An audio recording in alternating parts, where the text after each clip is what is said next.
Ready to go, Madam Mayor? You ready? Okay, this is a special meeting of the Hollister City Council on October 16, 2023. The meeting is now called to order. It is 5:01. City Clerk, are there any public comments on closed session items? Mayor Casey, we have no public comments for any of the closed session items. City Attorney, can you announce the closed session? Yes, Mayor. Item number 1, conference with labor negotiators pursuant to Government Code Section 54957.6, agency designated representatives, City Manager David Maroney and Administrative Services Director Casey Astorga. Employee organizations: 1, unrepresented employees and classifications designated as executive management, and 2, Hollister Firefighters Union HFFU Local 3395. 2, closed session pursuant to Government Code Section 54956.9, conference with legal counsel, anticipated litigation, initiation of litigation pursuant to paragraph 4 of subdivision D of Section 54956.9 of the Government Code, deciding whether to initiate litigation, 1 case. 3, closed session pursuant to Government Code Section 54956.9, conference with legal counsel, anticipated litigation, significant exposure to litigation pursuant to paragraph 2 or 3 of subdivision D of Section 54956.9, 2 cases. 4, conference with legal counsel, liability claims, Government Code Section 54956.95, claimants: Pablo Ramirez, Irina Lopez, German Negrete, Hollister High School District. Agency claimed against City of Hollister. Okay, can I get a motion to adjourn to closed session? Move to adjourn. Can I get a second, please? All those in favor? Yes. Motion carries 5-0.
Okay, we're going to get started.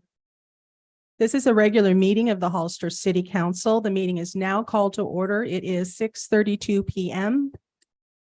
Councilmember Morales, can you lead us in the pledge?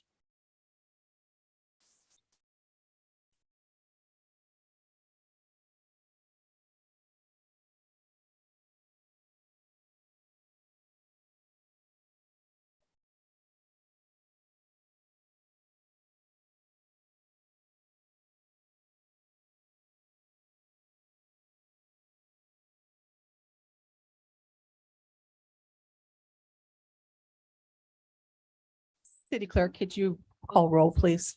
Councilmember Perez, Present. Councilmember Resendez, Present. Councilmember Morales, Present. Councilmember Burns, Here. Mayor Casey. Here.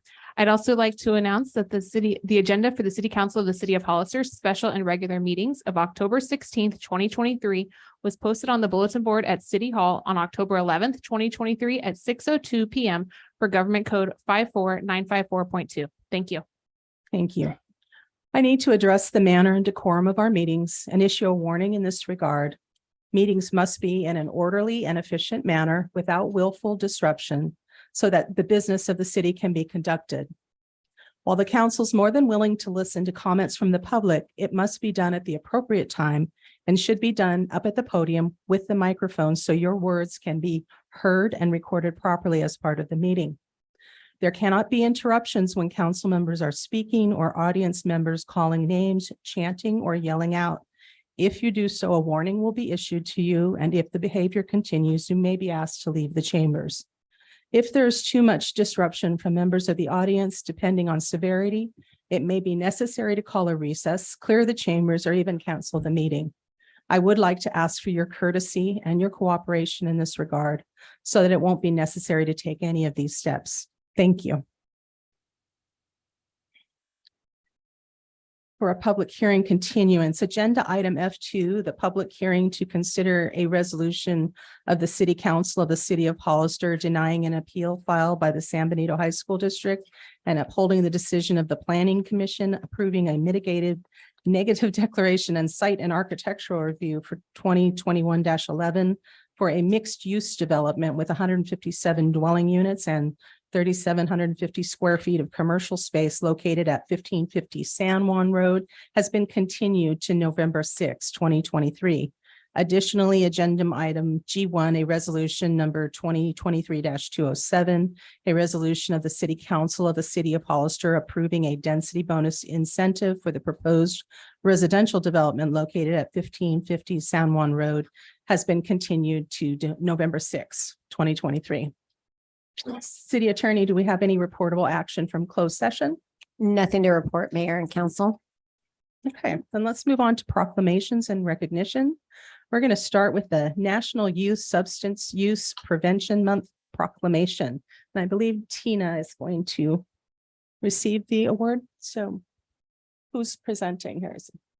Okay, I guess I'll just do it.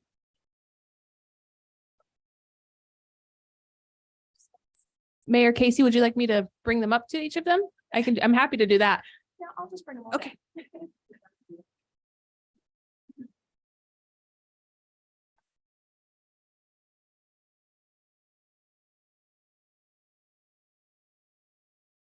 I forgot. Okay, here, we can give you the mic. So this proclamation is honoring National Youth Substance Use Prevention Month, whereas the character of our community is dedicated to building a better future for Hollister's youth. And whereas in 2022, our nation lost nearly 111,000 Americans to fatal overdoses, 1,000 lost to overdose were children and adolescents under 18. And whereas every young person deserves to live a full and healthy life and have every opportunity to reach their highest potential, and whereas it's important for all Hollister residents to recognize the impact of youth substance use, no one should struggle with substance use alone. And whereas no family should have to know the pain of losing a child to the opioid and overdose epidemic. The city of Hollister owes it to all those struggling with substance use or who have lost a loved one to overdose to end this crisis. And whereas the city of Hollister is committed to providing families with life-saving resources. Together, we will ensure that young people have the tools they need to thrive. Our children deserve nothing less. Now, therefore, I, Mia Casey, Mayor of Hollister, do hereby proclaim October 2023 as National Youth Substance Use Prevention Month in the city of Hollister. Let us all take action to implement, practice, and evidence-based prevention strategies and improve the health of our community. Here you go.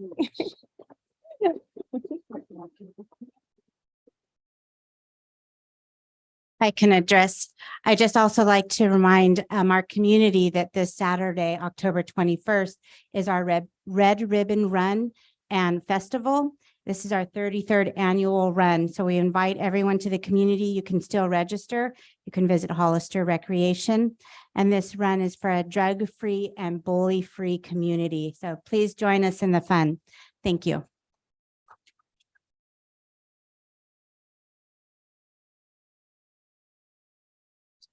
Our next proclamation is for the Walk a Mile in Their Shoes Day. Do we have anyone here from that group? No? Oh, we do. There you go. Come on down.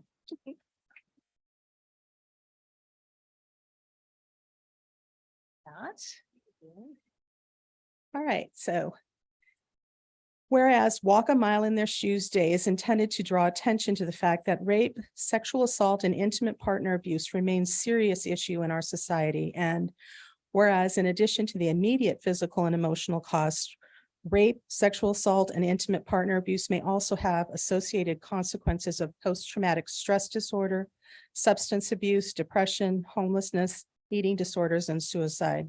And whereas no one person, organization, agency, or community can eliminate rape, sexual assault, or intimate partner abuse on their own. We must work together to educate our entire population about what can be done to prevent rape, sexual assault, and intimate partner abuse, support the survivors and their significant others. And whereas this annual event is organized by Emmaus House, which seeks to achieve a world without intimate partner abuse, rape, or sexual assault. Now, therefore, I, Mia Casey, Mayor of Hollister, do hereby proclaim October 14th, 2023 to be Walk a Mile in Their Shoes Day in the city of Hollister. Thank you.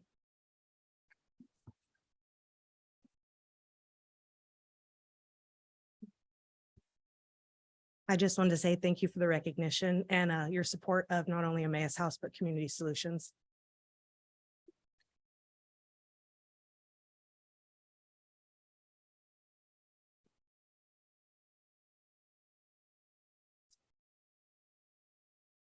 All right, our next proclamation is recognizing the International Union of Painters and Allied Trades. We have some folks here. Come on down. Hey. All right. Whereas the International Union of Painters and Allied Trades District Council 16 annually donates gift certificates to the San Benito Food Bank for community members to purchase food for Thanksgiving. And whereas IUPA supports Hollister Downtown Association and the City of Hollister beautification projects by providing volunteers. Whereas IUPA supports middle school foster youth in the community by purchasing and providing them laptops. Now, therefore, I, Mia Casey, Mayor of the City of Hollister, on behalf of the entire City Council, do hereby thank the International Union of Painters and Allied Trades District Council 16 for their ongoing service to the community and its residents.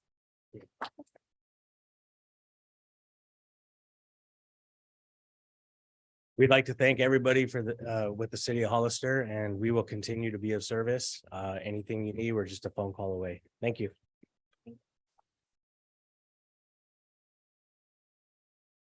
All right, so the next is to proclaim October 2023 as Fire Prevention Month.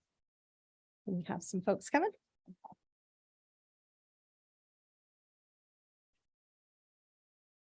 Okay. All right. Whereas the city of Hollister is committed to ensuring the safety and security of all those living in and visiting our city. And whereas fire is a serious public safety concern both locally and nationally, and homes are the locations where people are at greatest risk from fire. And whereas the 2023 fire prevention theme, cooking safety starts with you, pay attention to fire prevention, effectively serves to remind us to stay alert and use caution when cooking to reduce the risk of kitchen fires. Therefore, I, Mia Casey, Mayor of Hollister, do hereby proclaim October 2023 as Fire Prevention Month throughout the city. And I urge all the people of Hollister to check their kitchen for fire hazards and use safe cooking practices during Fire Prevention Month, and to support the many public safety activities and efforts of Hollister's fire and emergency services.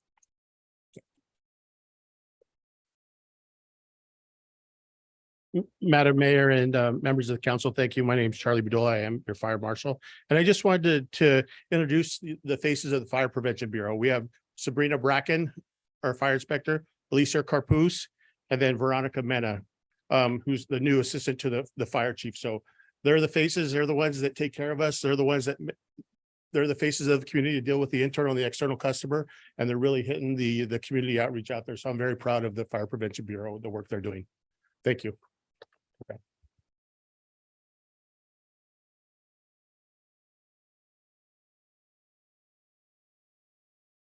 All right, and last but not least, Bob Martin Del Campo Retirement Proclamation.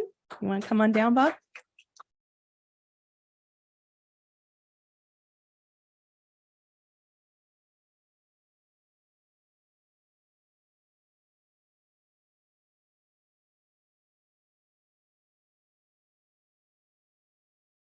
There you are. You want to come around? I'll look at that. Okay.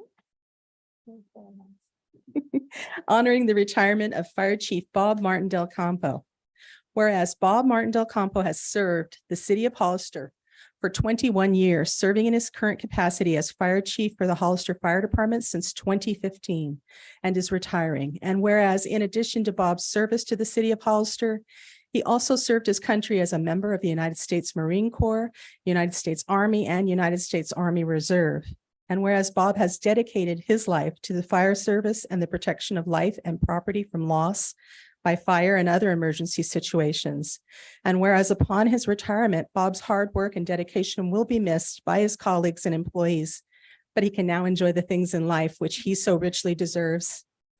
Now, therefore, I, Mia Casey, Mayor of Hollister, do hereby extend the City Council's congratulations to Bob Martin Del Campo for his dedication and service to the community.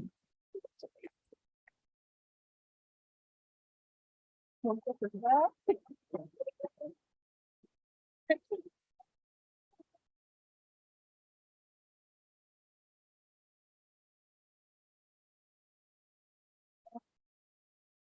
to say a few words? I'm going to keep it quick because I saw the agenda and you guys are going to be here a while. So I'm going to take it really quick. It was an honor to serve, honor and a privilege to serve. And there's nothing greater. Like I tell some of the folks that we swear in over the past 8 years, there's nothing better and more rewarding than serving your community in uniform. And I'll end it on that. Thank you. Chief, we're not going to let you get away with it that easy.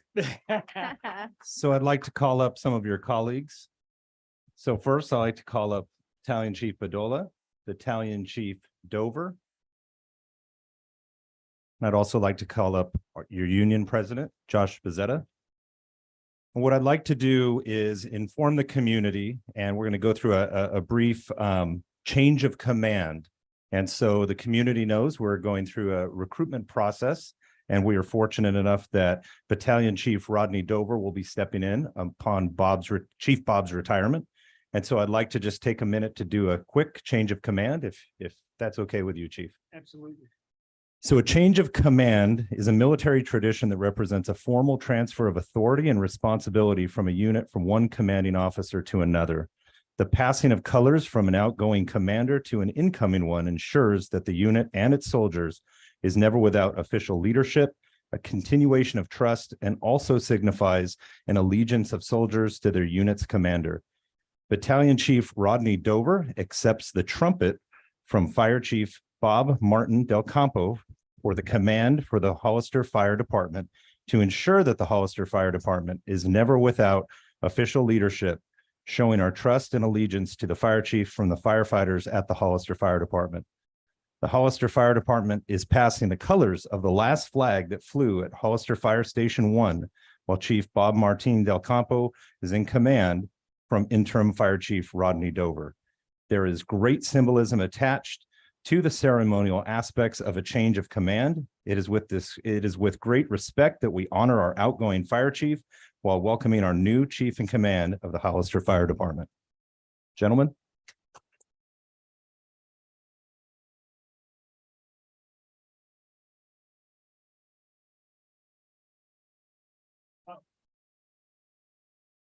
So in the military, what happens is the commanding officer holds onto the flag to the vote.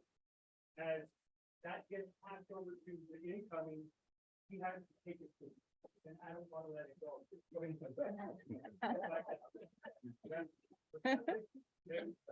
grab it, hold it once, hold it again.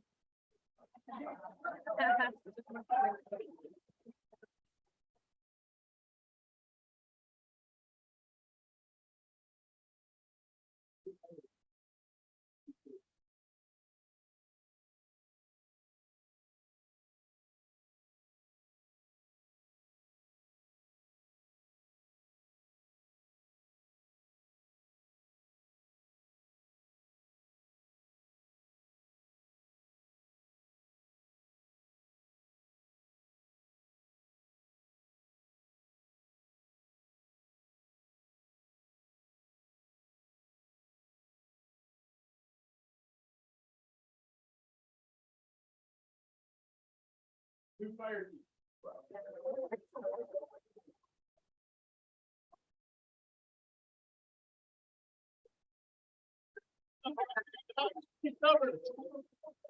You have to come this way and get the good stuff. Oh, and you have to get a couple of pictures first. That up, because I got my hands on that right there. Little celebratory for after. Oh, wow. You guys know what I like. Look at this shit. No. No.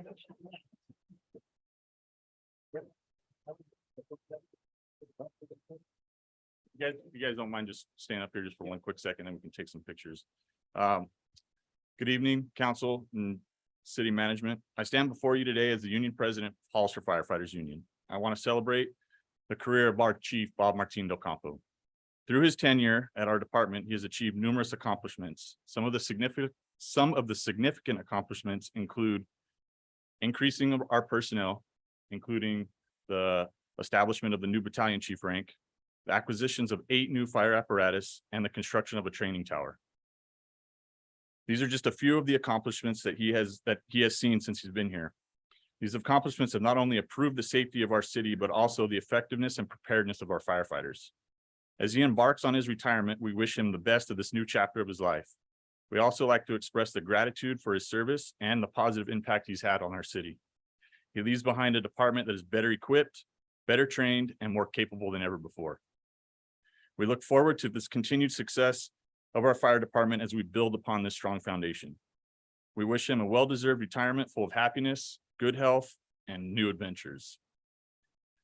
I'd also like to voice our support for the appointment of Battalion Chief Rodney Dover as our interim chief.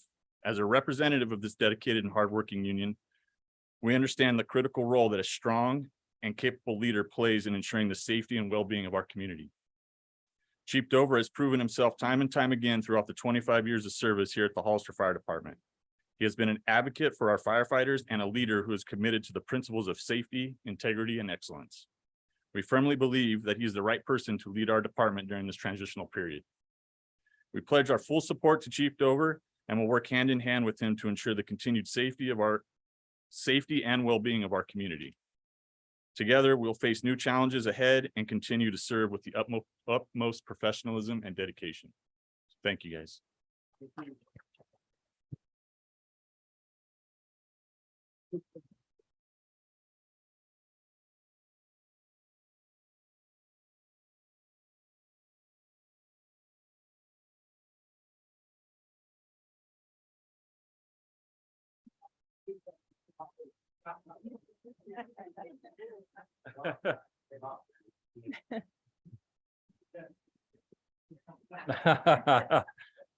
Well, as your new interim fire chief, I just want to say it's very humbling for me to get the kind of support I've gotten from everybody. Never in my wildest days did I believe that I'd be working as a chief here in this Hollister Fire Department. It's kind of a crazy situation, but I appreciate the support and everything, especially from City Manager Dave Marioni and all the firefighters.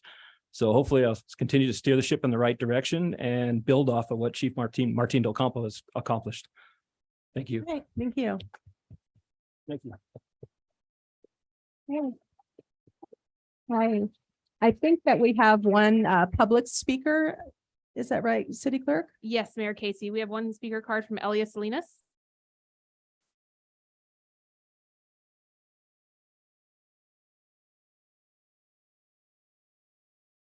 Thank you. Good evening, Madam Mayor, City Council members. I would like to stand up here and personally thank Bob Martin del Campo for the work that he's done in the city of Hollister and his dedication and his service to this country. The future fire chief is going to have some big shoes to fill. Bob is also bringing the idea and we're going forward on working on making a fire district instead of just going with the City of Hollister Fire Department. And that's a lot of work, and it's a great progress for the entire county. And so I want to say thank you to Chief Del Campo for bringing this idea forward and for working for it and getting it started, and you're leaving it off onto others to continue the work. The bottles that were exchanged here today, one bottle is for Chief Del Campo to relax and enjoy the fact that he's now out of it. And the other bottle seems to think that it's going to be for interim Chief Dover to ease the headaches that he's about to go into the future until he's replaced. And one of the things that I want to really emphasize on the fact that it hasn't been until the 1970s that we actually had a Mexican-American fire chief in the city of Hollister. And it may not be a lot to you, but it means a lot to the Latino community that is the highest population of others in this area. And so for that, I'm very proud of the work that he did and the way he represented himself and the community, and that he's out there. And he may be gone, but he has his children that are following him as well here, his sons in the city of Hollister. So we'll be seeing the names in the future. So thank you very much, Chief Del Campo. Thank you. Mayor Casey, we do have one individual online who has their hand raised. Stuart Fahmy, are you planning to speak for this item? If not, can you lower your hand until the item you plan to speak on? Okay. Thank you. That's all we have. Okay. All right, we're going to move on to council business then. Item 1 is resolution number 2023-192, a resolution of the City Council of City Hollister approving public censure of Councilmember Roland Resendez. City Attorney, were you going to give the staff report or am I? I can give it. Okay, good. So during the September 18, 2023 Hollister City Council meeting, there was discussion regarding the conduct of Councilmember Resendez by both the council and the public. Following that discussion, council gave consensus to place a censure resolution on a subsequent council meeting agenda. That resolution is before you this evening. Staff has no recommendation regarding this resolution. This is purely a council matter. So I'm available for any questions if you have them. Do we have any questions from council? Councilmember Resendez, questions? Thank you. Can you just elaborate? Why is it that this item doesn't have a recommendation from staff and it's a council matter? Can you just explain that for the public a little bit more, please? Sure. So this was actually a council action that was brought forward. And so the resolution was prepared by my office as the city attorney based on the last meeting and the statements made at the last meeting. And so council, and it just wouldn't be wise for staff to give a recommendation regarding this. It really is just council business. Any other questions or? All right. So City Clerk, do we have public comment?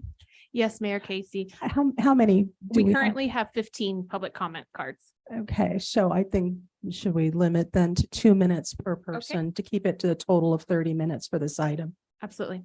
So the first speaker is Mary Grimm, to be followed by Clark Stone.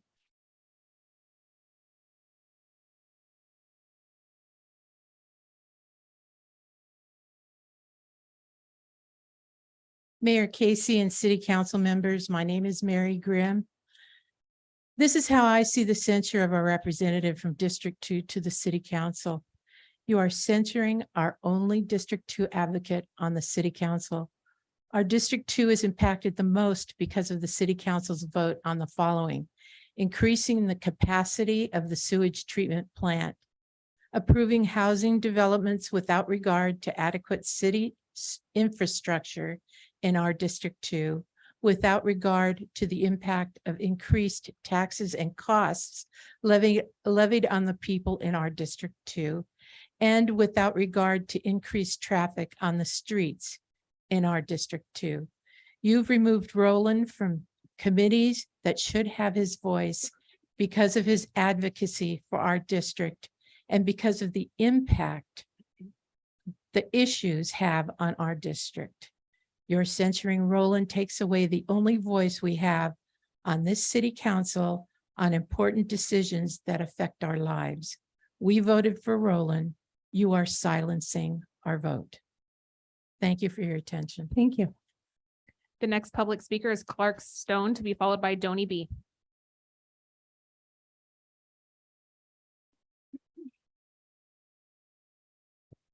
Thank you, members of the Hollister City Council and Mayor Casey, for the opportunity to speak to you tonight. My name is Clark Stone. I reside in Piscines in the county. I'm speaking tonight in support of City Council Resolution 2023-192, approving the public censure of Councilperson Roland Resendez. I'd like to first express my support to the majority of the City Council who have been working diligently and effectively to address the numerous issues facing the City of Hollister, such as affordable housing, traffic calming, and expansion of the Gavilan campus. Many of these issues were not effectively addressed by the previous administrations. Your ability to cooperatively work together to find effective solutions that improve the lives of Hollister and San Benito County residents is acknowledged and greatly appreciated. Unfortunately, this city council and city staff have had to conduct their good work while simultaneously spending significant time and effort addressing the undisciplined and attention-seeking behavior of one city council member. This council member seems to believe that disruption is preferred to civil debate, that unfounded allegations are preferred to factual discussion, and that personal attacks are preferred to cooperative problem solving. While this council member's actions are harmful to the city, its governance, and its residents as a whole, the most unfortunate result of these actions are the detrimental effect they have on the council member's constituents. The council members' actions and behavior have effectively left these constituents without a reasonable, rational, and effective voice on this city council, as well as on various committees to address the issues in their communities. In closing, while I urge the Hollister City Council to vote in favor of publicly censuring the council person, I also urge the council person to put aside his personal differences and work cooperatively with his fellow council members to address the needs of Hollister as well as those of his constituents. Thank you. Thank you. The next public speaker is Donnie B, to be followed by Maureen Nelson.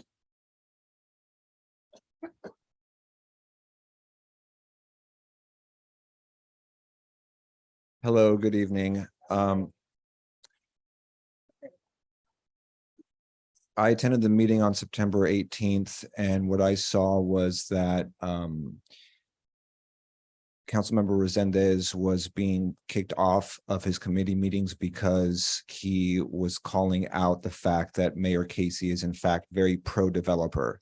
After doing research on Mayor Casey, including reading your public letters, I have come to the same conclusion that in fact you are very pro-developer. You support Strata Verde. You wanted to bring 20%, you wanted to lower it, affordable housing from 20% to 15%.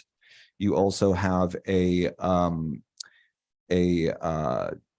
I don't know what the term is. I'll get it. Where, what is it? Citizens for Growth or something in San Benito County, where you started that a couple years ago.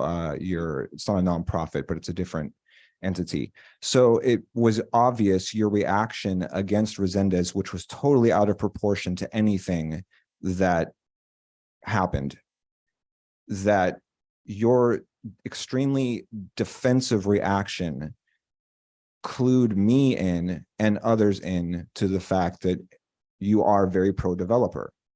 And we have a pro-developer mayor who wants to develop as much as possible. The interests of developers are now in the hands of our mayor, and I think many people on the council. And Resendez is the only voice that was bringing attention to that, which is why he was removed. So Resendez needs to be put back on the committees as soon as possible. This is history. So we're all going to be able to look at this in the future and make decisions from there. Thank you. Thank you. The next public speaker is Maureen Nelson, to be followed by Bridget Bauman Thorpe. Good evening, Mayor and council members. My name is Maureen Nelson. I'm here in response to the actions being taken against Roland Resendez. Again, I believe that every council member has the authority and the responsibility to represent their citizens within their districts. When you censor 1, 2, 3, however many do not follow the heed of a leader, you are silencing the citizens of the community. You are silencing those that you, as a governing board, say that you're representing. This is not representation of the people. This is representation of the few that may have personal disagreements. I get it. I have personal disagreements with many of people, but I would never take away their opportunity to represent the people that voted them in. He was voted in by his residents, by his citizens in his district for his representation of them. You have taken it away from the citizens of that district. I hope that you reconsider this move and think about your actions. Think about silencing over 25% of the citizens of San Benito County and of Hollister, the city. Is that right? To not hear their voices, to not hear their concerns, to not address what they desire, not to hear their compliments. It's not always negativity. We know that you're working hard. We know that you're doing the work of your citizens. Let Roland do the work of his citizens within his district, because I know for one, none of you on this board is going to represent his citizens to the degree that he represents them, nor would anybody else represent yours. Thank you for your time. Thank you. The next public speaker is Bridget Please hold Bauman. your clapping. Thank you. The next public speaker is Bridget Bauman Thorpe, followed by Randy P. I'm sorry, I can't quite read the writing. Hi, good evening. I'm Bridget Bauman Thorpe. I am here to speak out for Roland Resendez. I just remember an investigation in April when Rick Perez violated the code of ethics. He was not censored, even though it was investigated by a lawyer. Again, no censorship, and it also was not removed from the committee. I think there's a double standard here. Standards should apply for every council member here. Please, you removed him from committees. Please reconsider your censorship. Thank you. Thank you. The next public speaker is Randy P., followed by Mary Zanger. Point of order, can we stop the clapping, please?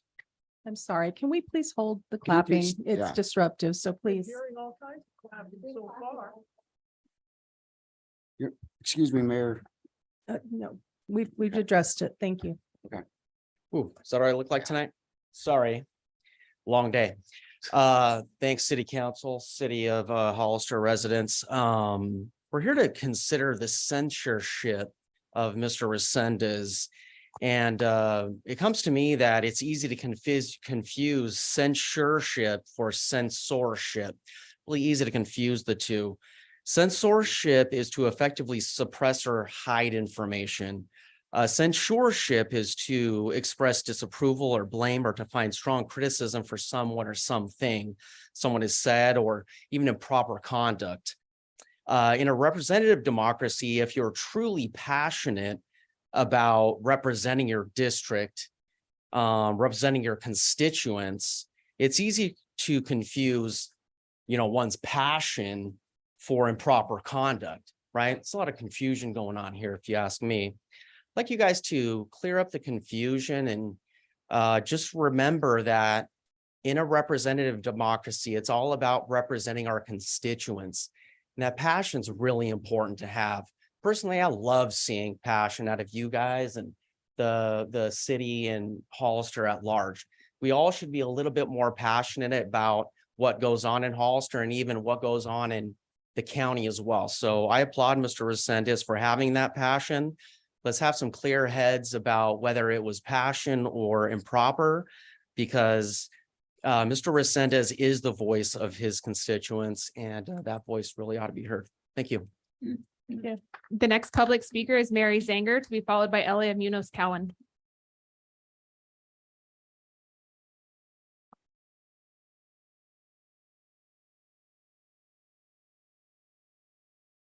Mayor and City Council, thank you for this opportunity. I'm honored.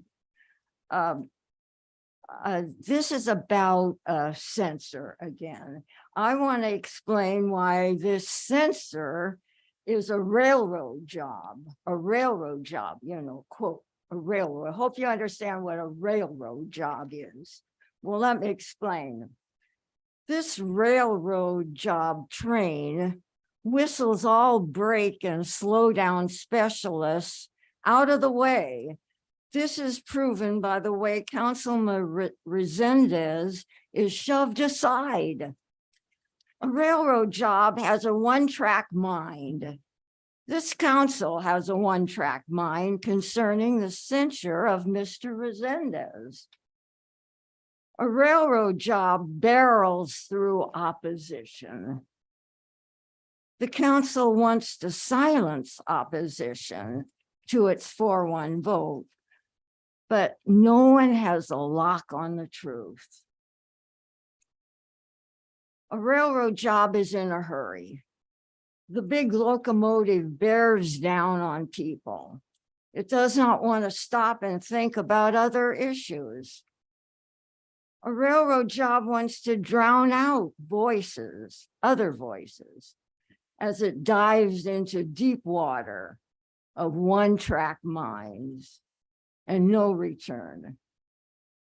A railroad job carries a string of empty cars. Where are the study groups and cost-benefit analysis to fill those empty cars? Well, we must put the brakes on this runaway train called a railroad job. Its growth too fast. Thank you. Thank you. I'm through. The next public Please, speaker. can we hold the clapping? The next public speaker is Elia Munoz Cowan, followed by Mary Cruz Diaz.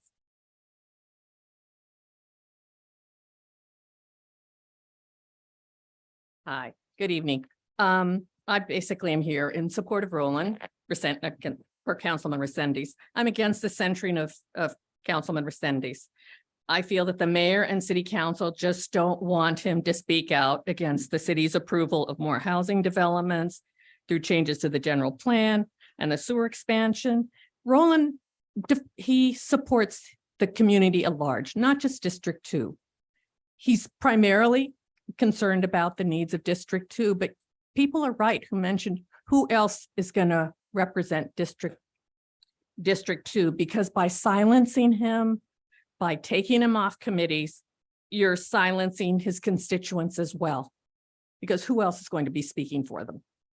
Are the other members going to be able to take over and really understand his constituents and their needs? I don't think so. We need Roland to do that. Thank you. The next public speaker is Mary Cruz Diaz, followed by Ignacio Velasquez. City Clerk, if I may, she's going to speak in Spanish. She doesn't speak English, so if we can double her time, please. Thank you.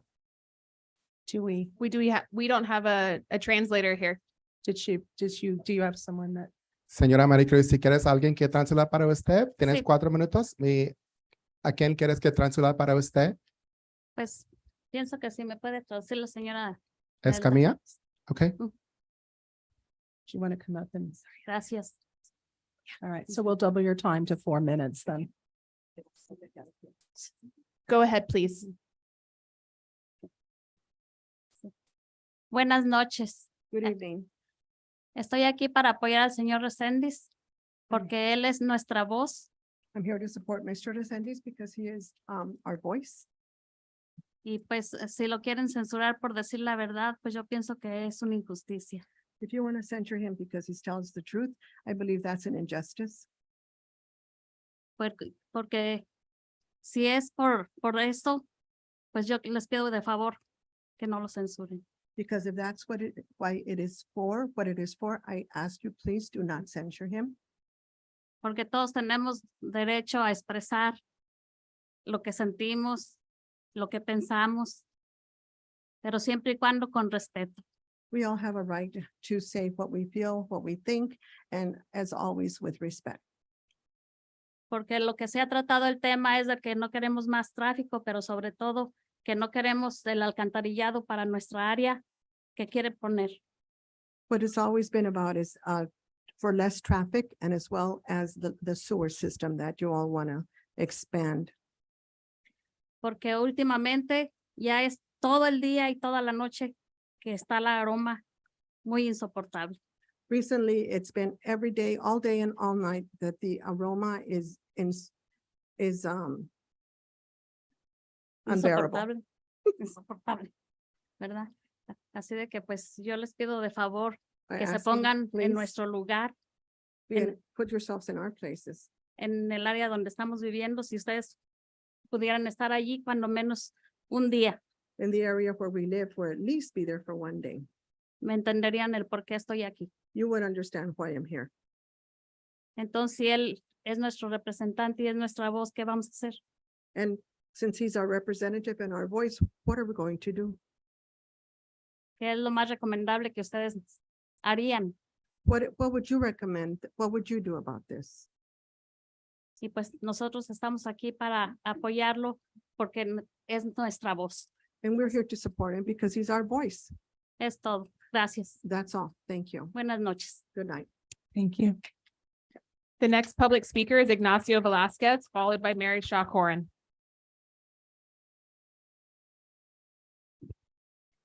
Councilmember Resendez, I'm here to say thank you for standing up for the people of this community. Your job as a council member is to make sure you are addressing the issues, you're speaking for the public, and making sure corruption doesn't make its way through our community as it has been. So thank you. You should not be getting censured tonight. You should be getting an award for being a hero for speaking up and putting an end to this nonsense. Council members or mayor, you should be ashamed of yourself for what you are doing. It's time to expose what's been going on. You need to let the people know that you are working on trying to approve over 2,000 acres of farmland to be developed into homes. How many of you knew that? It's in the works. The people should know that you received tens of thousands of dollars from PAC money, and that never got reported. They should know that developers created a whole fake nonprofit group for you to spew your lies so you can get to the point of having these developments approved. And the same goes for you, Ms. Morales. You need to be telling the people about how you received over $100,000 from special interest groups that are favorable to developers and are busy trying to destroy our community. Because people, if we don't stand up and start speaking up, this is what's going to happen. This is why they're trying to keep you silent, Mr. Resendez. Please never back down to the bullying. You are a man of integrity. I've known you for several years here, and I'm so proud to call you a friend. Thank you.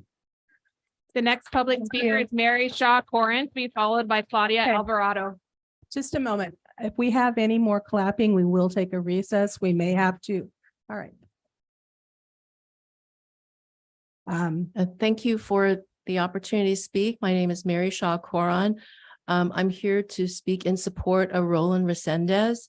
I disagree with the effort to censure him. I think it's really to silence him because he is the only voice, sadly, who is speaking for the people who are concerned about the overdevelopment of our county, specifically the effort to change a general plan. I think that's really the main reason right now to try to silence him, because the general plan, which was almost ready to be voted on, was pretty much finished. The EIR was done.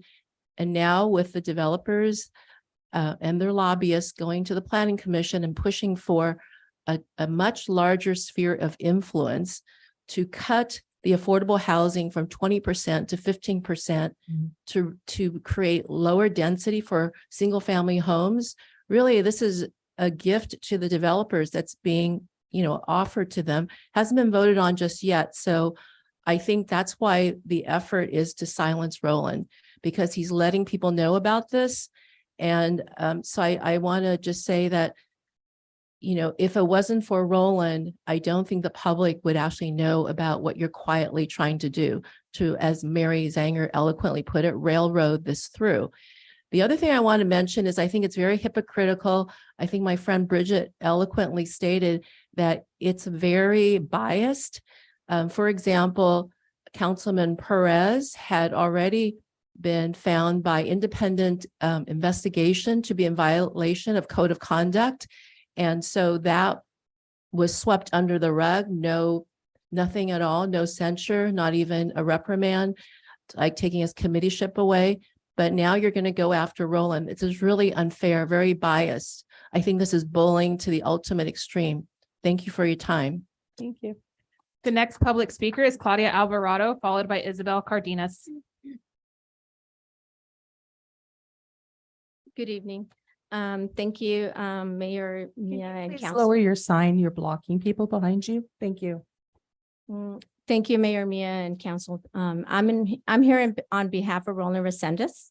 I'm a child care provider, and as far as like the other peers, I'm against irresponsible growth, because building on agricultural land is taking a lot of the jobs of parents that I work with, and also the smell of the sewer. I am on District 2, and it's unbearable. The day before yesterday, my daughter did not want to shower. We left the shower on for over like 15 minutes because the smell was just horrible.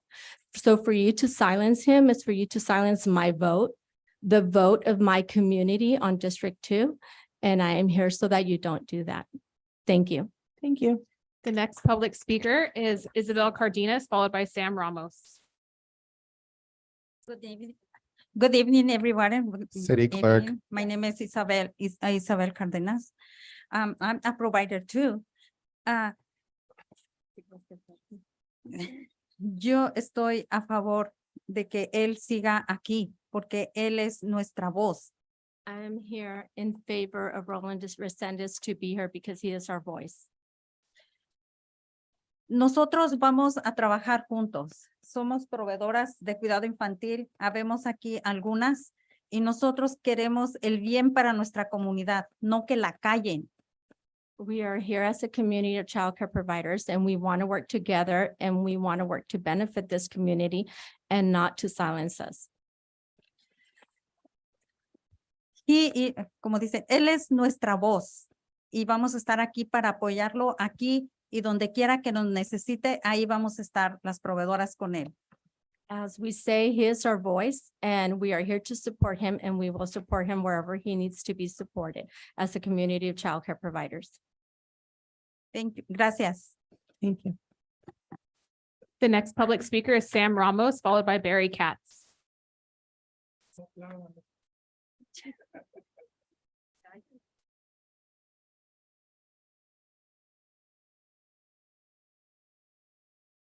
Okay, entre los viejos, más viejos.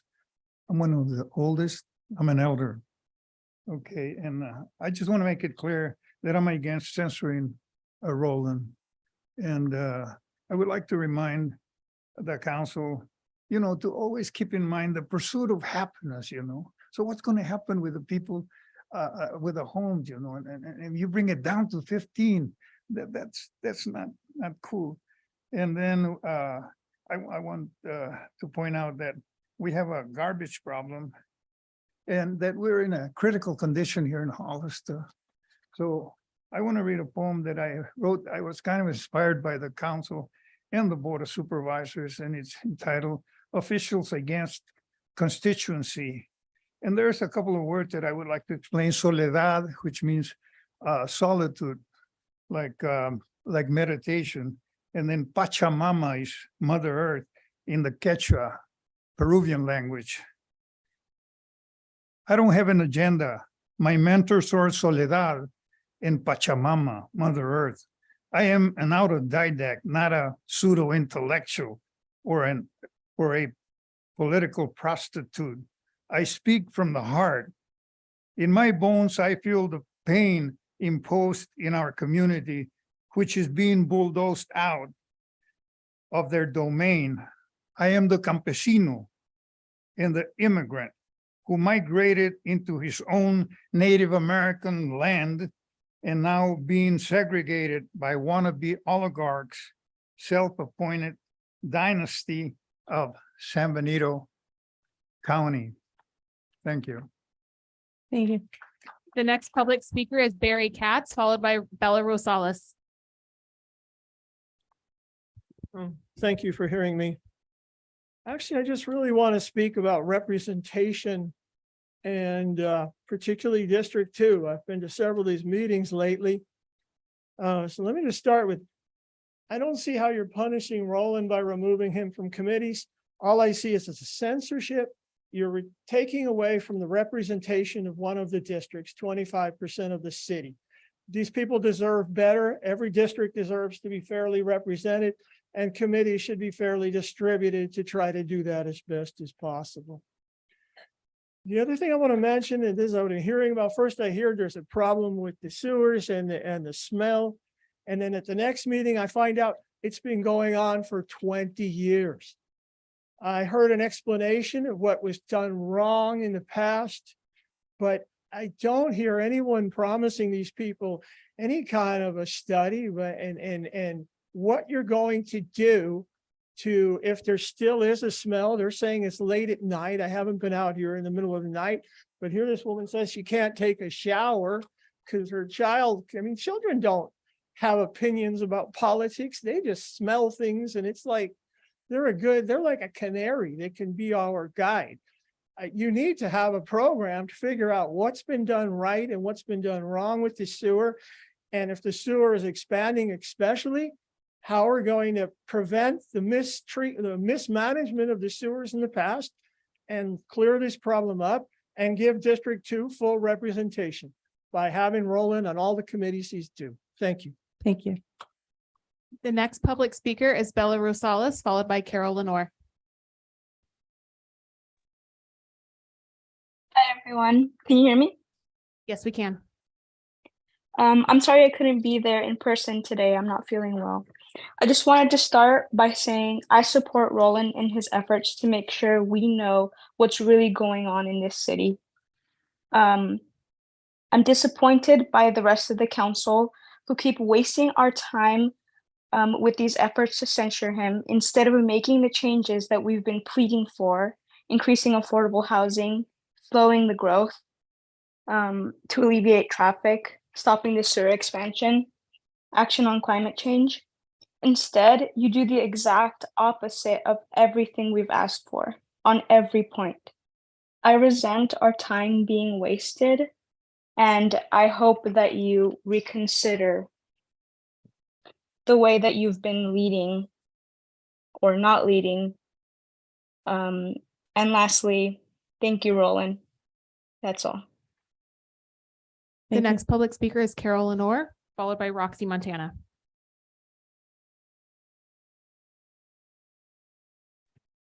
Yes, good evening, council. And I wanted to chime in this evening. I was not sure I was going to, but after Mr. Velasquez's resounding another whole group of stupid lies, I have felt compelled to tell you, Mayor Casey, I support your actions because the craziness has to stop, and the interruptions and the name calling and the screaming from the audience. I just can't believe it's come to that. But I wanted to explain to people tonight that we're not here for sewer and we're not here for general plan. We're not here for any of that. We're here for Roland's conduct. That's what it is tonight. And I have to tell you that committee assignments change all the time for a lot of different reasons. Committee assignments are not exclusive to one district. When Roland was over in a COG or intergovernmental, he was representing the whole city, not just District 2. Okay, so there's a whole nother part of 3 other districts that I gotta tell you, appreciate Mayor Casey and voted for her. A lot of votes. This is an honest mayor.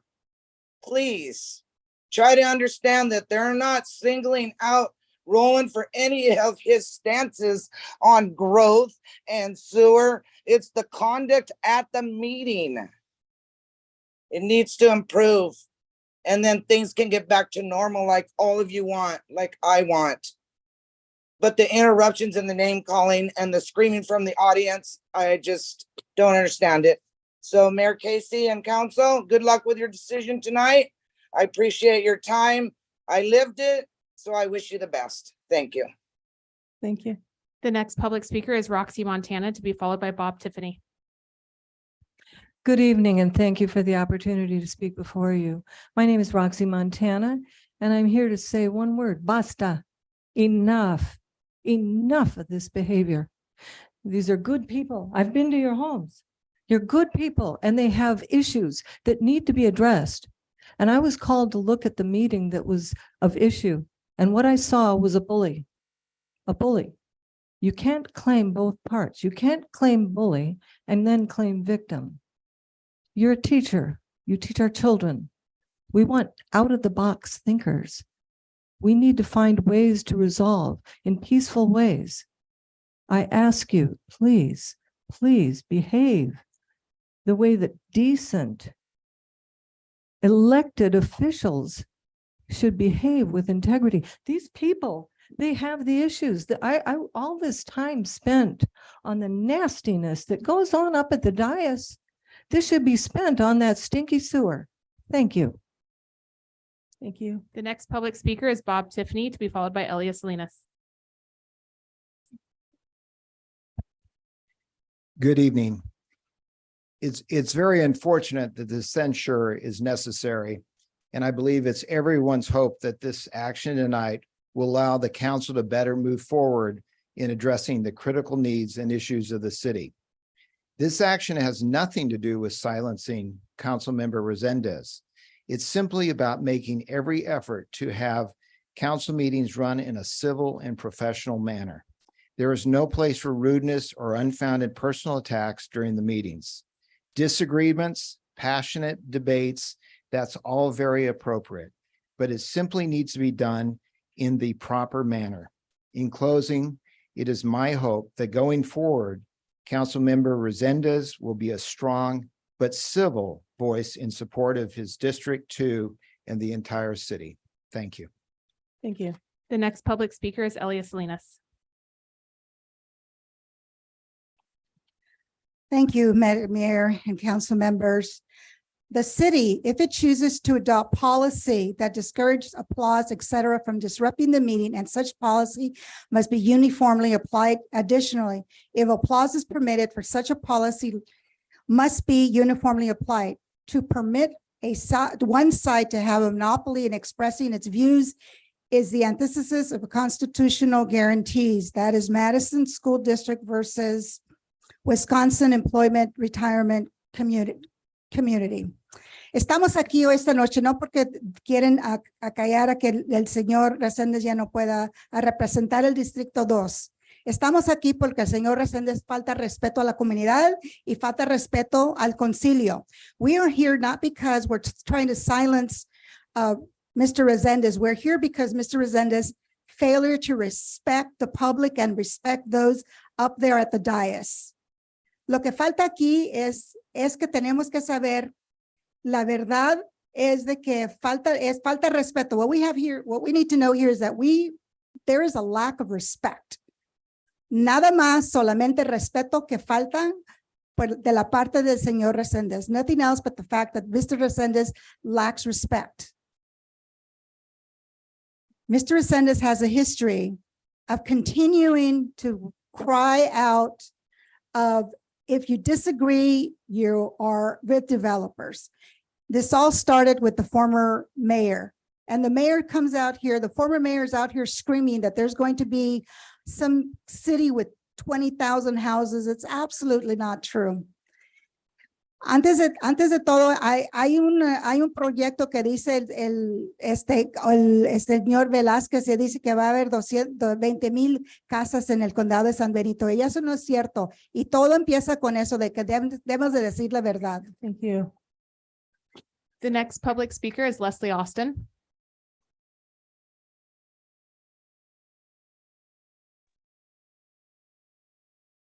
Good evening, council members. Leslie Austin here.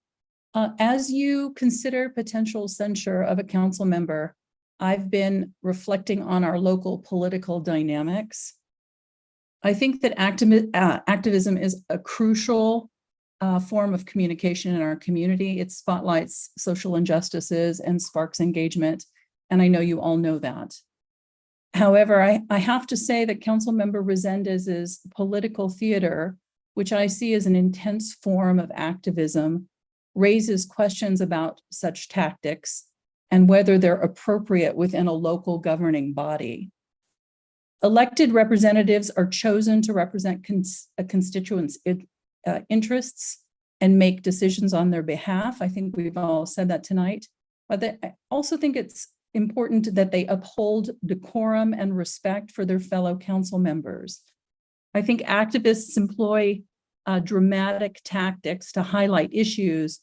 And while that's effective in some contexts, I think many question if elected representatives should adopt such an activist role within a local governing body. I think considering a reprimand for behavior that contradicts accepted standards is an appropriate action for the council to consider. However, it's important to separate the council members' behavior from the issues raised by the community. You've heard a number of people tonight talk about various issues, and it's clear to me that they don't actually understand or know what the council has proposed as actions for some of their concerns. And I think that communication needs to be repeated so that they understand that.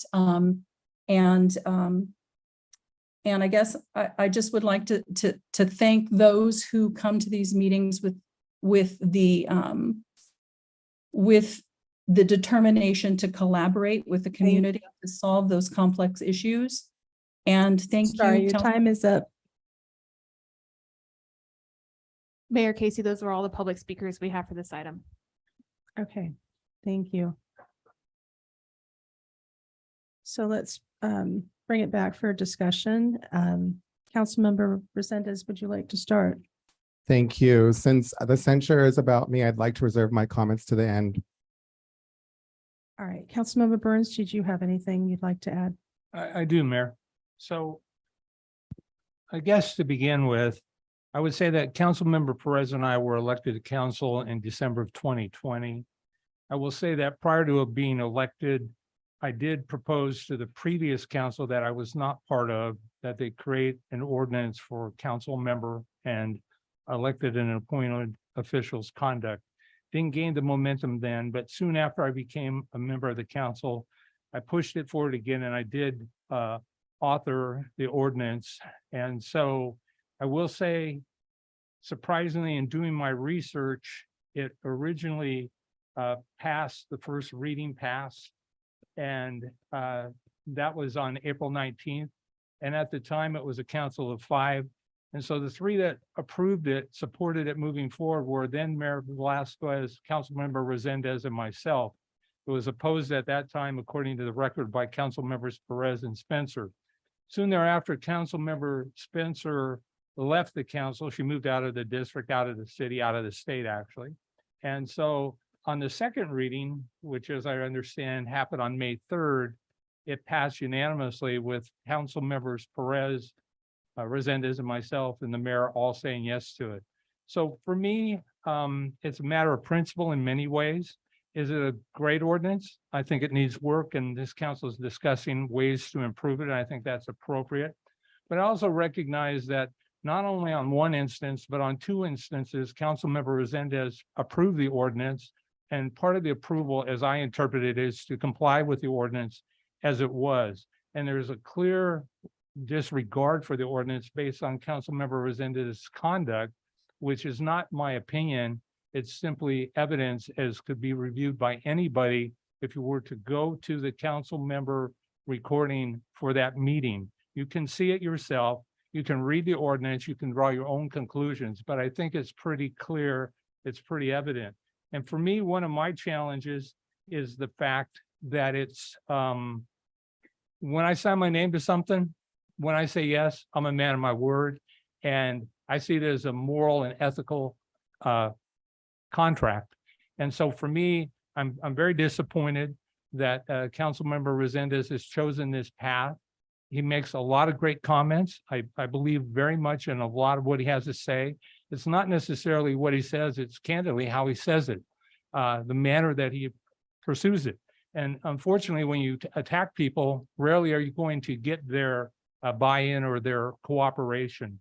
And so for me, it's a real problem. Now, to censure Councilmember Resendez, this isn't his first rodeo.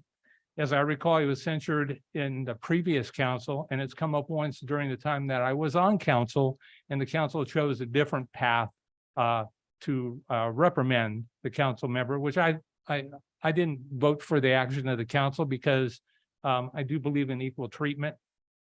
But I think Councilmember Resendez is going to continue regardless of the censuring.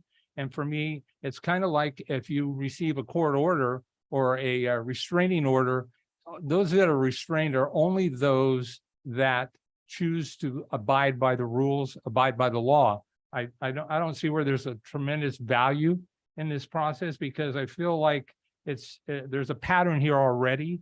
And for me, I do believe we need to look at greater sanctions.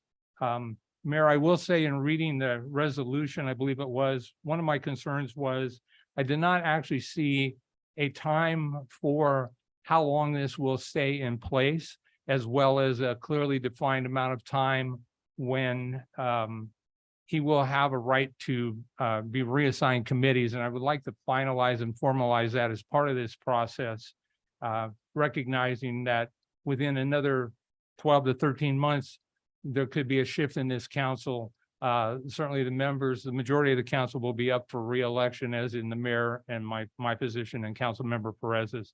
And so I'm going to support the censure based on the evidence, based on the ordinance, and I'm disappointed to say it, but at the end of the day, I believe a man has to be accountable, a person has to be accountable for their word.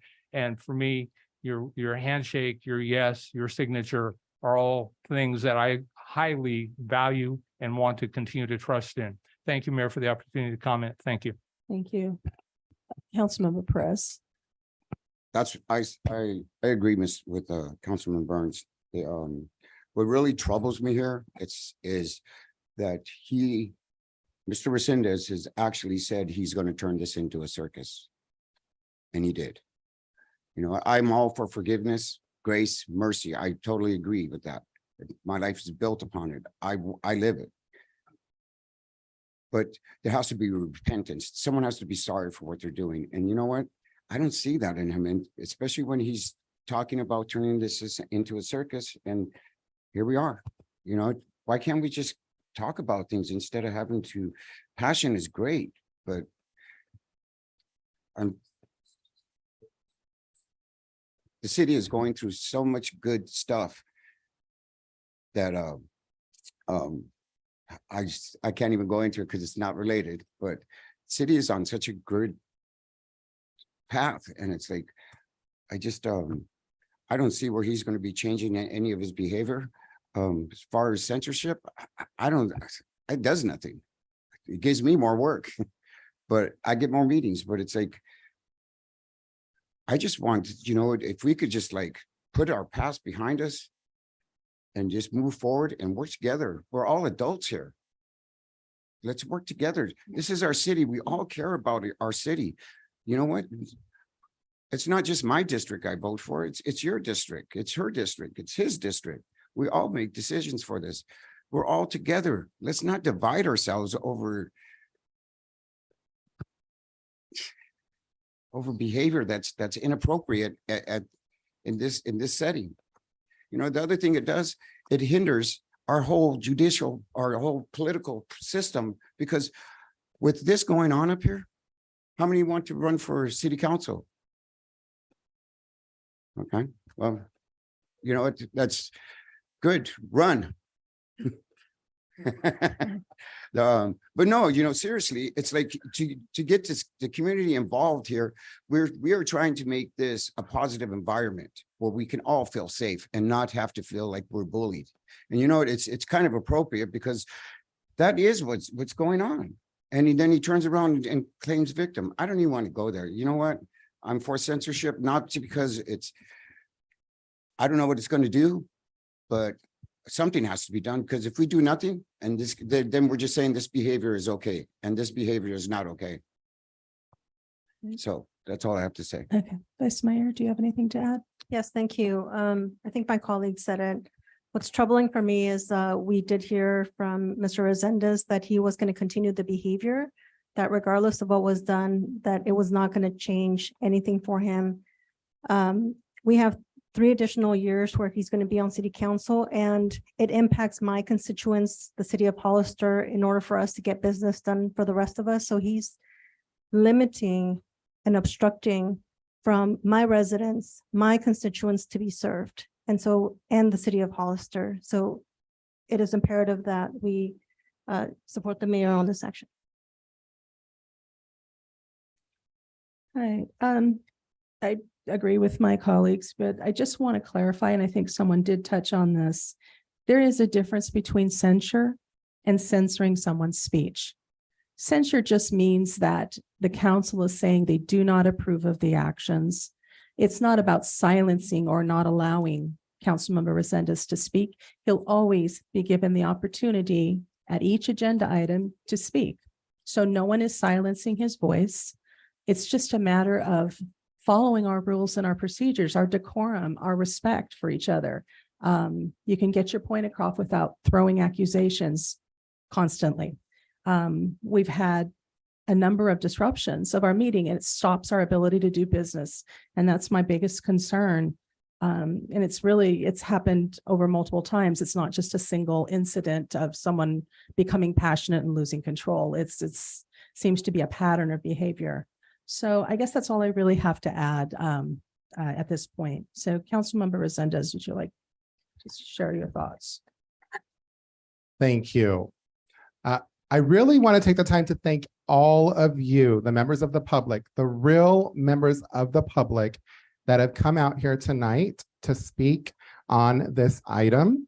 I am the most senior city council person that's on here, and I don't remember a time since I've been in office where we've had this many people come out consistently, time and time and time again, except for the most recent times. Now let's talk about facts. This began when we talked about affordable housing.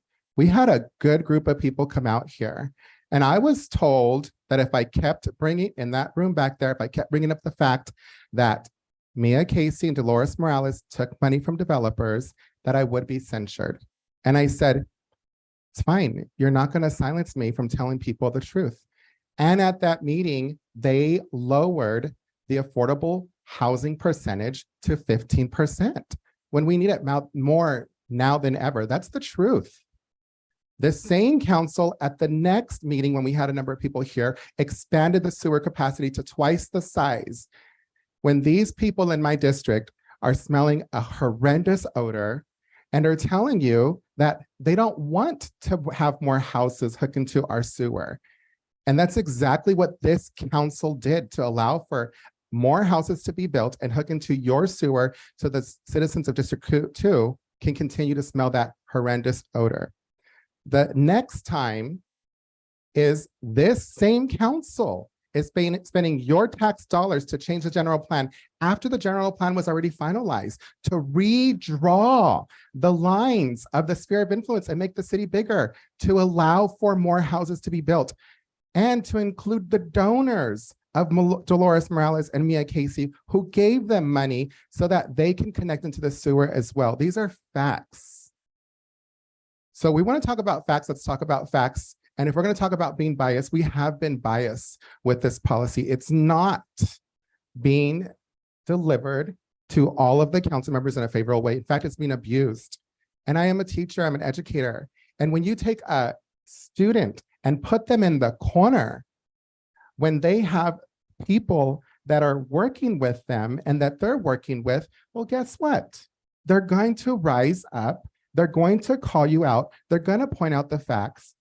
And they're going to keep doing it again and again and again. And I will keep doing it alongside with them again and again and again. That is true. These are volunteers that have been coming. These are people that vote. They're not the business community who comes usually and speaks in favor. And we all know who they are at this point, right? They're in the business of making homes, putting profits over the people, and you cannot continue to ignore the voice of the people and the one council member who's bringing this items to their attention, but they're the truth and it's facts. You cannot silence a council member and you cannot silence the public. We have the First Amendment, which is the freedom of speech. And as long as I'm up here, I'm going to continue to do what you all elected me to do and what all the other students that I know are on the same side with me on this item to do. And I'm going to keep speaking out, keep educating, and I'm going to keep standing up for what is right. Thank you. Thank you. All right. I think at this point, can we get a motion to approve this item or So what's moved. the will? And is there a Second. second? All right. All those in favor? Aye. Mayor, can we do a roll call vote, please? Yes. Can we do a roll call, please, clerk? Yes, Councilmember Perez, Yes. Councilmember Burns, Yes. Councilmember Morales, Yes. Councilmember Resendez, Abstain. Mayor Casey. Yes. Motion passes 401 with Councilmember Resendez abstaining. All right. Mayor, can we take a 5-minute break, please? I was just going to suggest that. Let's Thank take a you. 5-minute break. We'll be back.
You could all take a seat and we'll continue.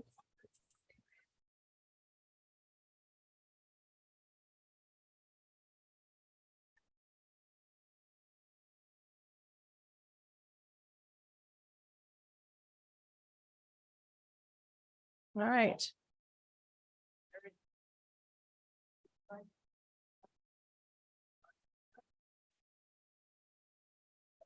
Okay, if you could take your seat, thank you. Let's get started. We're going to go to item 2. It's a presentation and report from the County of San Benito's consultants on Hazel Hawkins Memorial Hospital. Mayor, Yes.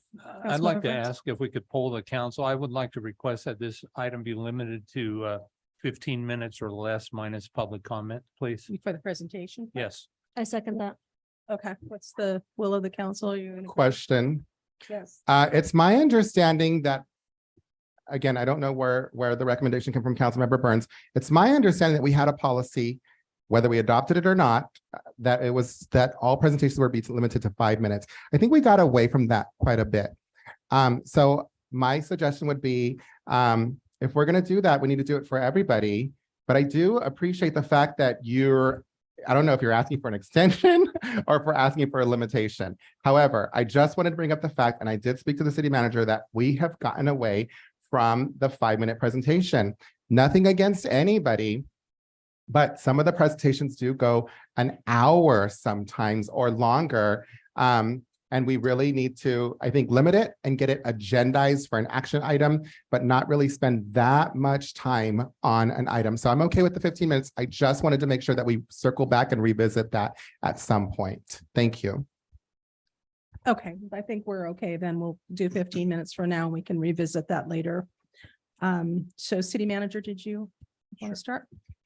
Yes, thank you. So I have with us today Cecilia Montalvo, who is the consultant for the County of San Benito. We also have County CAO, Mr. Ray Espinosa. I did chat with Ms. Montalvo earlier, and she did mention that her presentation was going to be around 15 minutes with the subject matter. So I don't think that that should be an issue. And I'd be happy to have you come up and give your presentation. Paul, can you please bring that up?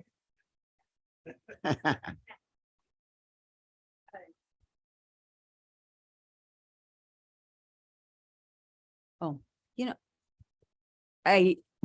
in the spirit of your request and also knowing that it's late in the evening, the report that was prepared by ECG was in your packet, and I would be happy to answer any questions you have about that report. But what I thought I would do is just hit the high points and then talk to you a little bit about the direction that we see the County Board of Supervisors and explain why we're here today. But let me introduce myself. I'm Cecilia Montalvo. I am a resident of San Luis Obispo County. I am actually an avocado farmer these days, but I did have a 40-year career in the healthcare industry, in healthcare policy, operations, and finance, with Stanford, Sutter, Kaiser Permanente, a number of other organizations. I was also a licensed healthcare investment banker, meaning I bought and sold hospitals for a living. So I retired in 2018, and then in 2021 was asked by the community of Watsonville to come and help them buy their hospital back. And it was the most gratifying project I've ever been a part of. You probably all know that was a very successful effort. So I, since that time, have been advising a few counties on the same subjects. There are 15 hospitals in rural counties in California that are currently in bankruptcy. So you are not alone. So with that, let me just give you the context for the ECG report. I do not work for ECG. I am presenting their findings, and I won't even really do all of that, but it is the backdrop. I think the county had hired ECG, which is one of the nation's leading healthcare management consulting firm, but they were familiar with the Hazel Hawkins situation. They had done work for Salinas Valley Health about 5 years ago. And we had, I think, reached out to a number of area healthcare organizations. The county wanted to learn and to get the perspective of area systems. Salinas Valley, because they had spent so much time on it, agreed to work with us to take a deeper dive. And this had been their prior consultant. So I will not go through, but I think there are things that are important to understand about Hazel Hawkins and its situation, and how it is similar to other hospitals in California, and a little things, there are a few things that are different. So you know, it is a district hospital, and districts were really created just for this reason back in the 40s and 50s, to capitalize hospitals, particularly in rural counties, which otherwise would not have a source of raising money. It's funny, huge amount of consolidation, and the districts that remain today are largely rural, and they still make the most sense to me. But they have a portfolio of assets, so it's not just a hospital. They have skilled nursing, they have the clinics. The hospital has been losing money for quite a while, but the district in totality has positive net income because they put the profits of their skilled nursing together with other things. So they actually are one of the healthier hospitals in bankruptcy today. That operating margin is better than 50% of all hospitals in California. Coming out of COVID, hospitals just had a horrible time. It not only just because they lost a lot of elective patient care because of COVID, but also because of the inflationary cycle that occurred coming out of it. Reimbursements, cities are probably like this. Your revenue just doesn't go up as fast as your costs do. So Hazel Hawkins was no different. They, in 2022, found themselves in a cash crunch. They had an audit of a Medicare. I won't get into the details, but it was cash. And that's when they hired their advisor, B. Riley. Very successful in helping them get back on the bus. They did do a $5 to $7 million turnaround there, and things they have been doing much better. And I do respect the efforts that were made. But at the same time, the board decided to seek a potential buyer or partner, and understanding that in the long term, it is very hard for an individual hospital to make it on its own. Our concern, and I say I don't fully represent any individual board of supervisors point of view. You'll hear from them next week, but I do believe that the concerns that the county had in the process, well, one, because of the extraordinary liability that the county itself would have if that hospital wasn't successful. There's a lot of patient care related to people in jails, to behavioral health patients that would fall to the county, including indigent care. And so it's an item of great concern. And also that the process has gone on now for almost a year in looking for a buyer. And fortunately, there continues to be some entities still looking, but over the course of the year, the one proposal that the hospital did receive was from a fairly small for-profit company that was seeking eventually to buy it entirely. And what that means really is that your community would know, I mean, just face facts. If you sell something, you don't have control over that anymore. So we wanted to look at it to see whether the consultants felt that it was financially feasible, if there was a role that Salinas Valley might play in helping the hospital if we were to make a proposal. And the report that you received was the result of that work. I mean, they did identify the core difficulties of this hospital. They serve a disproportionate share of Medi-Cal and Medicare patients and very few commercial patients. A lot of people in your community go elsewhere for their care if they can. And that's tough on the hospital because they're still there 24/7. So the funny backdrop for me, and you guys live it every day, is that this community is not like the other rural communities of California. Your rate of growth here and the size of your population it's borderline not rural. In fact, I don't think you'd get a federal Medicare rural designation today because of your growth. But that's good for the hospital. That potentially could be very good to the hospital. It means just like your sewers and everything else, healthcare is going to be a need of your community. And this hospital is very, very important to the future of your community. And pretty, you have a young population, you really need OB here. You have about 800 deliveries today. In a quick 5 years, you're going to have over 1,000 just because of the demographics of the people that are here. Just again, emphasizing how important the hospital is, but that people leave. And you know this, that people leave for their health care. That kind of turns me to the physician component of the market assessment. You don't have enough doctors here. You probably know all of that too. And many of you probably traveled to go see a specialist in San Jose or in Salinas. It's a hard time to recruit, but that's key to the hospital's future. You need a partner. You need somebody that's going to help you bring young physicians to this community. They're going to be desperately needed.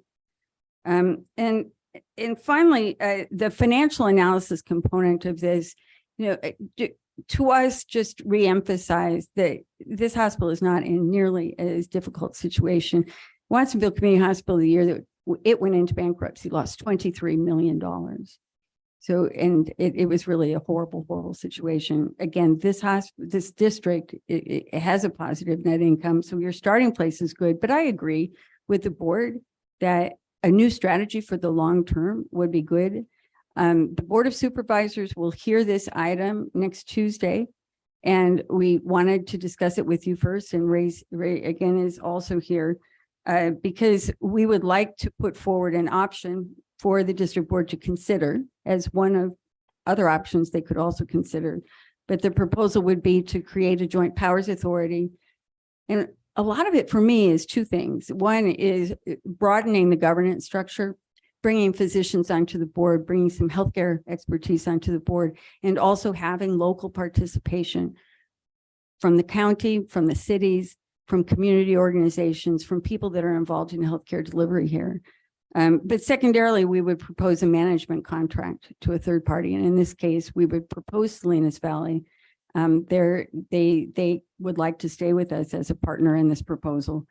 And, they're extremely high quality organization. Some of the ratings that hospitals get, such as Leapfrog and others, they do really well. And also, really importantly, they have a sizable physician base and a good physician strategy. And so many of those specialty groups could be leveraged to provide more care and to continue to recruit, because you can imagine it's hard to recruit one of something. So if you're running off that base, so we're really pleased that they're willing to work with the county. What we're here today about, in addition to this report, is because the county wanted to invite the city of Hollister to join us in submitting the non-binding letter of intent to explore this idea. But I'm here to answer questions, and Ray's here to answer questions, and I'm going to leave it at that. Okay. Let's start with questions then. Councilmember Resendez, do you have any questions? Yes, thank you. So let's explain to the public what a JPA is. Can you just explain what a JPA is? Yeah, a JPA is a joint powers authority, and there's probably a lawyer or two in the room that can do this better than I, but it is a way for governmental entities to work together on certain activities. One of the interesting things about joint powers authorities, in this case, we're not proposing a sale of the district's asset. In this case, we would suggest that the operations be governed under the joint powers authority. And it's very, very positive that these joint powers authorities can bring governing representation from outside the public entities themselves. So this would be an opportunity for that. Okay, thank you. So as it stands now, the hospital's in negotiations with a for-profit company. Is that correct? That is my understanding. And what you're proposing, from my understanding, is a JPA between Salinas Valley Hospital. Is that correct? Because Salinas Valley would be a management contractor, they cannot actually be a part of the JPA. Okay. So they would be a management, they would be contracted as a management company. The JPA would be between the governing entities in this county that want to participate. And that would include, in our proposal, the healthcare district itself, right? The county, and potentially the cities, if you're interested. And then what's going to happen to the for-profit that's currently in negotiations to buy the hospital? The district is seeking proposals from as many organizations as they like to have choices. I think it would be inappropriate for me to speak to that negotiation. I'm not going to comment, but I do think that, without saying more, I think it would be nice to have choices. Okay. Yeah. Do we have to join the JPA, No. the city of Hollister? Absolutely not. What would be some risk to joining a JPA?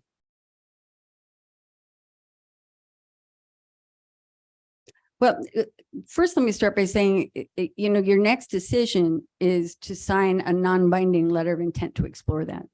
So I don't think that I can today tell you what all the business risk would be. I think that our next step in business planning would bring some of those risks to bear. So let me rephrase the question. Generally speaking, let's not say with this one, but any city that's looking to explore possibly joining a JPA, what are some potential risks? I think the public has a right to know what some potential risk for us to move forward with this would be. Yeah, I really feel like this is a legal question because it relates to that structure. So I'd like to defer. City attorney. Sure. So there's the potential to share liability. I think that's probably your biggest risk. I don't know if this is necessarily a risk, but you would be sharing in the finances as well as a member of the JPA. Thank you. How about some potential benefits? What are some potential benefits to joining for the city, any city to join a JPA? Either one is fine. Well, I can speak to what I think the benefit would be for this JPA, and that is particularly after listening to some of the discussion tonight and knowing a little bit about Hollister, healthcare is going to be an extremely important issue in this town as you continue to grow. And I think the opportunity really to have a seat at the table as residents are impacted by access issues, can't get a doctor, trouble at the hospital.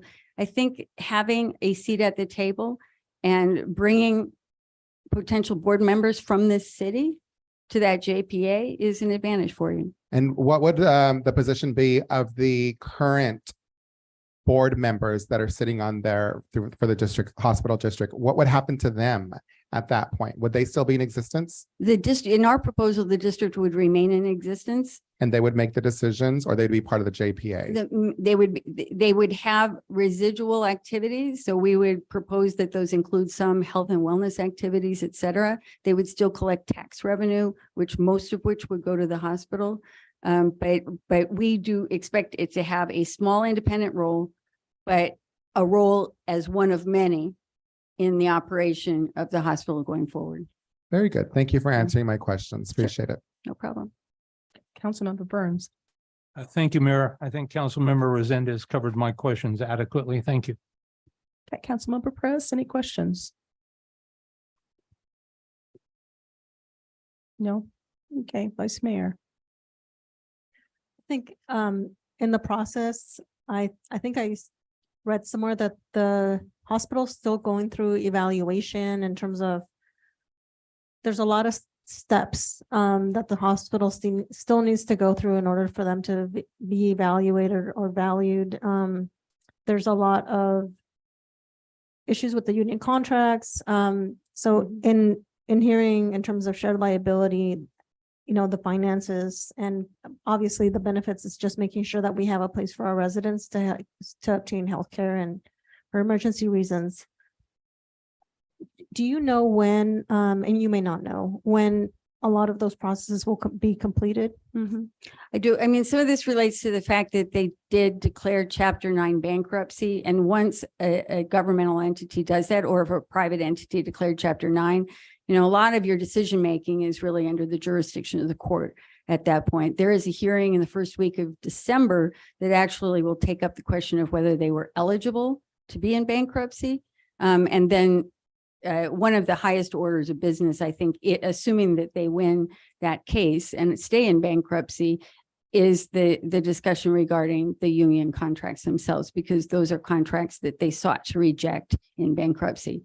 So all of, having done this for my career, even if it weren't for the bankruptcy, these kinds of things take an extremely long time. This isn't something that will play out in 3 months. It just takes a very long time. So I think that the positive side of that is for us all to learn more and to have more discussion and see what's possible. But this community has a tremendous opportunity. I mean, you're not in the dire situation that so many others are. That's the good news. Okay, I just have a couple of questions. So you've mentioned the liability, so that's a bit of a concern, but in talking about financial, we're talking about a commitment financially by the city of Hollister, not just the county, but the cities, I guess. And, sitting in on some of the ad hoc meetings and all that and reading this proposal, I know that there's been consultants working for months and doing this valuation, but it doesn't feel like we know exactly what we're being asked to commit here. And so do we have any idea of the amount of a financial commitment that the residents and the people of Hollister are going to be, taking on if we were to join this Well, JPA? Yeah, yes, I can answer it, and then no, I can't. It's going to be one of those answers. I think that the true objective of the hospital board, as I understand it, is to build a larger base of capital. So hospitals typically measure days cash on hand. How many days could you operate based on what you have? Their cash during COVID came way down. So they want to find a mechanism, and we believe that growth will be the mechanism for them to build net income again. But I also think that by having local governments participate, that each of your jurisdiction could consider ways that it could support, because sure, they have $14 million in the bank right now, and it's 40 days cash on hand, 10 more days than they had 2 months ago.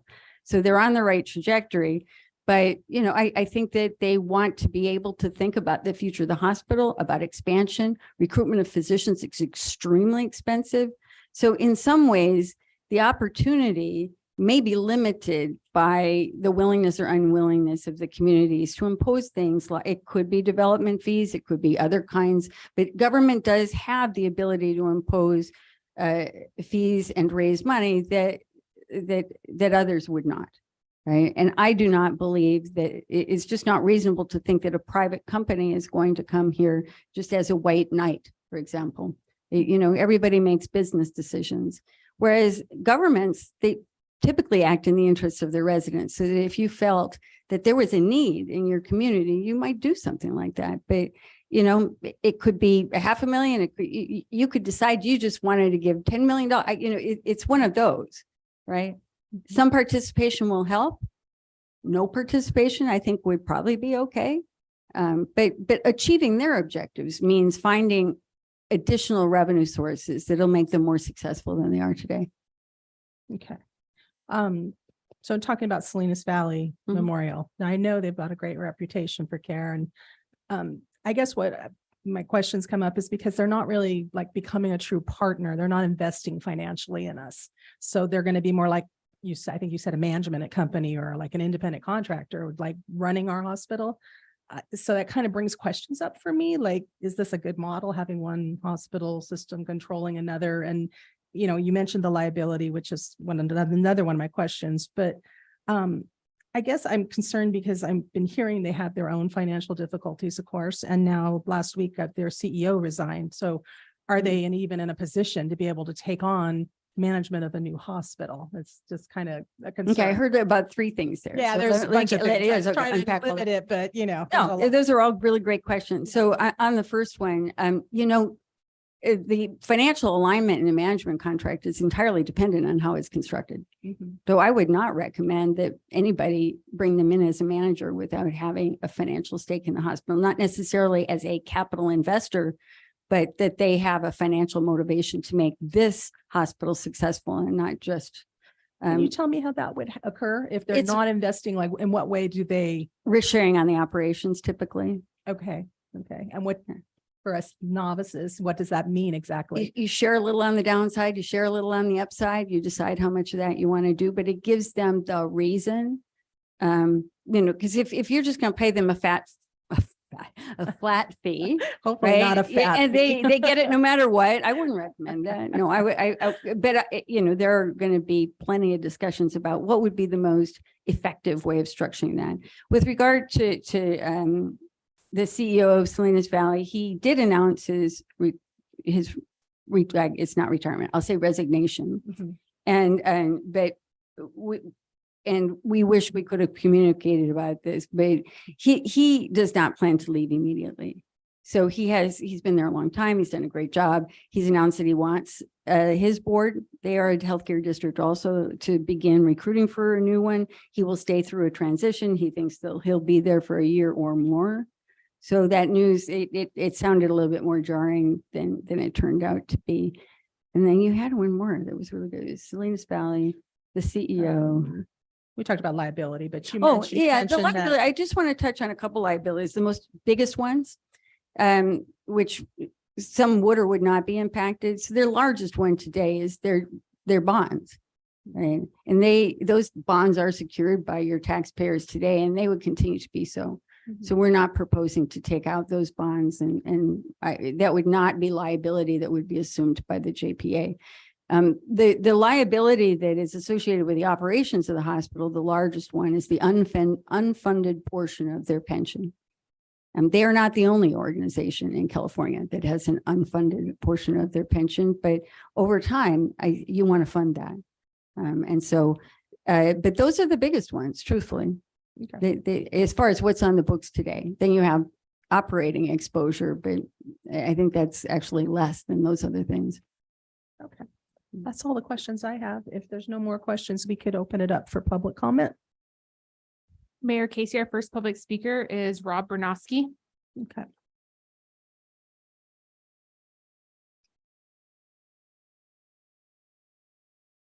Good evening, Mayor and council members.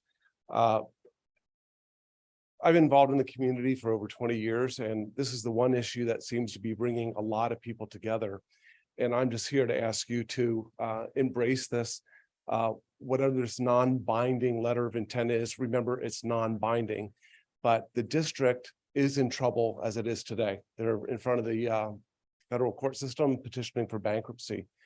But you know, your colleagues at the county level, your colleagues at the health district level, the administrations of all, and members of the public such as me and Elias Salinas and many others, we've been coming together since this began and working to find any way possible that we can keep Hazel Hawkins Hospital. And I'm going to put the charge on you, much like the legacy of Mr. Hawkins is Hazel Hawkins Hospital. The legacy of many of you on the dais and on other dioceses is here is, will you do what's necessary to keep this hospital open for us? Your constituents need it. It could be messy. It doesn't have to be, but I'm asking you to keep a very open mind on this. If you know, you have to be at the table to get more information the way I understand it works, because there's a lot of confidential information that will be passing through. And I can just surmise that they want to make sure those at the table are keeping it, because a district that has a legislative body that has taxing authority is at stake here. But I am just amazed at how much, again, your colleagues and your constituents are working together, mostly in a cooperative fashion. And when it gets messy, we have Roxy Montana that sort of calms the temperature down and things and keeps us moving along. I also just wanted to address the JPA item. If I were you as elected officials, I would not be too scared of that. I mean, the devil's in the details, but every school district in this county is part of at least 2 JPAs that I'm aware of, one for health insurance, one for liability insurance. And I'm going to surmise that there's many others. It's just a contract or a vehicle that allows 2 governmental agencies to work together. And if you did want to work with Salinas Valley, which is its own district by itself, I'm not an attorney, I don't play one on TV, but you need to enter into that vehicle so that information can be exchanged and decisions can be made. But please, I'm begging you to keep a very open mind. We need the hospital here in this community. Anybody who, like me with my our second daughter, we decided to deliver in Gilroy, big mistake. We didn't make it on time and the doctor didn't make it on time. Thank you. Right. The next public speaker is Roxy Montana.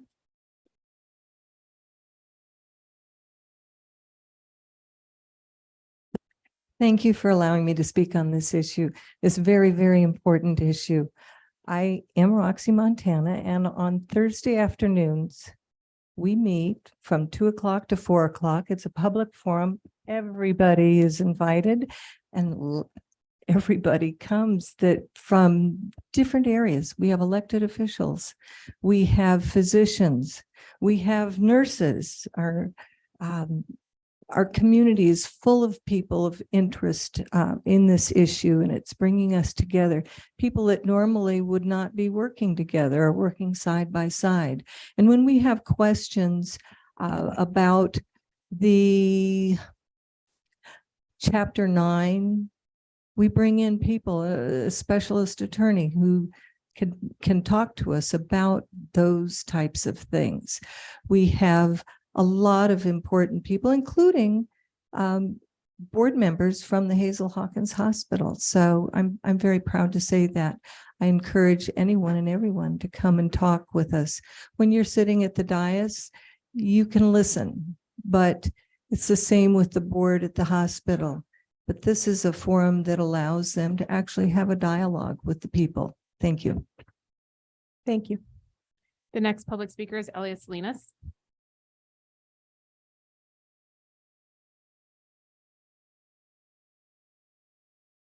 Good evening.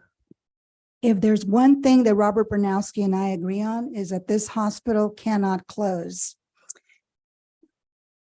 San Benito County in itself, including the city of Hollister, has just under 70,000 people. The city of Hollister holds the largest population in the county. The majority of the calls are from the city of Hollister. I urge you to please consider entering into a non-binding agreement so that you can explore what a JPA can do and how the JPA can benefit the entire San Benito County. We have a company called Advanced American Medical Group, AAMG, right now, that has made an offer to San Benito, to Hazel Hawkins Hospital, and that is to lease the hospital and purchase it in 10 years. Don't know exactly what that means, but I can tell you that AAMG is a for-profit who hires nurses out of the country that have visas to practice in California. Those nurses are non-union. I can tell you that the fear is that AAMG is going to come in and it has a history of turning the hospitals that they have over right now into skilled nursing. That is where the money is. And that is their history that they're known for. You can look it up yourself. And I am going to voluntarily tell you that you can contact Cecilia Montalvo directly for any questions that you may have. She will take the time to talk to you and explain it to you in layman terms. We are so fortunate that San Benito County was able to find Cecilia Montalvo with her history to be able to help. Now, the most important thing, please, is that you're not here to vote or to make a decision on a JPA. You are here to consider entering a non-binding agreement so you can look into the research of what we can do to keep this hospital open. Thank you. The next public speaker is Bob Tiffany.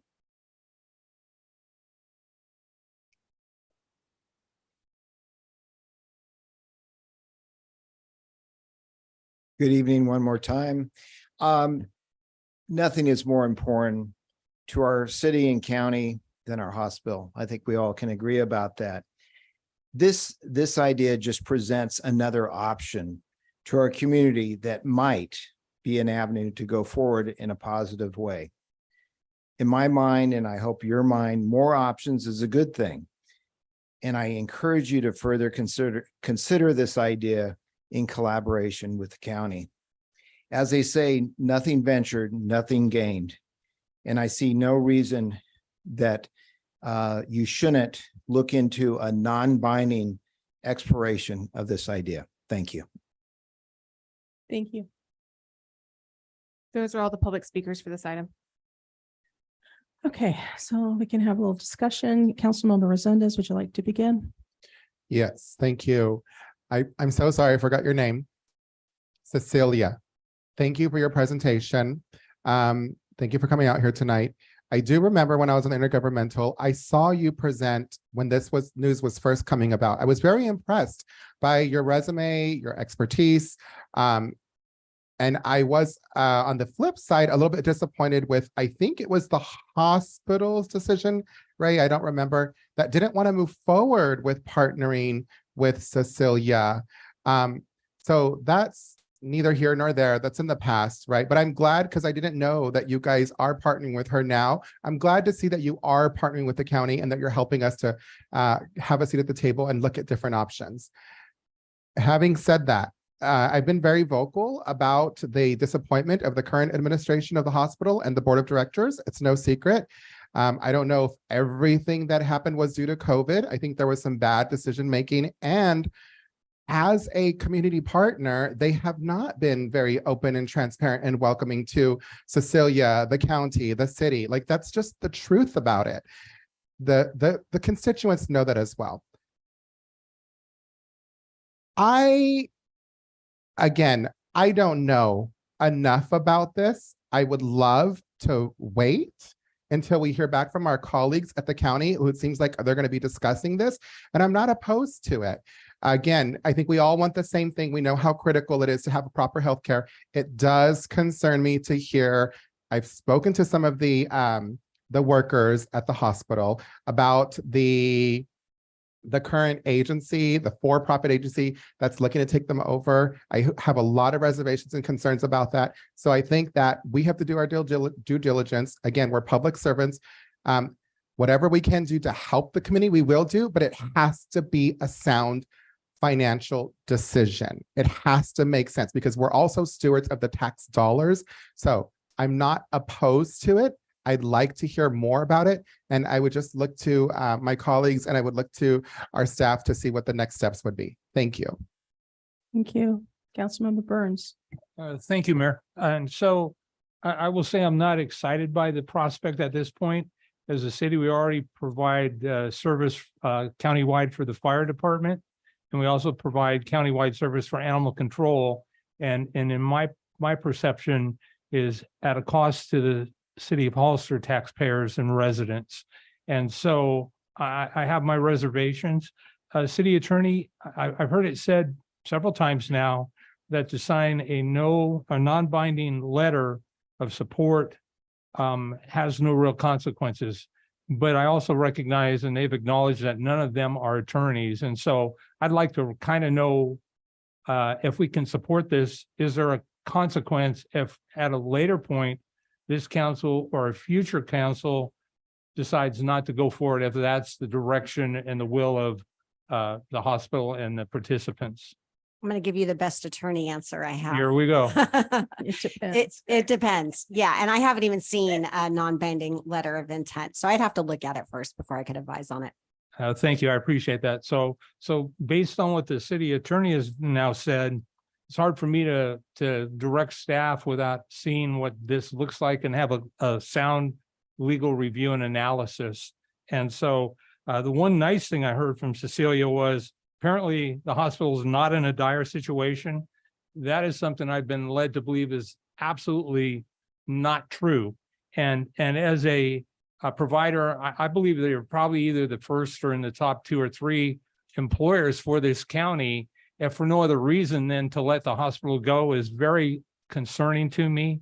And I would agree with everybody that we need to find a way to get to yes and figure this thing out. But I'm going to withhold my commitment to move forward with signing a non-binding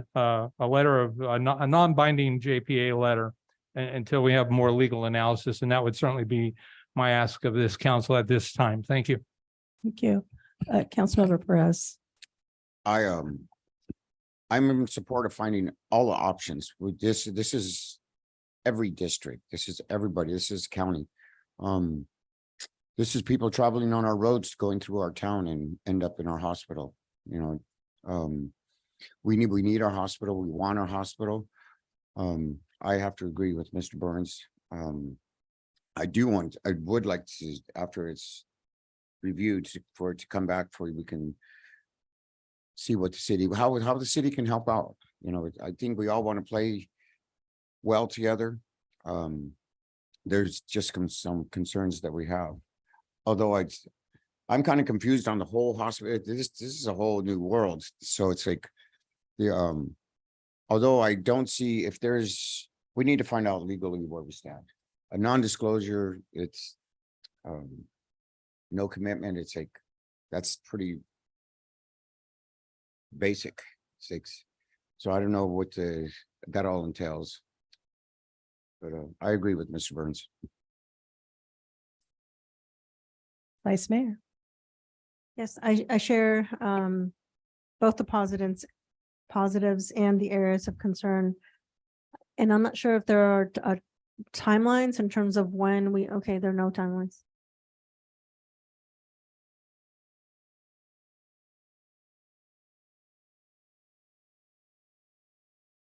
Ms. Montalvo, would you mind coming up and saying that into the mic for the record? Thank you. I think that while we want to move forward in the coming weeks, it's not urgent that you take action tonight. And I think it's entirely reasonable that you would want to see a letter of intent before you agree to it. So I have no issue with anything you're talking about tonight. So I think that would be my ask, or the direction that I would say is, one, I think I'd like to hear from the county and the San Juan Bautista. I'd like to see the letter, and I'd like to have a better understanding of the liabilities and also the resources that are going to be required. I understand that the hospital's a huge employer, and we need services. And at the same time, my understanding is not within the jurisdiction of the city of Hollister. And so before entering into anything, we want to make sure that we do so with all the data available to us. Okay. So I agree somewhat with my colleagues here. I know everyone wants the same thing. We want the hospital to stay open, and then we want it to be financially stable. And I know that a lot of people are really scared and they want a solution like now. And unfortunately, the process has been slow to unfold. I sat in, this whole crisis started a week after I took office. So it's been kind of like at the forefront of some of what I've, tried to keep in front of it, what's happening, keep up to date, share with people as things happen. I watched the hospital bring in consultants that have changed their actual bottom line a bit and help them to be more successful, to keep those doors open and maintain services. And I know they're running more efficiently, but the last ad hoc that we attended, they're in a better place, but they're still barely making it. It's not a long-term solution, as I think Cecilia said. They filed for Chapter 9. They're going through that process. And I know that they have one letter of intent, but they're also expecting a few more. They're still in negotiations. So I like that the county is trying to be proactive here, because ultimately, if things don't work out, we need a plan. But I'm also concerned that this is a separate agency that's going through a process. And now we've got another agency, which feels almost like interfering with their process, because I'm concerned that putting something out here as a possible option like this from the county could have a chilling effect on those other letters of intent that might be coming in from people that are negotiating. So that's a concern for me. I know that there are those that think that a hospital being independent and local control is like the way to go. And that's a valid point. But I'm not sure about that assessment, because everything I've read in the industry says that the exact opposite, that, across the country, we've got, small independent hospitals struggling and closing, and half the hospitals in California are operating in the red. I just don't think that the small independent hospital can compete with those larger hospital networks that have that economy of scale and can negotiate better reimbursement rates. And also, these rural independent hospitals, we just can't attract the staff, the doctors and the nurses. I just feel like we're at this distinct disadvantage with this kind of model. And I know that Cecilia worked on the Watsonville hospital, and it was not the same exact situation, but similar in that it went through bankruptcy and was saved from closure. And it's been considered a great success. And I'm really happy for the people of Watsonville that it's open. But this is an example of a hospital where local control was taken back, a really large infusion of cash with new management and a governing board. And even though they went through bankruptcy and discharged debts and renegotiated contracts, and there was a new district form, they also got $30 million from the state and another $30 million that was raised by a very supportive community. After all this, you'd think they'd be sitting a little more pretty, but they're still having financial troubles. They're still operating in the red. And they've also applied for a distressed hospital loan, just like Hazel Hawkins, and they're going to receive 8.3 million. So I like the idea of independence and local control, but I'm just not sure that this is a proposal that would actually be the right move for Hazel Hawkins. So I'm not sure about that. As far as the JPA, I really do appreciate the county trying to be proactive, because I think we do have to have some kind of plan in place, but the state mandates the county to provide the emergency services. So if the hospital closes, it's going to greatly affect our county. But what's being proposed is a little confusing to me, and I'm not sure that it's quite ready for prime time here. It doesn't answer the question, what's the financial burden to Hollister? It doesn't tell us. And it's like, I feel like we're being asked to sign a blank check. So that causes me a great deal of concern. And I know this says non-binding and all of that, but it just feels like we're putting something out publicly as this is an option and we're going to move forward. And I know it's going before all the supervisors and everyone. I'm worried about the chilling effect. I'm worried about liability, worried about the financial burden to the city. But the other piece of this is it's really confusing to me. You've got a new governing board was being proposed as a part of this JPA, but we still have a district and an old governing board. And now we're going to have two boards over the hospital. It just, like I said, doesn't feel ready for prime time. I just don't know that I can support that at this juncture. So, and especially given we don't really know the legal ramifications. So that's my thoughts on this. So at this point, we give direction, or we just, Yeah, council has some possible direction. It can give direction. okay. What is our consensus as far as this? I'm not ready to commit to anything at this point. What about you? Mayor, Councilman? I'd like to suggest to the council that we ask the city attorney's office to do a legal analysis so we have a more thorough understanding of the reality of what a non-binding agreement would be. I understand their desire to move forward. And for me, I think that's the very first step. And I couldn't agree more with you on many of your points as well. And so maybe that we can kind of get more clarity when the board meets to understand what their concerns are as well and what their thoughts are, because we got to find a solution. And so that would be where I think we go with the immediate next step, and then ask that it be time specific to, I don't know, city attorney, is this something you could have back to us within, say, a month? Is that feasible? That's feasible. And if not, I'll update council if we need additional time. Thank you. Thank you, Mayor. That would be my thoughts. Madam Mayor. Yes. Thank you. I just want to second what Councilmember Tim Bird said. I don't think that we should take it completely off the table. I don't think we should jump in either without knowing all of the details. So I'd like to hear back from the county, our colleagues across the street, see what they have to say. And I'd like a legal analysis that was suggested by Councilmember Tim Burns. Thank you. And agreement. Yes. Yes, and I think we're still waiting. I think there's other processes that are moving forward in terms of the liability and the evaluation of the hospital.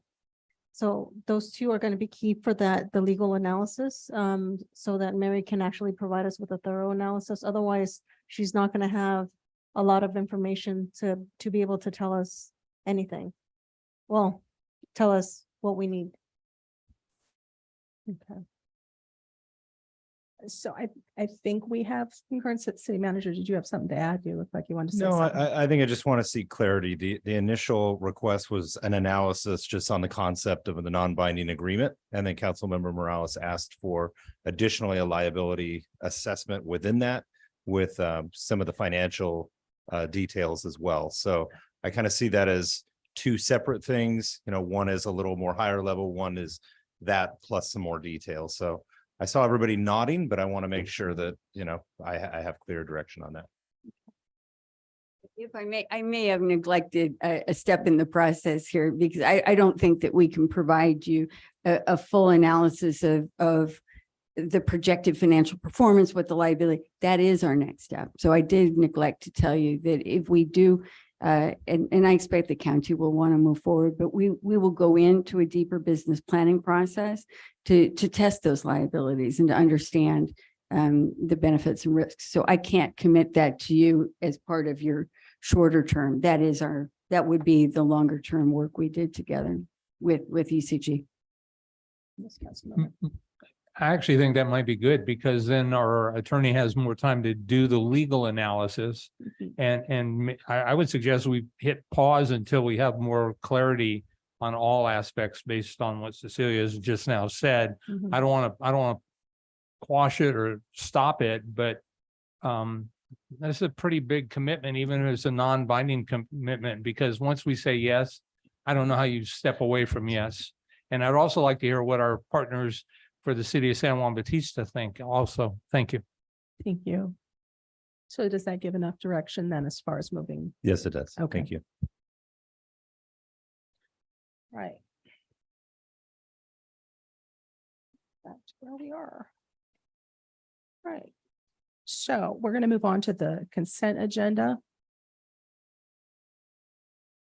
Do any council members have brief questions or comments on the consent agenda? Yeah. Councilmember Resendez, do you have any? No. Councilmember Burns. Mayor, I'd like to ask of whomever would be the appropriate person to answer it. A17 is the cannabis permit.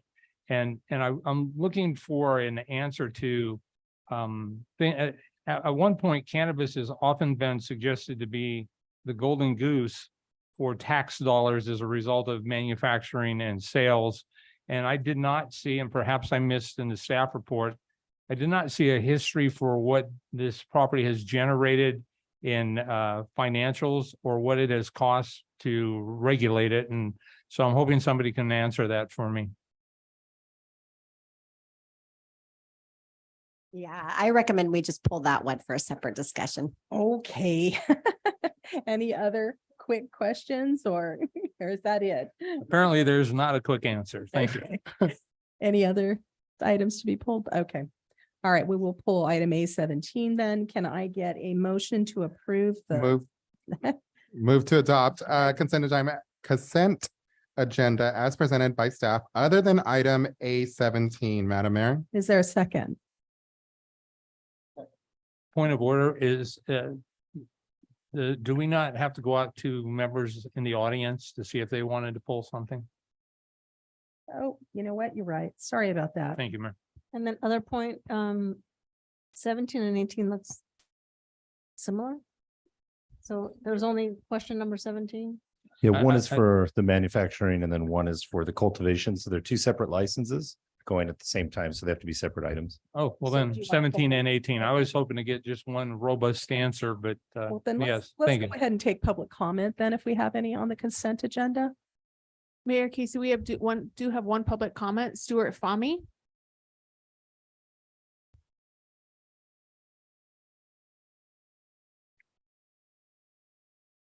You can unmute and you do have 3 minutes. Oh, I'm sorry. I would like to request that item 16 on the consent agenda be pulled out. I have a small comment on it. Okay, go ahead. Well, Madam Mayor and honorable council members, I would like to address the important matter related to the resolution to be adopted by the council regarding the deferral of acceptance and consideration of requests for individual general plan amendments during the Hollister 2040 GP plan update. Despite the council's previous decision to defer such requests, I wish to bring to your attention that I had submitted a request for a special study session, which was subsequently approved, and I had engaged our consultants for the same purpose. Additionally, I had covered the fees required for the staff to pursue this petition. While I fully recognize the need to temporarily suspend Madam these Mayor, I'm sorry. applications. We're having I cannot difficulty. hear him. Can we get a staff report first, and then can we get him to get his volume up, or can we get him up? We can't hear him, but I'd like a staff report first, if that's okay. Can you hear me better now? Sorry, Stuart. No, we can't hear you, sir. Well, I don't know what's wrong.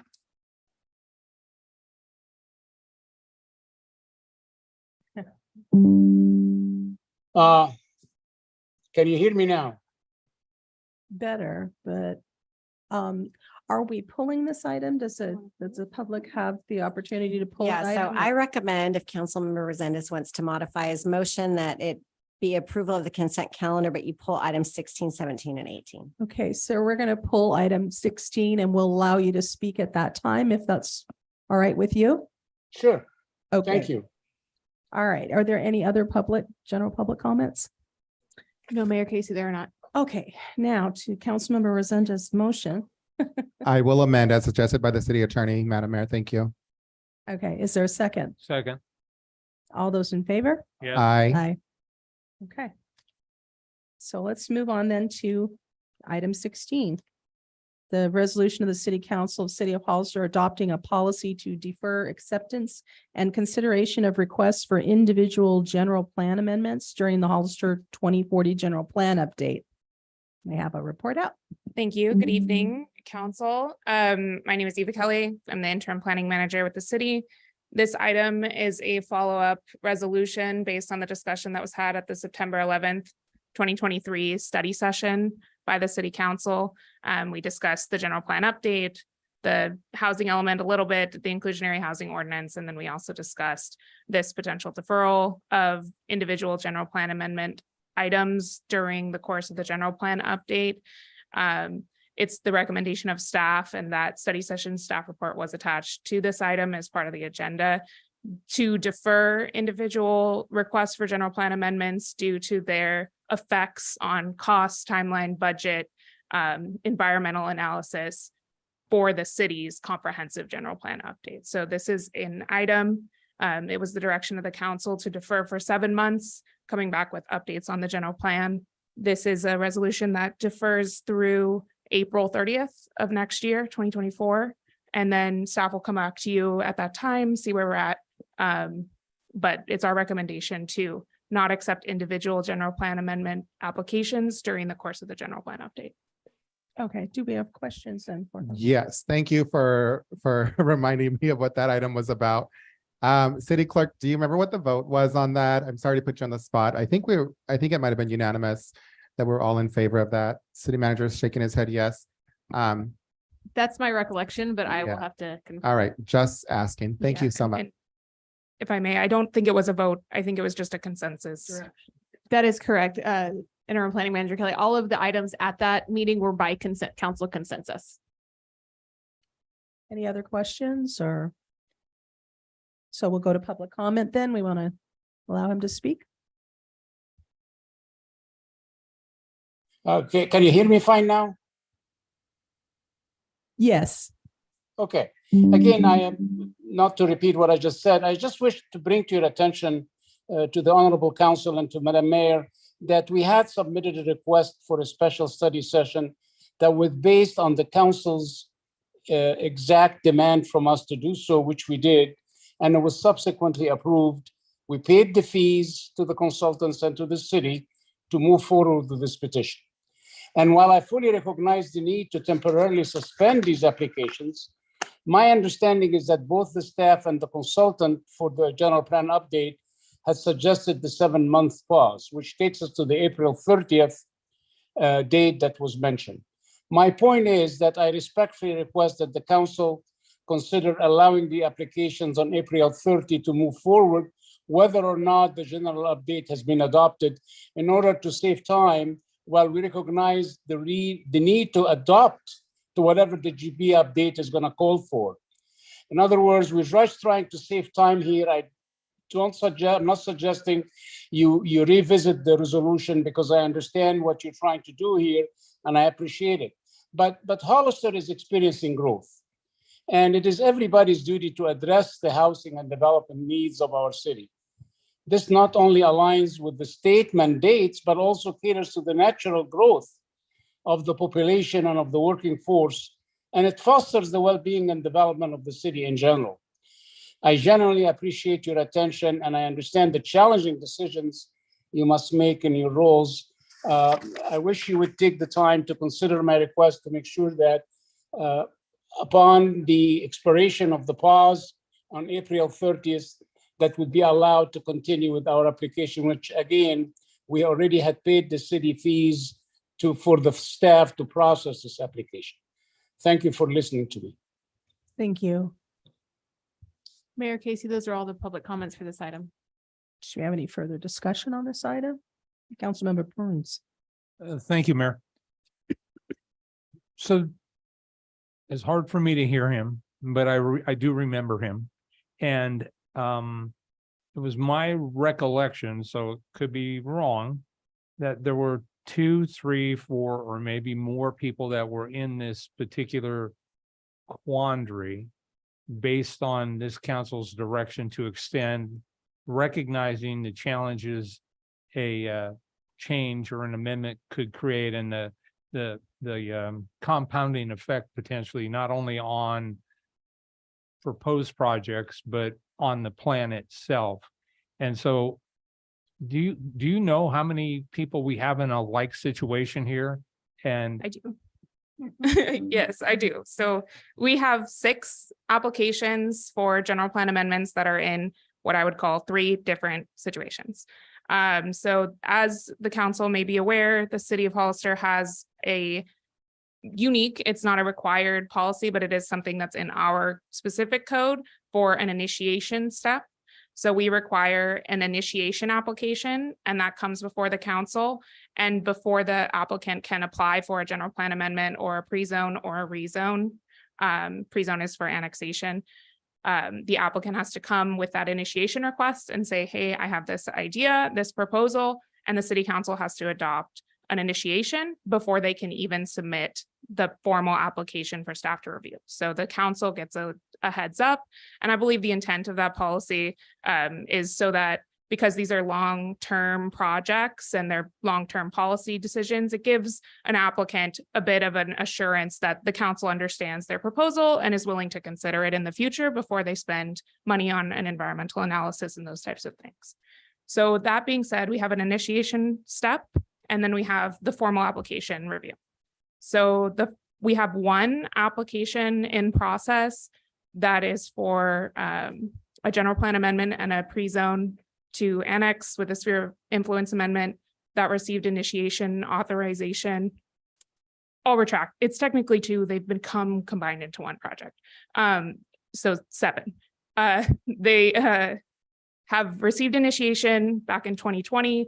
They have been being processed alongside the general plan. They have submitted for their formal general plan amendment pre-zone application, are in the middle of environmental review. That is set to follow the general plan. So in line with this proposed policy, they would still follow the general plan. Their environmental has been set up to do that. So that's the first case, and it is technically 2 applications. The second case is 1 application at San Felipe and Maple. They did receive the approval for the initiation, so they are technically authorized to submit their pre-zone and general plan amendment application to the city. They have not submitted. The city is not processing that. Staff is not processing that. They've indicated to me that they have no interest in applying for that. So that's something we'd like to address potentially in the general plan separately at the city's process.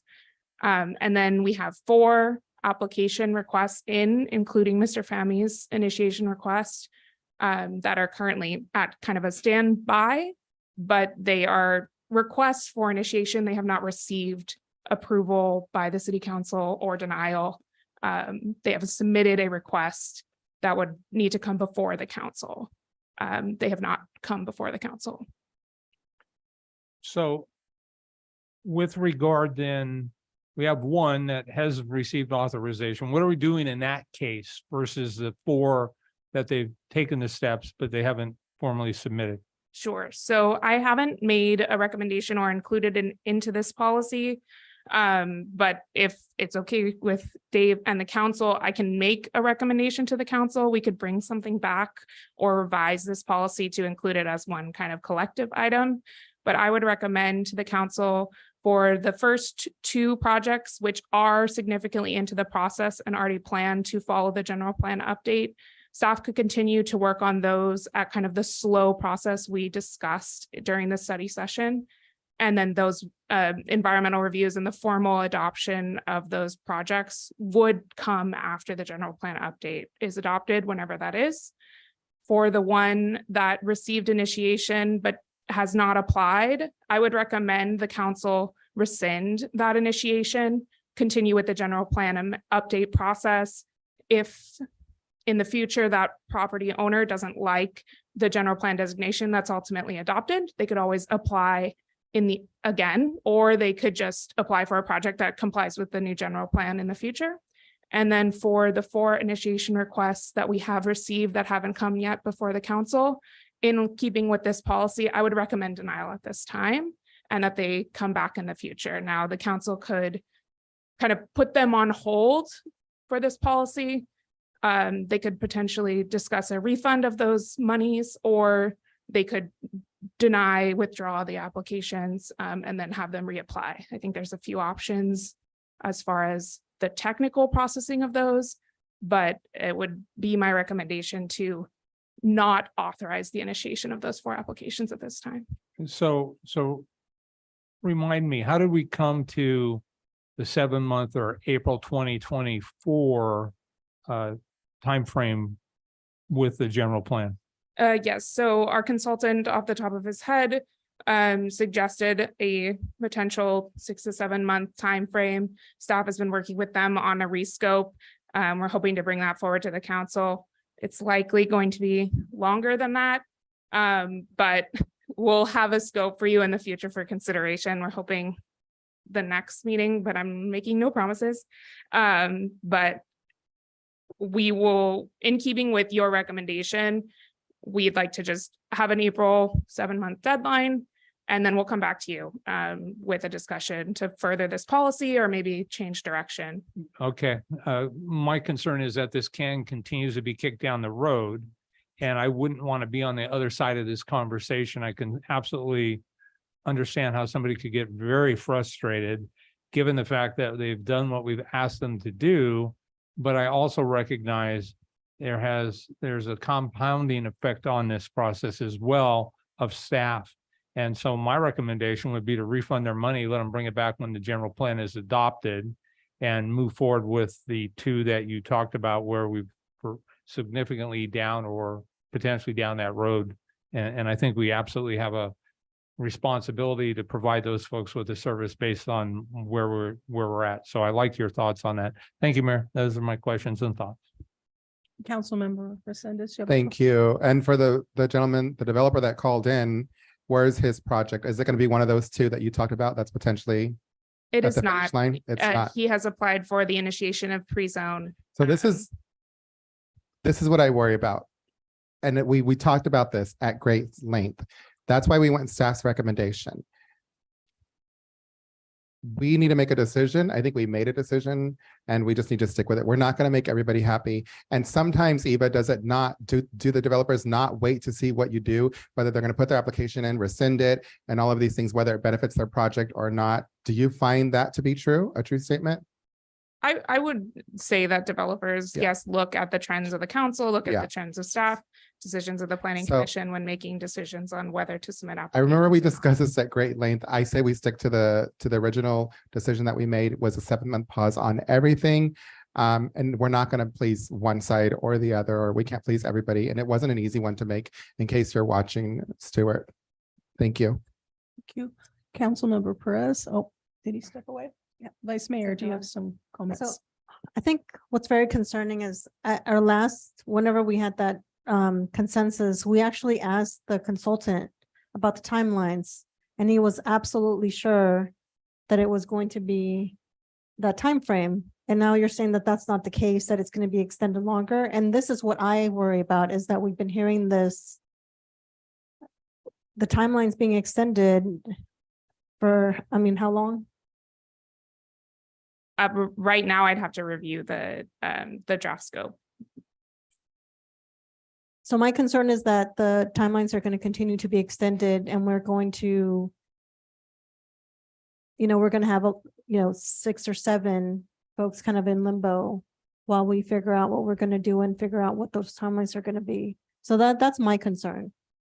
And the reason why we asked our consultant that question, and he was absolutely sure that it wouldn't take any longer than that. And then, we hear otherwise. And this is why it's really hard to make decisions when you don't have the information, because that was one of the things we actually, that was a key point in making that decision. I agree with the vice mayor, because I recall the conversation and we were very pointed about this timeline and not wanting to have an open-ended carrying on. So it is a little frustrating. And, if it's going to be extended, I mean, we need to have a point certain. I don't know what that point is, but, and I'm not, not putting this on you. I mean, the consultant's the one who gave us that information. And so we don't want people sitting in limbo. So I'm not sure what we can do to resolve this, but, I mean, I don't know, what's your feelings on this, council member? Should we? Thank you, Mayor. So I think we stay the course based on the original information. I would ask that perhaps the consulting firm come back with an update, knowing that this council has a appetite for a real deadline. And then we figure out what to do with those 6 or 7, whatever that number is. Because I think it's reasonable to extend this for that period of time, given the data we had at the time we made the decision. I don't know that it's reasonable to continue that path when people have projects that they want to pursue. And I recognize that costs are going to continue to go up, but I also recognize that staff is limited and they only have so many things they can do. So I think we stay the course for this point and move forward. I liked the planning manager's direction for the 2. I think we still need to move forward with those based on what we've committed to do. And the other 5 or 4, whatever that number may be, 7 months from now, April 1st, April, whatever it is, maybe not April 1st, but soon thereafter, make a decision based on where we're at, because I only want to make a decision one time, and I want it based on current information. And I believe that was the current information at that time. And this is through nobody's actions by the planning staff. But I also, like the vice mayor, I'm really frustrated when these things continue to be extended out without a point to be determined. And so I've been under the impression that the general plan was going to be ready to go for some period of time. I'm coming up on my 3-year anniversary on this council, and I'm not convinced it's going to get done in my 4th year. And so inconvenient for me, extremely inconvenient, probably very expensive for people trying to push it forward. But again, my recommendation is stay the course. Thank you. Yes, Vice Mayor. So with the new information, I'd like to see that we don't accept any more amendments and then at another meeting, talk about the 7. Because I think not knowing what the actual timelines are, we really need to figure out what are we going to do with the 7, have some time to discuss it, because if we didn't have somebody to do, to have a public comment, this would have just passed. And then not having the information, looking at the impact of our community, I think we need to move forward, not do any more amendments, but the 7, we should really think about, how we're going to move or not move forward with them, but we need a separate discussion at a later time. I think, it's 9:10 and we still have the majority of the agenda item to still go through. So that would be my recommendation, with the consultant coming back and telling us what's going on and where are we and what are the timelines. So have the consultant come back to give us an update, but also to discuss the The 7 7. that are already and have been submitted or are in process, or. Thank you. Councilmember. Thank you. Mhm. Councilmember Morales, I'm a little confused. So can you just run that by me one more time. What is your recommendation? So it sounds like we need more information on the 7 applications, and some may just be not appropriate, some we might deny, but I think we need to have more time to review that information. I think we can move forward on not having any additional, outside of the 7, not having any additional amendments on the general plan, but have the consultant come back and give us Got it. a different, whatever the new information is with the new timelines. At a separate time, discuss the 7 and not to do it right now. Yeah. Got it. Thank you. I feel like we already made a decision and we already had the opportunity for them to come and speak about it.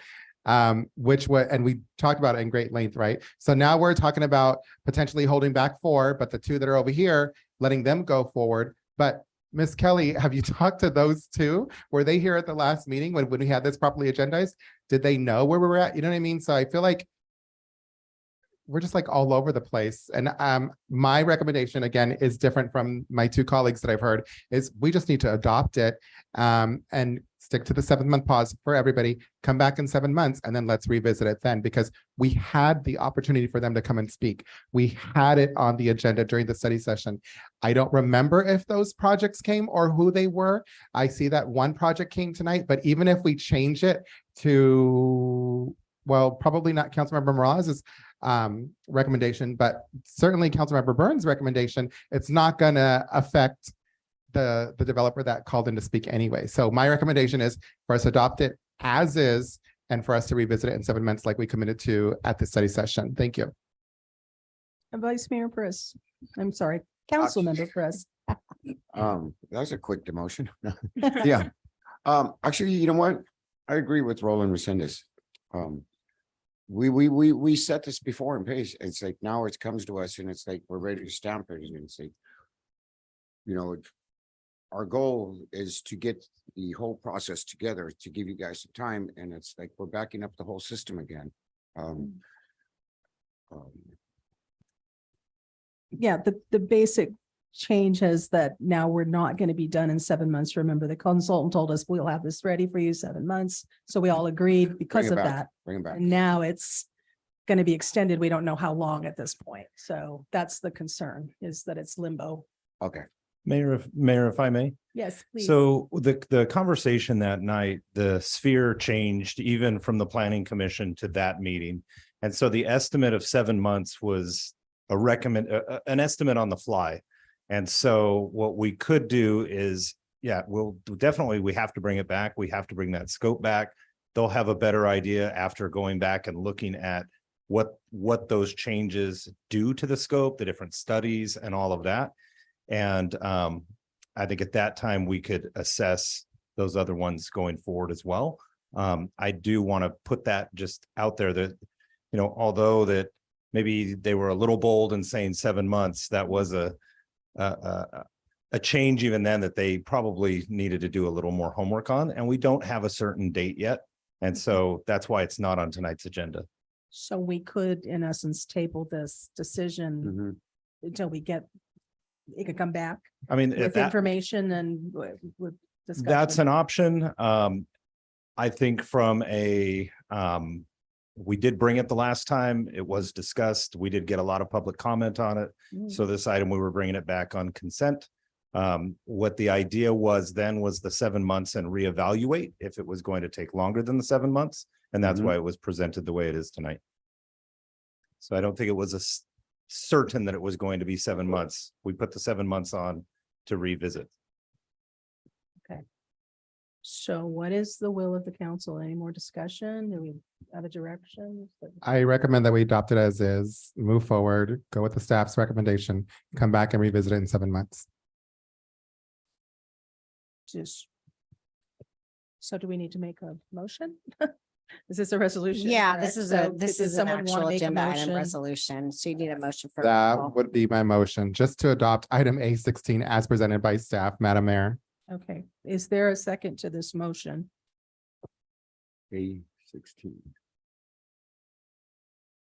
Okay, motion dies for lack of second. Is there another motion? Move to pull for further consideration to a time specific. And again, I don't know what that looks like. So I don't want to be unreasonable, but If it were to a date specific, I would suggest bringing it at the same time that we bring the updated scope for the general plan with a discussion of if you were to proceed with those items, how much difference in timing and cost would go along with that. So it's really, you have two options at that point. The pausing and stay the course, along with what was requested with the changes at the study session. So they're going to come back regardless and say, this is the new time frame. This is the dollar amount based on what was voted on. I think what we could do is look at what I'm hearing here is if the other items went, that is going to change the timeline and that is going to change the cost. And so you would have a better idea at that point. Option one is basically what was asked for at the general plan meeting plus a pause. Option two would be what was asked for at the general plan meeting with these additional items added into it. so I think I'm fine with the pause for the 7 months. I think that's what this council agreed on, but I think where we're conflicted is the fact that we've received new information that in all likelihood, this is going to be extended further out. And I can't necessarily say that I'm good with that. Yeah. Now, that's not on our planning staff. That's on the consulting firm. And so that's a you problem, not an us problem. And they need to figure it out. And they need to, when they speak, they need to recognize that we take them at their word. And for me, that's a real problem when we don't get factually accurate information. And so I'm fine with the pause for the 7 months myself, but I need to a date certain when we're going to hit that deadline. And this is just one reason why, but again, not on the planning staff whatsoever. As a matter of fact, they're just kind of caught in the crossfire on this thing. And so that's not fair to them. And there are consequences to processing this work. And so I absolutely support their desire to delay that. But on the other end, we still have a responsibility to provide good customer service. And candidly, this doesn't feel like that to me. And so that would be my recommendation to the council. What was your recommendation again? Are you recommending now? I don't know to what it is, but I'll add second it. motion? Or With that amendment, yes, I'll make a second. Or I can make a first and somebody can second it. Yeah, I think you were making a motion because the first motion failed for lack of a second. Okay, so that'd be my motion. What is your motion, sir? I'm sorry, Madam Mayor. yes, can you repeat it? Your motion, please. You asked for it. So to pause for the 7 months as this council has committed to, bring the consultant back at a time specific to tell us where we stand with the general plan, and to then figure out what we need to do for 7 months and 1 day after we've paused on moving forward, processing those requests or applications. Madam Mayor, Yes, Councilmember. thank you. I heard the staff say that they're going to bring that information back and let us know what the update is. So essentially, we're just adopting item A16. Am I not correct in assuming that? If we were to bring back, because we plan on bringing back, we'll probably bring it back. Our goal will be the 6th. We'll work with the consultant to get it here quickly, to bring back the amendment based on the changes made when we had the general plan meeting. So if what I'm hearing is correct, then the motion is to pause for the 7 months and then have it come back at a date certain where we'll look at November 6th to have the contractor come back, lay out the timeline and the proposed costs for the changes that were agreed to. With a contingency that if this is going to be extended beyond April 1st of 2024, that we need to revisit the extension, because what if he comes back or she comes back and says, oh, we're not going to be done with this until 2026. That's a real problem for me, you know? And so I don't write a check I can't cover, and I don't write open checks. And so the 7 months was not intended to be an open check. It was intended to be a date specific. And thank you to the planning staff for making us aware, because otherwise I'd have sat here fat, dumb, and happy thinking, oh, April 1st. Well, the only fool in the room at that point then is going to be Tim Burns. And I really don't want to be that person. So, you know, and we need to hold people accountable. I've said that multiple times today. And so shame on us if we choose to let people wiggle off the hook. Thank you. I think I've made myself clear and maybe beyond. So you've made your motion. Is there a second on that or is the second? So can I get a vote then? All in favor? Yes. Yes. Yes. Okay, motion carries 5-0. Let's Well, move. Hold on. I'm sorry. I'm not agreeing with that. I I'm wanted. sorry, I thought you said wanted yes. A pause for the 7 and then look at the 7 projects in terms of the impact. But that's not what the motion, so I'm voting no on that. I'm sorry. So it's a 4-1 vote, sorry.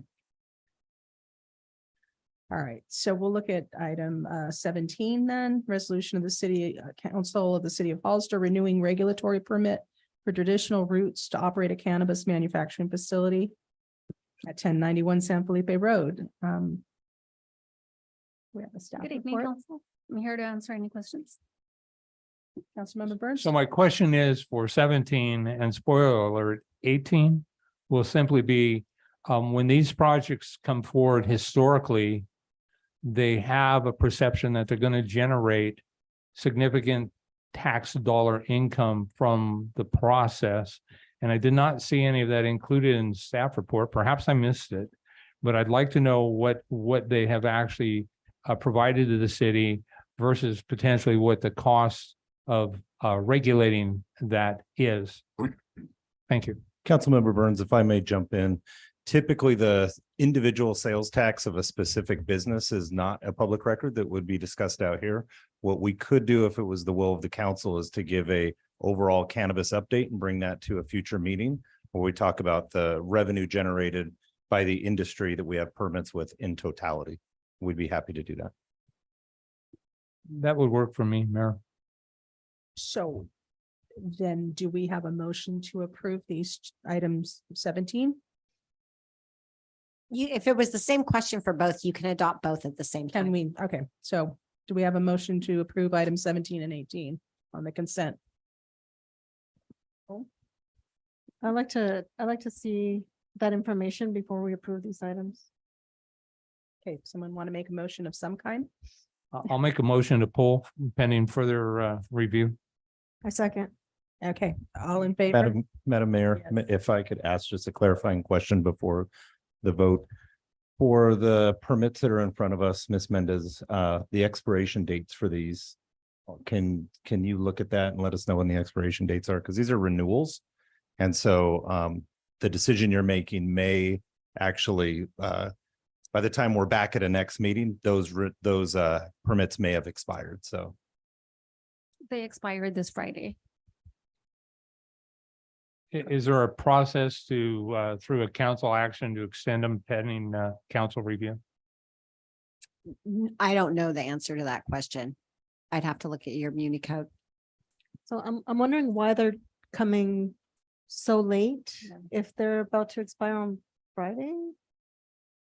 Is there a reason for that?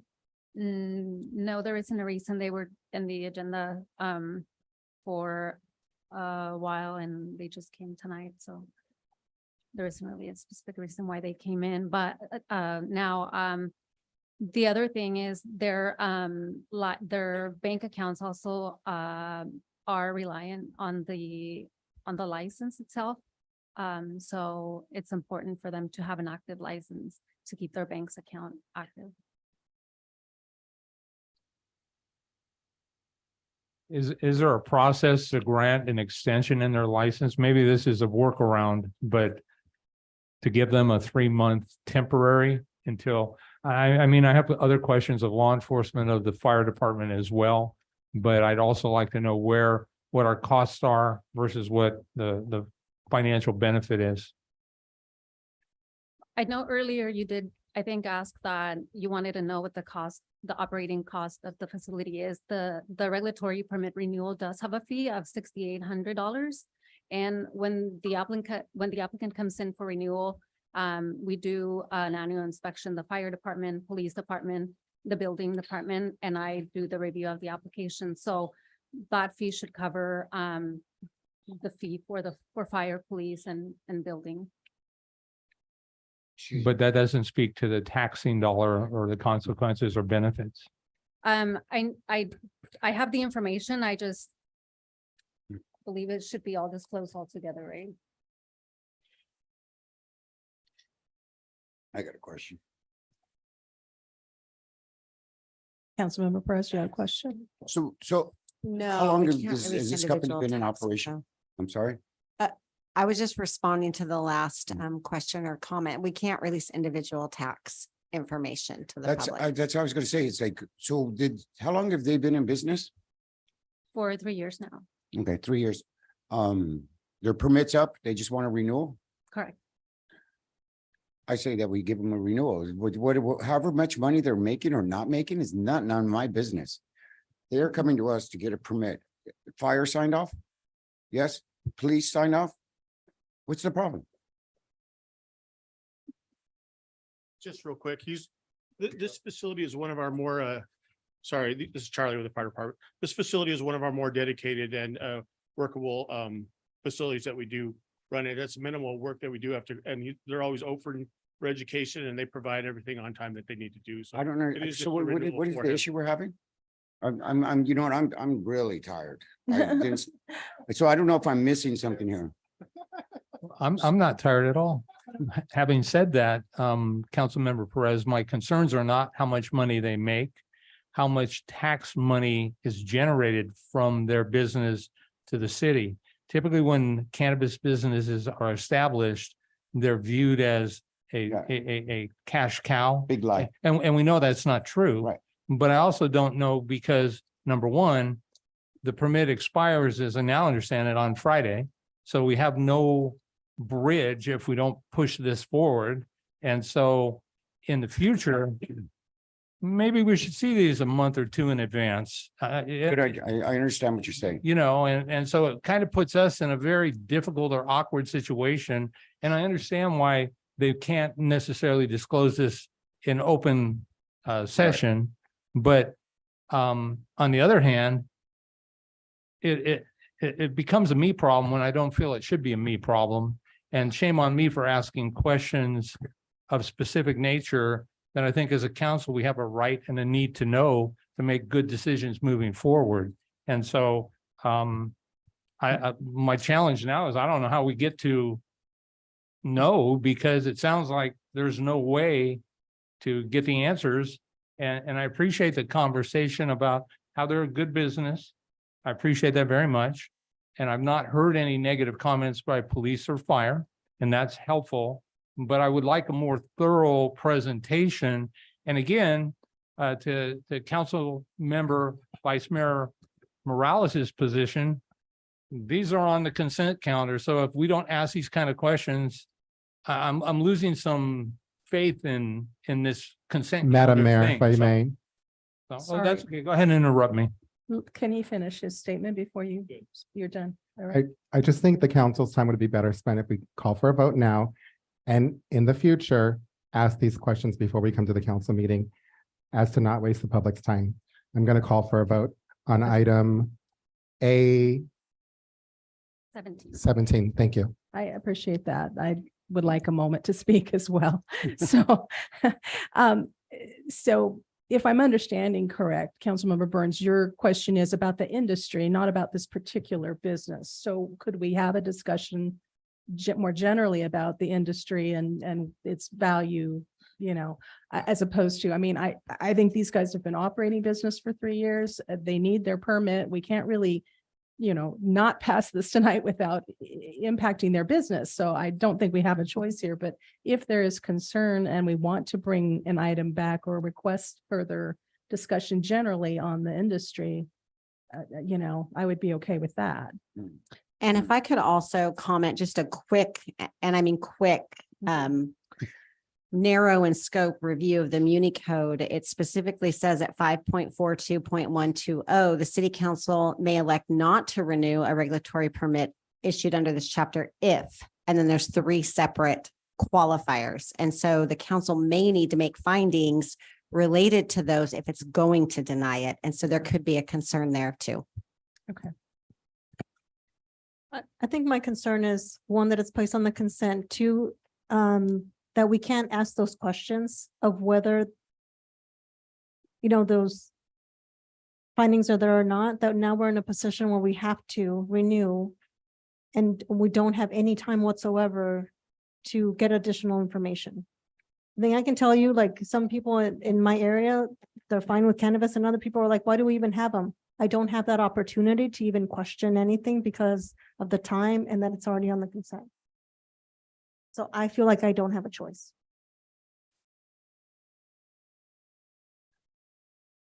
So do we have a motion here? So moved. There- So moved to what? There's still a motion on the table Yeah. to table the item. Councilmember- Oh, to Okay. table. Yes, it's currently by Councilmember Burns and a second by Councilmember Morales to table it to a future council meeting. And then you received a second motion from Councilmember Resendez, and under Rosenberg's Rules of Order, we start with the second motion first and work backwards. Crazy, I know. Rosenberg. And I thought that there was a second to Councilmember Resendez. That's what I thought. So you have to start with the latest motion first and then work backwards. If this one doesn't pass, then you go to the original motion. Yes. So your motion is to move to, Well, there was a motion. I asked to move to adopt and I got a second from Councilmember Perez. Okay. So we're move to taking a adopt. vote. Okay, Is that okay? yes, so let's, And can I just confirm that it's for 2023-204 and 205 for items B 17 and 18? yes, Okay, fine. thank you. okay. That's for both items, both permits. Yes. So as to this second motion, all in favor? Yes. Yes. Yes, so we have, is it 5-0 then? So then that defeats the second motion, so we're done. Okay. Thank you. All right. So we're done then with the consent agenda. All right. So we're going to move on then to public input. This is the time for anyone in the audience to speak on any item not on the agenda within the subject matter jurisdiction of the council. Speaker cards are available in the lobby and are to be completed and given to the city clerk before speaking. When the city clerk calls your name, please come to the podium, state your name and city for the records, and speak to the city council. If you're joining us via Zoom, please click on the bottom of your screen to raise your hand. If you are joining us via Zoom using a cell phone, please press *9. Each speaker will be limited to 3 minutes with a maximum of 30 minutes per subject. Please note state law prohibits the city council from discussing or taking action on any items not on the agenda. City clerk, do we have public comment? Yes, Mayor Casey. The first speaker is Rob Bernowski. The next public speaker is Maureen Nelson.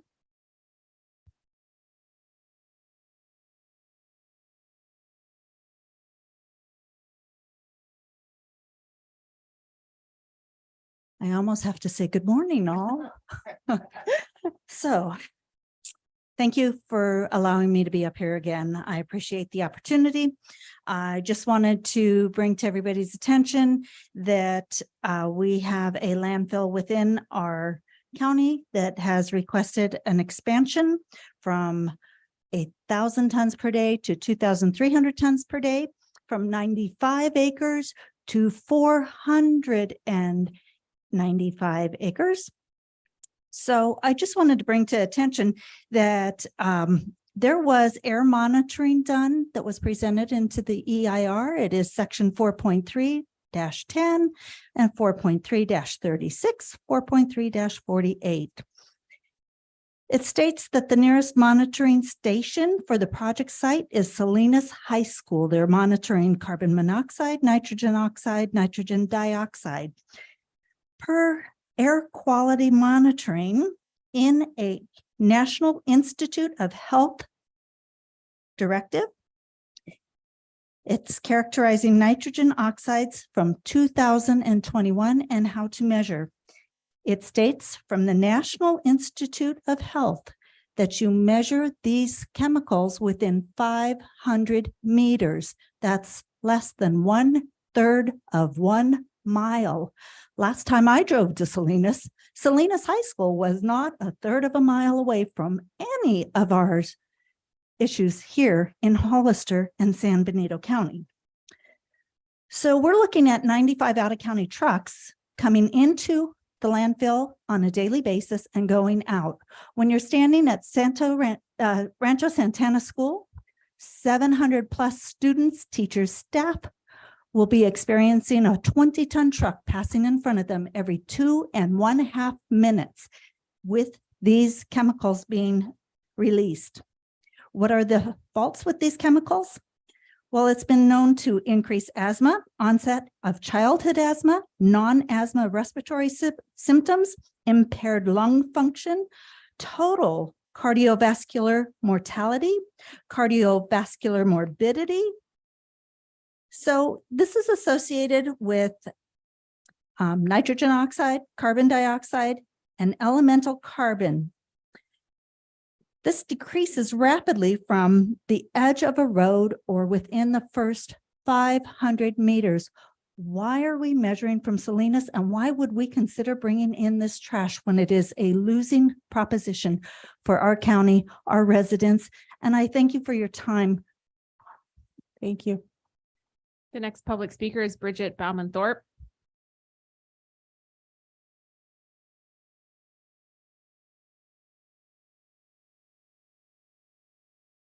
Hi, good evening again. I'm Bridget Bauman-Thorpe. I live in Hollister. First of all, I wanted to point out, I hope you all got a mailer. It has a lot of information. You can go on the JRZL website, County of San Benito's own website, get all the facts. There are all the agreements on it, also the JRZL financials. Please take the time, look at it, because your city will be impacted. So by the way, I don't know if you know, but about the wastewater going to your city wastewater treatment. I made a comment in a DEIR, which is in the final EIR. Everybody can access this. It's was released on the 29th of September, the final EIR. Here's my comment about a projected wastewater generation, table 4.12-1. Currently, production of wastewater is 2020 was 289,080 per year. The leachate production would increase to 2.3 million, 23,152 gallons per year with the total land in expansion. The landfill does not only produce leachate, it produces also other wastewater. The total production of wastewater, it's going to your city wastewater treatment, would double to 4,707,704 gallons per year. I hope you are aware of it, that the leachate from the landfill is piped to the wastewater treatment center. This puts a massive strain on the wastewater treatment center. A lot of the chemicals, PFAS, could evaporate, become airborne, and expose the residents of Hollister to these chemicals. This was their response. I don't want to finish it all. I just want to get the response. I have to hurry up. The commenter raises concerns regarding increasing the volume of wastewater being sent to the city of Hollister wastewater treatment plant. The commenter also raises concerns regarding chemicals evaporating from the wastewater treatment plant and exposing residents to these chemicals. Like I said, it's the commenter. As described in the response to comment 55-1, the proposed project would not be expected to substantially increase the volume of leachate being directed to the city's wastewater treatment plant. Also, wastewater treatment plants are designed to remove pollutants from the wastewater to protect downstream beneficial use. Wastewater treatment plants are not known to be sources of toxic evaporated chemicals. And I wasn't finished, but this is part of the FEIR. Thank you. Thank you. The next public speaker is Rudy Pache. Next public speaker is Mary Shaw Corin.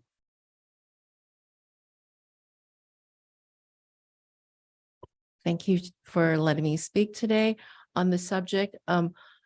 There were over 1,000 people in San Benito County, maybe a few outside, but mostly in this county, who objected to the landfill expansion. And I think the vast majority were in the city of Hollister. So I think it would be wise, this previous speakers did a really good job of pointing out the problems with this landfill expansion, which the county will be taking on or addressing, but I think it would be really wise for the city to take a position on it, since many of your constituents will be greatly impacted. For example, the route that the garbage trucks will be taking, there's going to be a lot of garbage trucks coming from Silicon Valley. In fact, I think the estimate is that 90% of the garbage will be from Silicon Valley. So it's going to be coming, this is after the expansion, right? More recently it was 80% of the garbage. So the route will include going down Airline Highway and within city limits. So I think that the city should weigh in on this. There'll be a lot of damage to the roads. I mean, there's a lot of other impacts as well, which the previous speakers referred to. So I think that this city council should weigh in on this. I know you cannot make a decision, but you can certainly pass a resolution to make a recommendation, for example, that the County Board of Supervisors not allow such a huge expansion of the landfill to accommodate out of county garbage. So thank you for your time. Thank you. The next public speaker is Donnie B.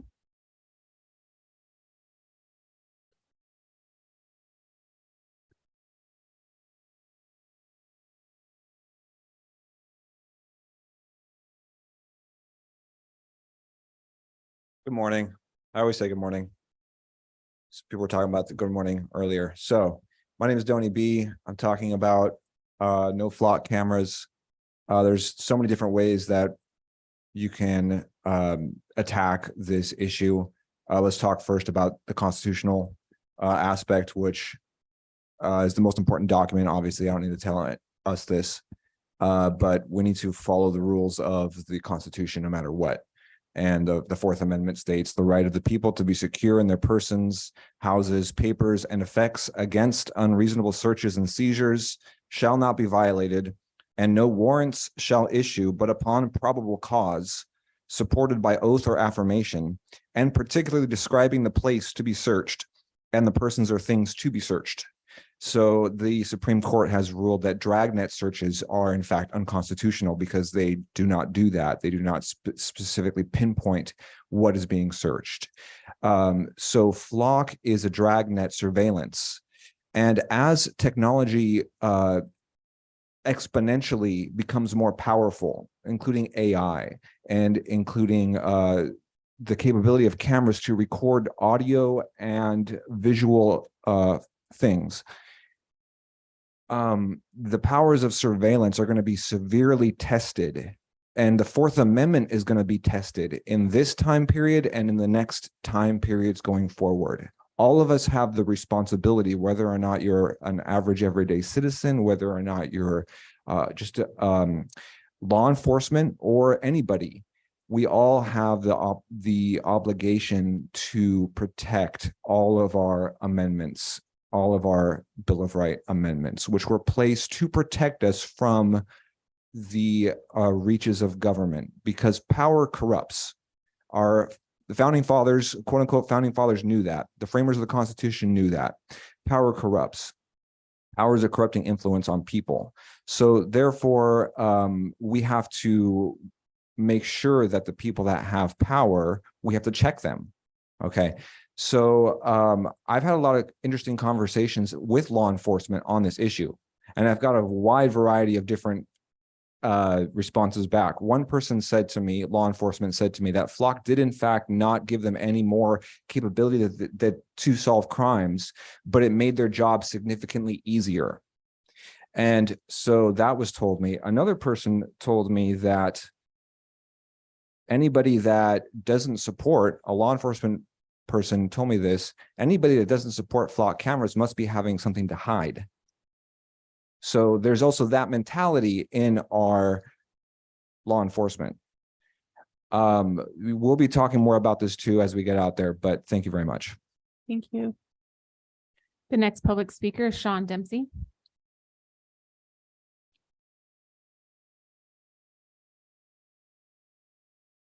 Mayor Casey, council members, I'm here as regards the Winds Alley freestanding water issue. This water issue has gone on for years. I'm going to read you a short form of it because I need to get to the end page. Location at Winds Alley between West Street and Powell Street. Alley in total disrepair, deep potholes throughout the alleyway. And the problem is, during the rainy seasons each year, water accumulates in these large deep potholes, and there's a quantity of 7. And the following occurs. The water accumulates in the large potholes. Traffic going through the alleyway creates large waves. These large waves are big enough to have enough water flow into the neighbors' garages and cause flooding and water damage to property at their expense. And then you have got this freestanding water / gravel / slit or a silt in the large deep potholes also gets into the sewage manhole located halfway between West Street and Powell Street. I'm going to close with that as regards that, but did you folks get pictures on this? Yeah, thank you. Also, on page 4, this is the silt and gravel getting into the manholes. I also, if you go to page 5, it's a quote I got from the Nicholson Construction Company, and they give me a quote on it as regards what to do. And I would recommend that you grant them a permit for to get this done. The price is very reasonable, and also they will guarantee that for quite a few years actually. And Rick, I would also ask you to give me a help on this, to go to the city and just give the permit and get it done, because what I'm watching at the moment is the rains. The rains are coming in very shortly. And last year, the city engineers, they tried to level it, what have you. And I asked the chap in the machine, what are you trying to do with it? And he said, oh, I'm just going to level it. And I said, aren't you going to do a trench up the center? He says, I'm doing what my boss tells me. I'm just going to level it. That's a no-no. So please help me. I just want to beat the rains. Thank you very much for your time. Thank you. The next public speaker is Barry Katz.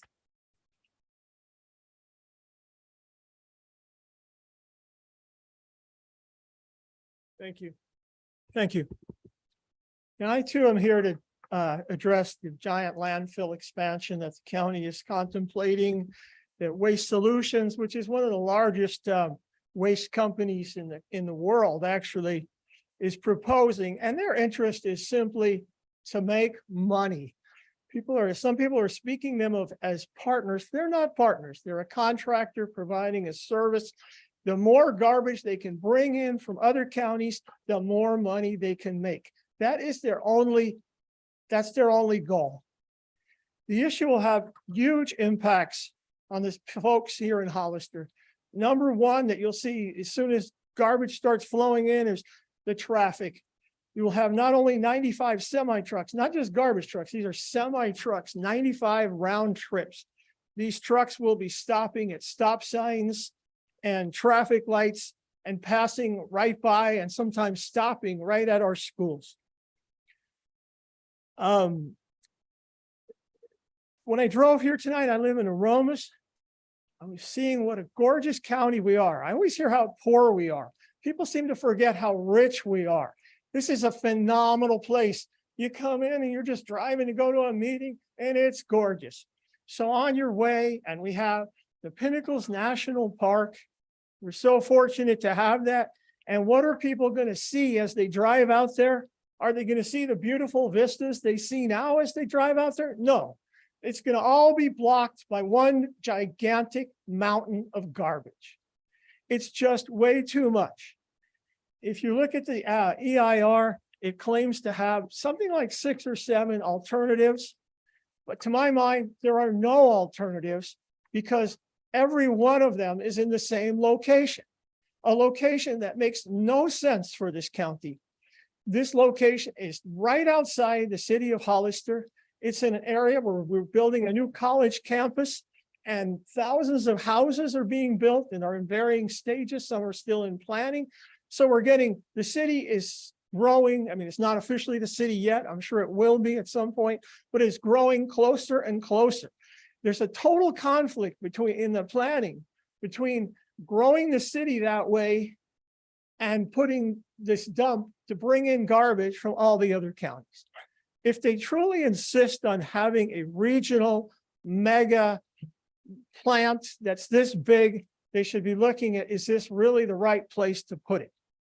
I wouldn't want to have it in my backyard, but to be honest with you, if the landfill was out in Aromas, it would bother quite a few people, but it would be 1/10 as many people. We don't have the population. When I moved to Aromas, the county, thank you, please, a resolution to condemn this. The next public speaker is Renee Baez.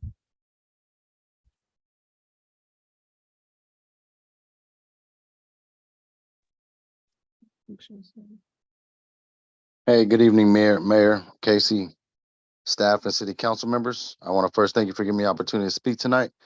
My name is Renee Baez, and I'm a field representative for the NorCal Carpenters Union. I just want to touch on the need for labor standards on the residential and commercial projects that come through this area. When I talk about labor standards, I'm thinking accredited apprenticeships.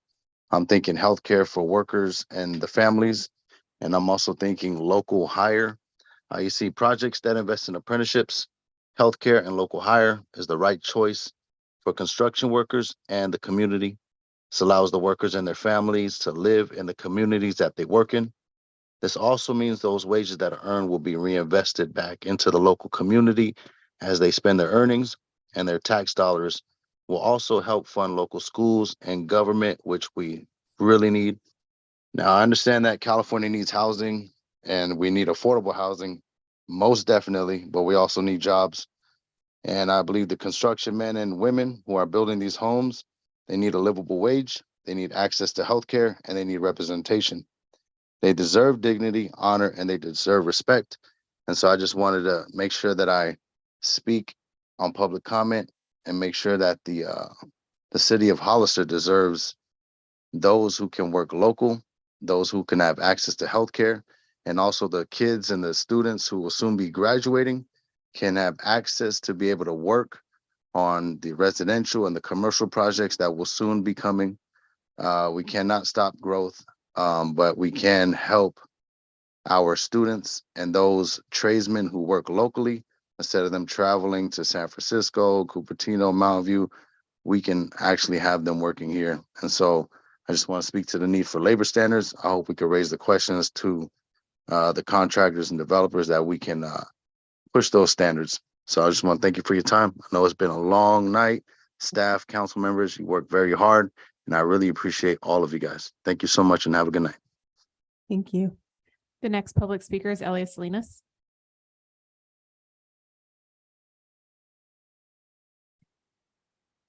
Good evening.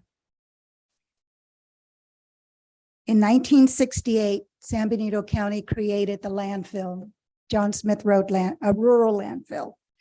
Since 1980, the state of California has not allowed any other landfills to be created.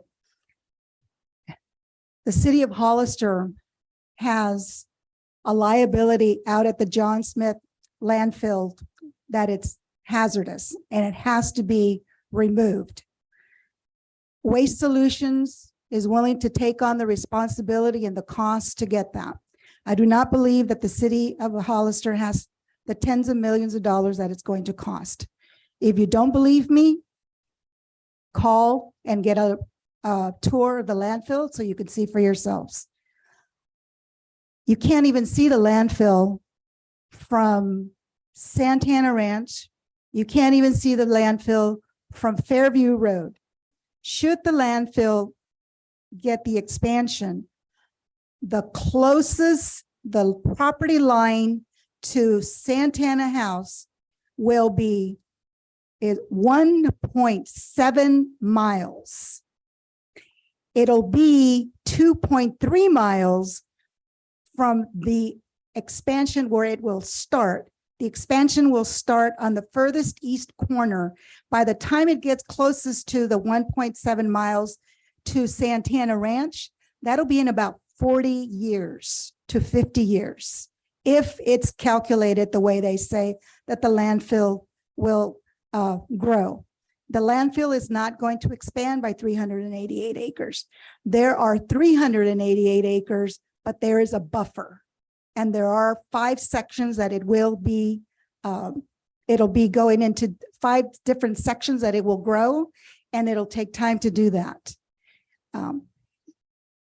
If you want to look at the future for economic development, to bring corporations here, the landfill, if it is not expanded, has a life capacity of 10 to 15 years. Should we have a major catastrophe, like an earthquake, that will lessen the capacity of the lifespan of the landfill, because it will require us as a community to clean up just like they did during the floods and use the landfill out there. So when you listen to the individuals here, there are some information that's being given to you that actually are not facts, and they're used to that type of information. Thank you. Thank you. Madam Mayor, if there's no more further comments, I do have a question. Are there further comments? Mayor Casey, We're there are no done. other public comments. Okay. Thank you. Mr. City Manager, it's been a long night. These people have been here all night. They're asking to agendize for the city council to take a position. I know you've done it in the past. I'd like for you to get a consensus from the council as to whether or not we can agendize this for the don't dump. Are we going to expand? Are we in favor of expanding or not expanding the landfill for a So point future of order, Mayor. agenda I think item? we're out of order here. We're not really supposed to have a discussion. I City think that- Attorney, can we agendize this for a future agenda? So normally there's a spot on the agenda where council members make that request, and we're not quite there yet. Thank you. Is it not true, City Attorney, that we've had the city manager, after public speakers speak, agendize items for future agenda meetings? Not that I recall off the top of my head. I'm not saying it hasn't happened, but I just don't recall. Yeah, I have not done it since being in the role. Okay. It has happened in the past. And that's why I was making the request, so that these good people can go home and get some rest and not have to stay until the informational reports. I'm happy to make that request during that time, but I'm asking that you make an exception for it now. And that would be up to council as a whole. What is the will of the council? I mean, no, I think we want to wait and do this at the appropriate time. And I also think we really need, it's 10 o'clock. I need to get consensus of the council to continue. Are we willing to continue after 10 o'clock? And then we'd like to take a short break. So we'll come back and we'll just continue on, and we will address this. You can address it at your time. Thank you. Mhm.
Give me my aces.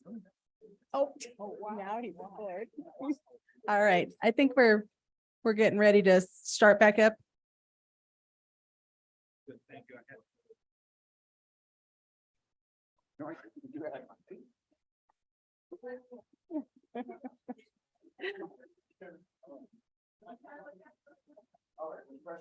Okay.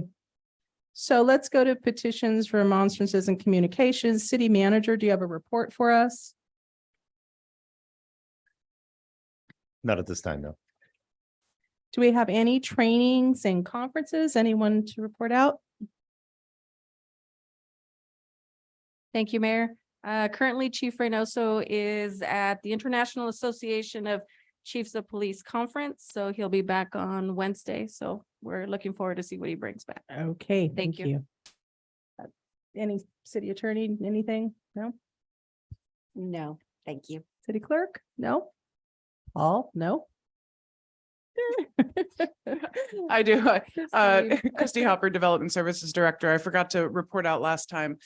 We did have our interim planning manager and senior planner attend the California Planning Association. So I had the California APA conference in September.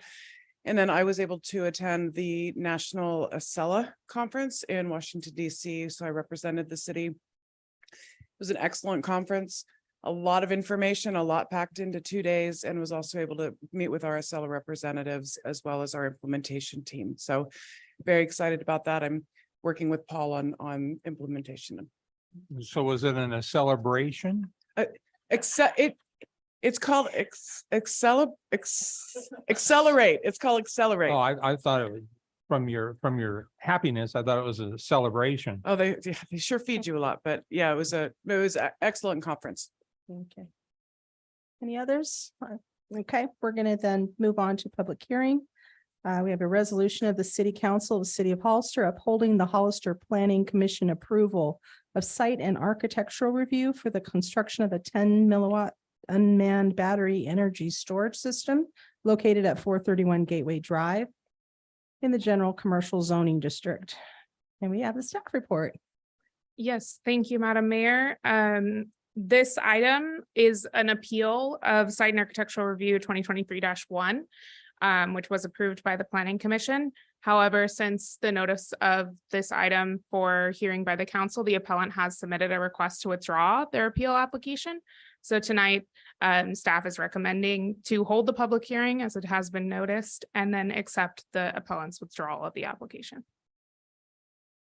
Okay, are there any quick questions from council? Okay.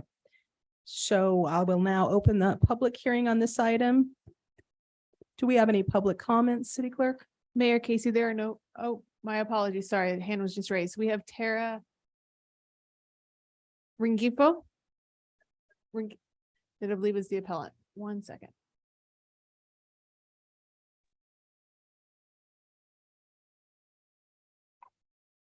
Okay, we can't hear you. Oh, good evening. Can you hear me? Yes, thank you. Okay. Good evening, Mayor Casey and council members. My name is Tara Renhefo on behalf of Appellant Citizens for Responsible Industry. Citizens filed an appeal of the Planning Commission's decision to exempt the battery energy storage project from CEQA. And regarding the project site and architectural review, we are pleased to report that as a direct result of discussions with the applicant, Citizens was able to resolve the issues raised in the appeal through a legally enforceable settlement agreement. As part of the settlement, the applicant has agreed to implement environmental measures addressing the issues we raised regarding construction air quality and hazards, including agreeing to use Tier 4 final construction equipment to reduce air emissions, agreeing to comply with Protective National Fire Protection Association standards for the installation of stationary energy storage systems to address fire hazards, and agreeing to have the project meet stringent test methods for evaluating thermal runaway fire propagation and battery energy storage systems. With these measures in place, citizens supports approval of the project. On October 6th, we submitted a letter to the City Council to request the Council's consent to withdraw its appeal pursuant to Section 17.24.140 in the City's Municipal Code. Pursuant to this section, after an appeal of a Commission decision has been filed and a public notice has been published, the appeal shall not be withdrawn except with the consent of Council. Citizens therefore request Council's consent to withdraw its appeal and approve the project. Thank you. Thank you. Any other public comment or? Those are all the public comments for this item. Okay, I will now close the public hearing for this item. So do we have any discussion at all? Councilmember Resendez, we'll start with you. No? Councilmember Burns? Thank you. I'm having to readjust to my relocation here. So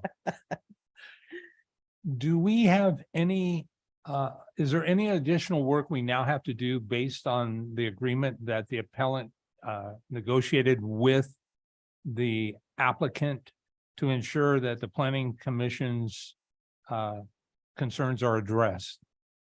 Not that I'm aware of. I would consider that a civil matter, deferring to Mary, but the Planning Commission has approved the project. The appellant is withdrawing their appeal. The Planning Commission recommended and agreed with the consultant's firm or the city staff's decision. Actually, this one wasn't prepared by a consultant, that the project is exempt from CEQA. So it is staff's recommendation to withdraw, and this would uphold the Planning Commission's decision and all the conditions that the Planning Commission recommended on the project. Thank you. And I see that the appeal cost, if I understood it correctly, is $4,036.64. Is that accurate? That sounds accurate, Councilmember Burns, off the top of my head. Okay, and so by removing the appeal, that doesn't equal a refund. No. And do we know, how is that fee assessed? Where I'm headed with this is time and materials versus a fee schedule, and I presume we have one or the other, and so I'd just like some clarity, please. I don't have the background data off the top of my head on how the fee was calculated, but generally with the previous fee study that was adopted in 2021, there was an analysis by staff of the time and process that it takes for each application type that we have in the planning department and across our other departments that were part of that fee study. So going through the steps, how many hours is estimated on average for processing that step by what type of, your assistant planner, your planning manager, your engineering department, whoever touches those projects in the planning department or otherwise. And then it was come to the total there based on a calculating hours by different position that touches the application. Perfect. Thank you. Thank you, Mayor. Thank you. Any other comments or? Then can I get a motion to approve the withdrawal of this item? Move to withdraw, Madam Mayor. Second. All in favor? Yes. Yes. Okay, motion carries 5-0. So item 2 and 3 have been postponed. So we're going to move on to resolution of the City Council of the City of Hollister approving a marketing plan and affordable housing agreement between Del Curdo Brother Group and the City of Hollister for the affordable housing units. Can we get the staff report?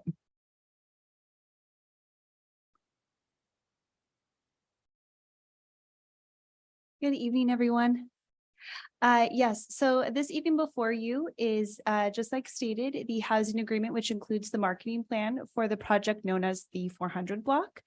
This was part of the conditional use permit in which the developer received an increased maximum density. So with the project, it resulted in 4 additional units.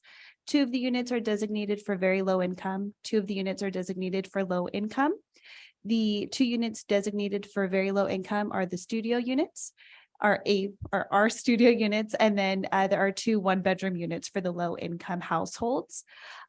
Included within this project, and why you see the housing agreement before you, is it is a condition of approval to have the city review and approve the housing agreement to ensure that the developer is following through on the restrictions and ensuring that the units are kept affordable.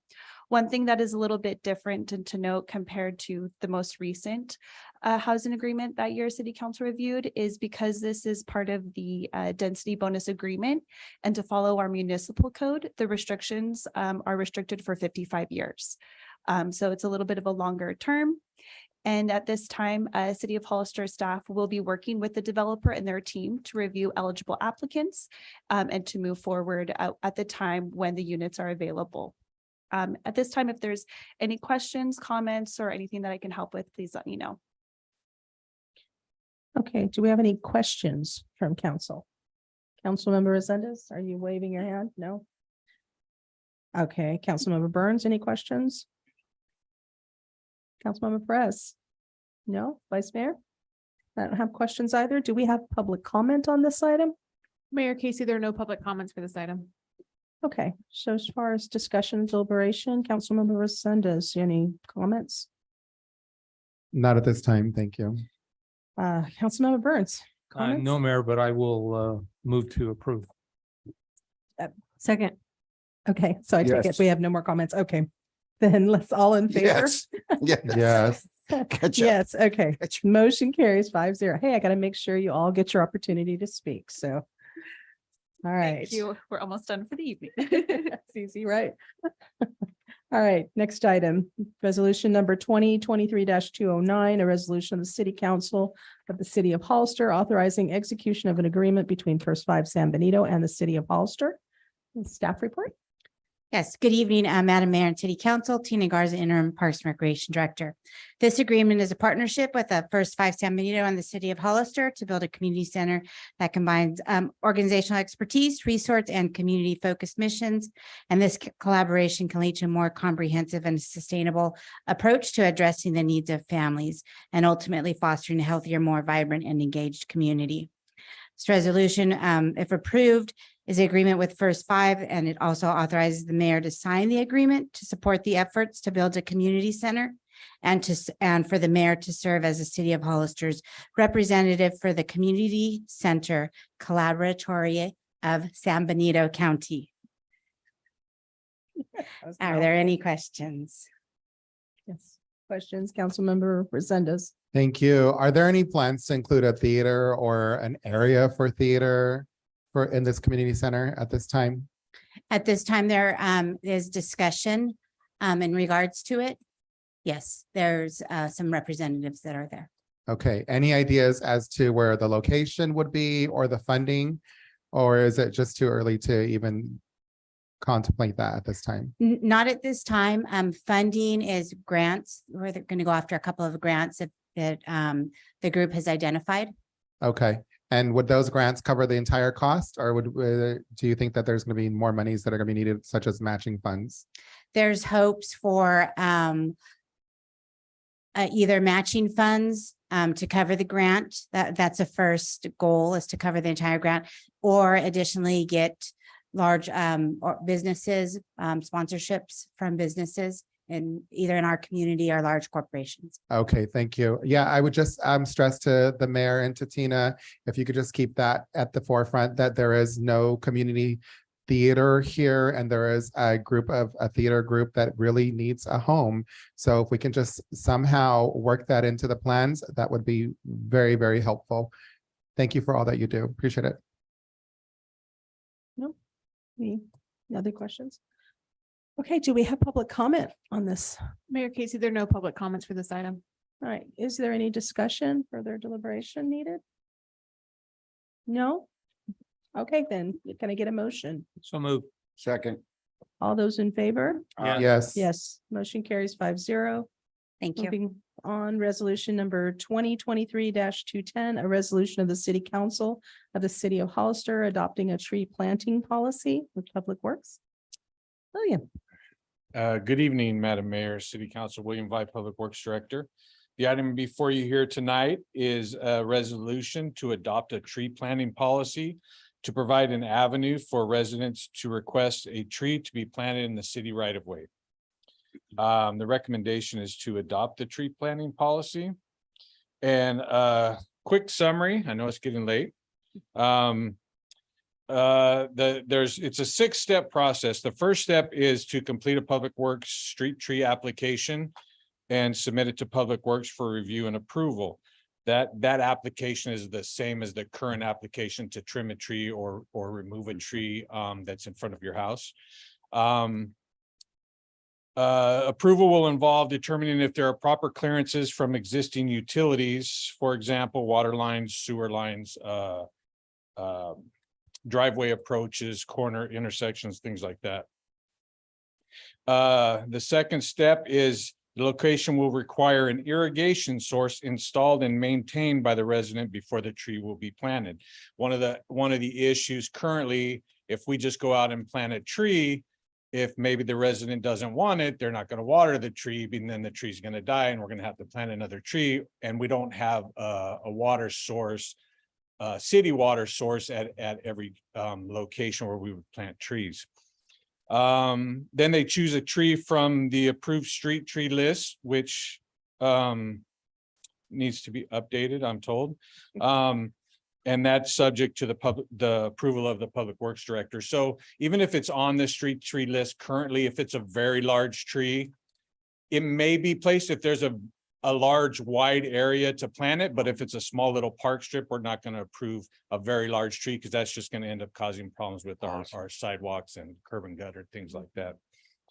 And then once it's approved, the city will place the location on a list once there is a sufficient number of approved locations to make planting the trees efficient, about 4 or 5, something like that.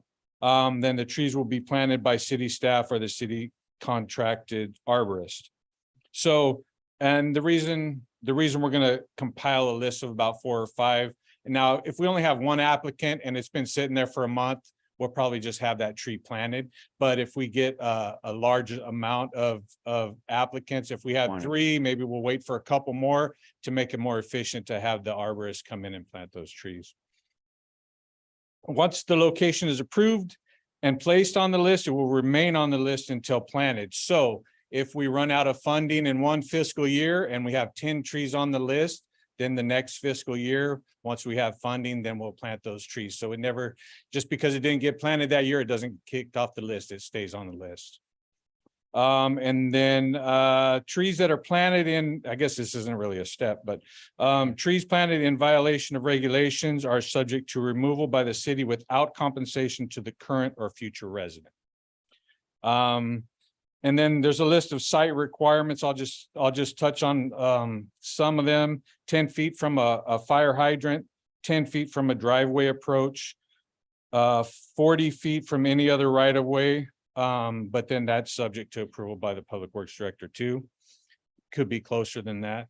5 feet from a buried utility service lateral, 5 feet from house walks, and then 2.5 from either the curb or 2.5 feet from either the curb or sidewalk edge where a park strip exists. In other words, it has to be at least a 5-foot wide park strip to plant a tree in there to allow for the roots to grow properly. And a new tree shall not be planted on top of an existing tree stump. So generally, when a tree is removed, the stump is ground down, but it's only ground down about 12 inches or so beneath the surface of the ground, and there's still a stump under there. So we don't plant trees on top of stumps. And all of those guidelines are there for a reason. Obviously, we don't want to plant trees right next to a water line. That causes a lot of issues with the water meters, or a sewer line because they're looking for water. And then the site inspection will be performed by Public Works staff, and tree planting will be performed by West Coast Arborists, our current contracted arborist. And it's already in the contract. We already have a price for that. And so currently the way the arborist contract works is we budget, I think it's $330,000 a year. And they charge per tree. So a tree up to 12 feet, they charge a certain amount. Up to 20 feet, they charge a certain amount. If it gets over 40 feet, so that price goes up. And then that price increases by the CPI. We still budget $330,000. We just get less work done for the amount of money as the price goes up. So what we'll do is we'll set aside a certain amount of money every year for tree planting. say $5,000, we get about 20 trees planted or so, something like that. And then if there's a very high demand, we could either budget more or set aside a little bit of extra of that money. But for every tree that we plant, that's less money we have to trim the existing trees. And I'm here for any questions you may have. Do you have any questions? Councilmember Burns. Thank you, Mayor. Thank you for the presentation. So I thought I heard you say that the city currently has about $330,000 budgeted annually for trees, but does that include maintenance? I could be a little bit off, but if my memory serves correctly, it's $330,000 a year, and that's maintenance. That's tree trimming, tree removal, emergency tree. If a tree comes down, if we have multiple trees down and staff can't keep up, then the arborist will come in and help us with that. And tree planting, all of that's included in the current contract. Do we have an identified heritage tree for the city of Hollister? Not that I'm aware. Okay. All right. Those are my only questions, Mayor. I do have a couple follow-up comments. Thank you. Okay, She was up. I'm sorry. Councilmember Resendez. I'm sorry, I didn't put my hand up quick enough. I just heard you say that the list of trees needs to be updated. I'm wondering if we can, I'm gonna just, I don't know what these trees are. I'm gonna take your word for it. I'm wondering if we do move forward to approve this, can we approve it contingent on the fact that the list of trees gets updated? Yes. Okay, yes. thank you. Thank you. Councilmember Perez. Thank you so much. I did just see on the news too that I forgot what city got $1 million for a tree program. So the grants, the money is out there. Thank you for coming up with something.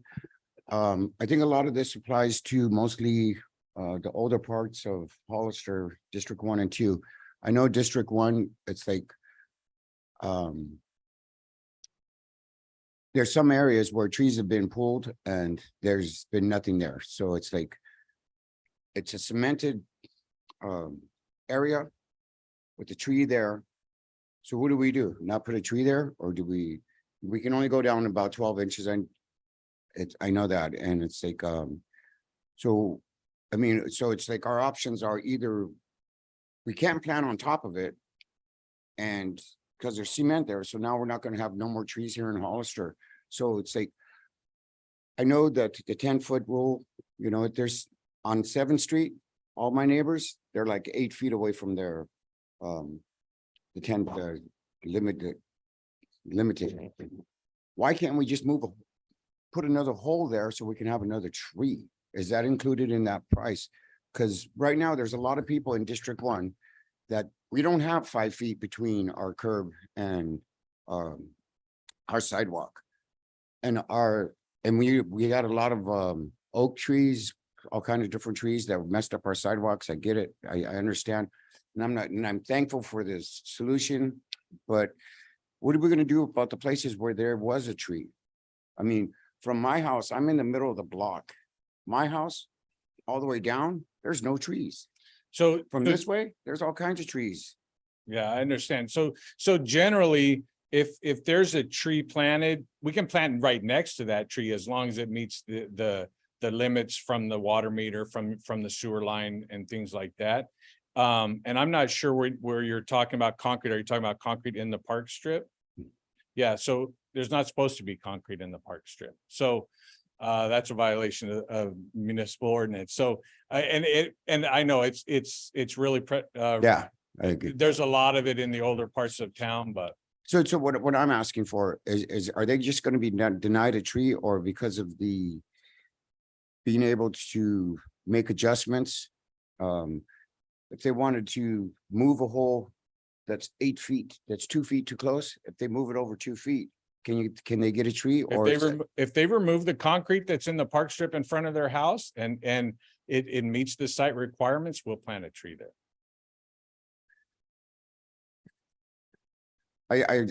I'm so basically what I'm hearing is no more for the 7th Street, we're not going to get no more trees because there's not 5 feet between our sidewalk and the curb. Well, we would have to measure it. I'm not sure. I know, without- I know how to Yeah. use a tape measure. So Yeah. I've measured myself. I've done some work out there. I pulled some trees during the last 2017 storm. So I understand what, I know. So I'm saying basically, we're putting out an option. If your hole and your cement is in the right place and it's within the 10-foot rule, then we'll plant a tree. Oh, no, we're not, because there was a tree there before. So now we're not going to plant a tree. So this whole application process is for nothing.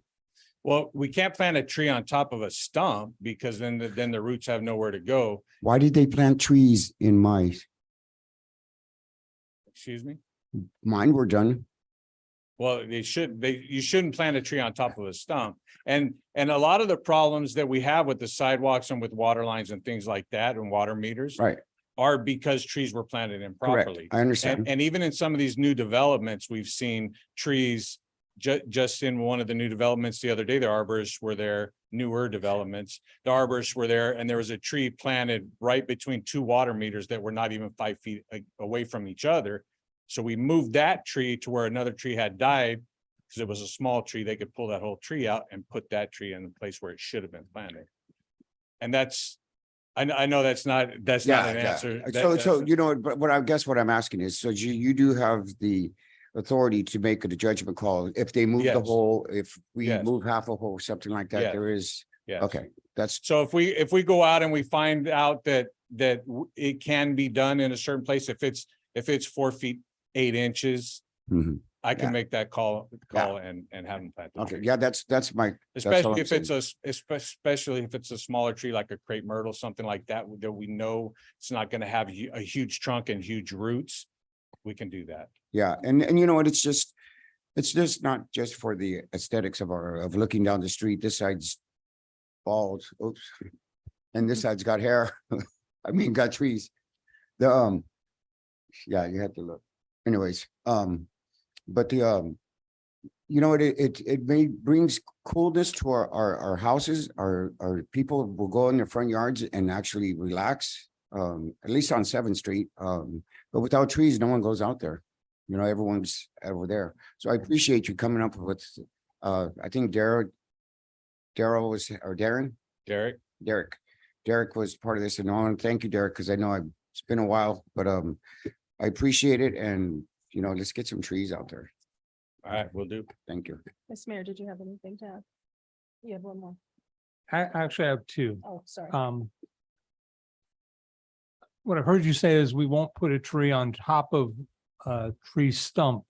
But is there any reason we can't remove a tree stump? I know that it's somewhat labor intensive, but is there any kind of a written rule or policy that says thou shalt not?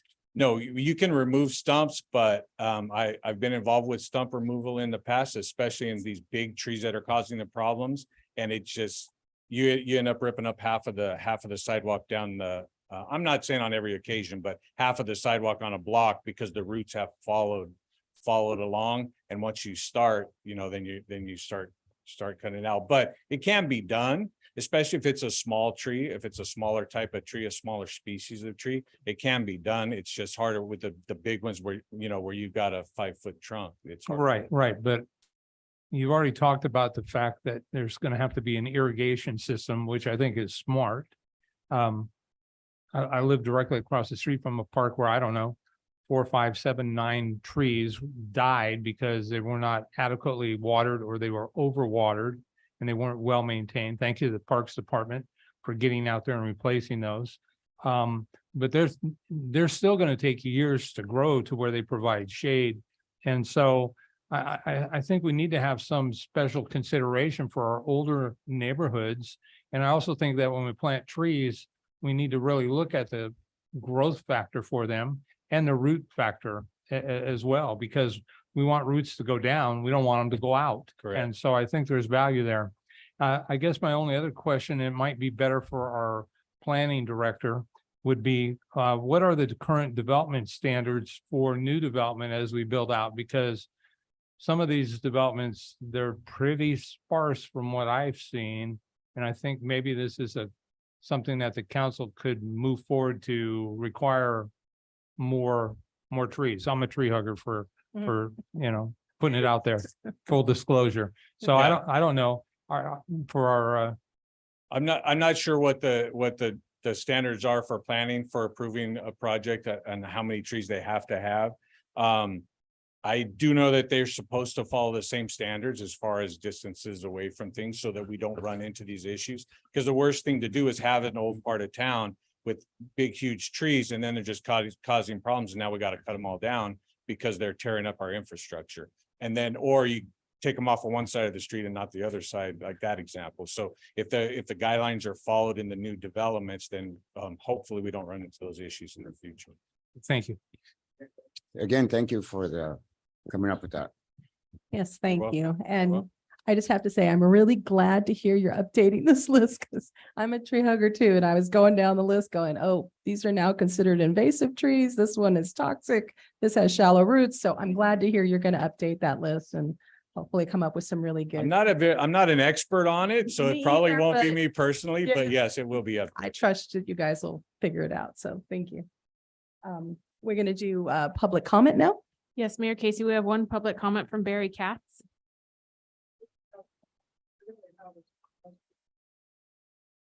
Which I know I'm not really allowed to ask for answers, so maybe one of you council members could pose my question. Do you have a goal, how many trees each year? Are you trying to plant 50 trees or are you trying to plant 500 trees? You mentioned 330,000 a year, but most of that's going to go into current tree maintenance cut, right? How much are you hoping to have left? I guess it would depend on the weather, but how much money are you thinking you may be able to use for planting trees? And I didn't catch what the cost was. You wanted to plant maybe 5 at a time. And what would that cost? That's all. Thank you. Thank you. Those are all the public comments we have for this item. Okay. Thank you. So we can bring it back for more discussion then. Thank Councilmember you. Resendez. Yep, thank you, Madam Mayor. Again, so just as a reminder, when I'm ready to make the motion, but making it contingent that we update the list of trees. Because I'm going to trust in your judgment. I'm just wondering, are we advertising this so the public knows? Like, how are we going to get the word out that there's a new system of doing trees in town? And I did like the point about like a goal, you know what I mean? Like, are we going to come back and measure that? Can we advertise it? I do get quite a few inquiries about trees. We can. Yeah, we can certainly promote it. As for a goal, because it's resident driven and there is the irrigation component of it as well. What I would look at is let's put it out there. Let's see what the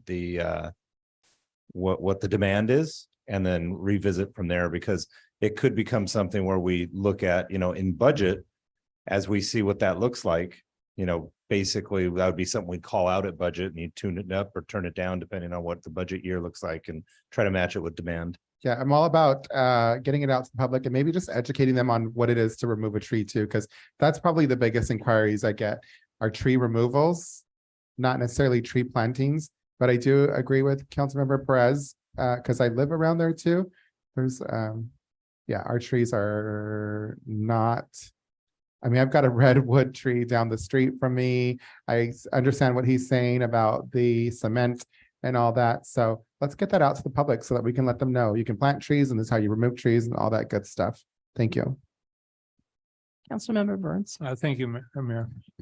In follow-up to the city manager's comment, I would actually like to see a dedicated budget line item with a review of where we have abilities to plant trees in public spaces.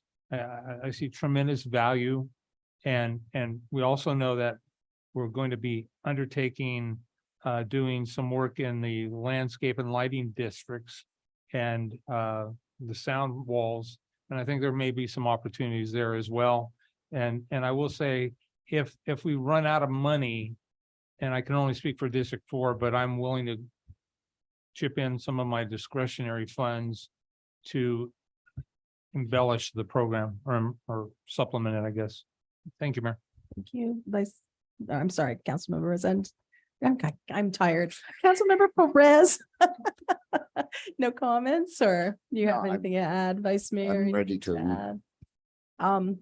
So Councilmember Burns beat me to it. I was just going to offer to, I think we do need to kickstart this, and I think you're going to find demand is pent up from waiting to, try to get these things. So I'm willing to kick in some funds as well. I'd really like to see us do a lot, sooner than later. And Mayor, if I may, just to Councilmember Burns' point, we will be coming back with a Q1 budget update, and Good. to have a full breakdown of all the available spaces could equate to some considerable manpower that I'm not sure if Williams Shop has right now, but that is something we could consider as we look at some of the other requests that we've heard from council and try to bundle it all up. So I think I think in our software that we have through the arborist contract, I think there are identified places where they have identified available places to plant trees. I'm not sure if they're all on there, but I'm pretty sure that's one of the items in there.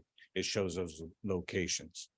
If I may, one thing I like is that, you're thinking in quantity, batches, because, trees, I'm sure they don't last very long by themselves out of ground. So I really appreciate everything, and plant a tree for your tomorrow. So Councilmember Resendez, did you make a motion to approve with the contingency? Yes, Madam Mayor. Okay, of updating the list. So can I get a second on that? Second. All in favor? Aye. Aye. Yes. Motion carries 5-0. Thank you. Right, moving on. Next item is resolution 2023-211, a resolution of City Council of the City of Hollister adopting a salary and benefits plan and associated salary schedule for employees in the executive management unit. Casey. Good evening, Madam Mayor. Casey Astorga, the city's admin services director. And just to reiterate, this is a unrepresented group of employees known as the executive management unit. And in the staff report presented to the council and the public tonight, it did have a itemized listing of the proposed changes, including the salary schedule. And with that, staff's recommendation is to adopt a resolution that would also adopt a salary and benefits plan and associated salary schedule for employees in the executive management unit. And staff is here for any questions. Okay, do we have any questions for Mr. Astorga? Any questions? Any questions, Councilmember Perez? And Vice Mayor? No? Do we have public comment on this item? Mayor Casey, there are no public comments for this item. Okay, is there any further deliberation or discussion? If I can, Madam Mayor. Yes. Thank you. I just want to take a moment to thank all of you that are in this category. We see the hard work that you do. We appreciate all the work that you do. This was something that was much needed, and I think it was a partnership between us and you to help get us to this part of I would say history, because since I've been here, I don't remember that we had an actual true fair merit system. So thank you for being good partners to us. Thank you for all your work and dedication. And I look forward to working with all of you for the next at least 3 years that I'm here. Councilmember Burns, anything? Thank you, Mayor. I would just support what Councilmember Resendez said and make a motion to approve. Any other comments, or are we ready to vote? Ready to vote. All Second. right, so they've got a second. Can I, all those in favor? Yes. Motion carries 5-0. All right, so we're going to do some updates to city council committee assignments. Yes, Mayor Casey, this item is in response to a request by Councilmember Morales at the September 5th meeting about asking the status of quite a few ad hoc committees. And so there's information on there of those ad hoc committees over the last few years. Prior to that, there was a motion or an action by council at the beginning of COVID to disband largely all of the ad hoc committees during the COVID time period. And so these are some of them that came back since, and an update on them. One to note is for the Economic Development Committee. This one has been on and off for about 10 to 15 years based on my research for it. I would recommend that this not be an ad hoc committee, since it does have ongoing. If we're going to keep it in place, that you might want to consider making it a standing committee, or look and see if it should be handled in a different way. So you can see the items there. Additionally, the assignments that are replaced to make the replacement for Councilmember Resendez, his previous assignments. And so those are all listed there as well. If you have any questions, I'm happy to answer them. Do we have any questions? Councilmember Resendez. Thank you. It's my recollection, and I could be wrong, that I read in the MOU for EDC a while ago that we have a seat. So I don't know how you're going to classify that, but there should be a city council member at the EDC representing the city of Hollister. And from my recollection, there has not been one. I could be wrong. And that would be different. So there's a difference between council member serving on an outside committee such as intergovernmental or, council of governments versus it being a council ad hoc committee.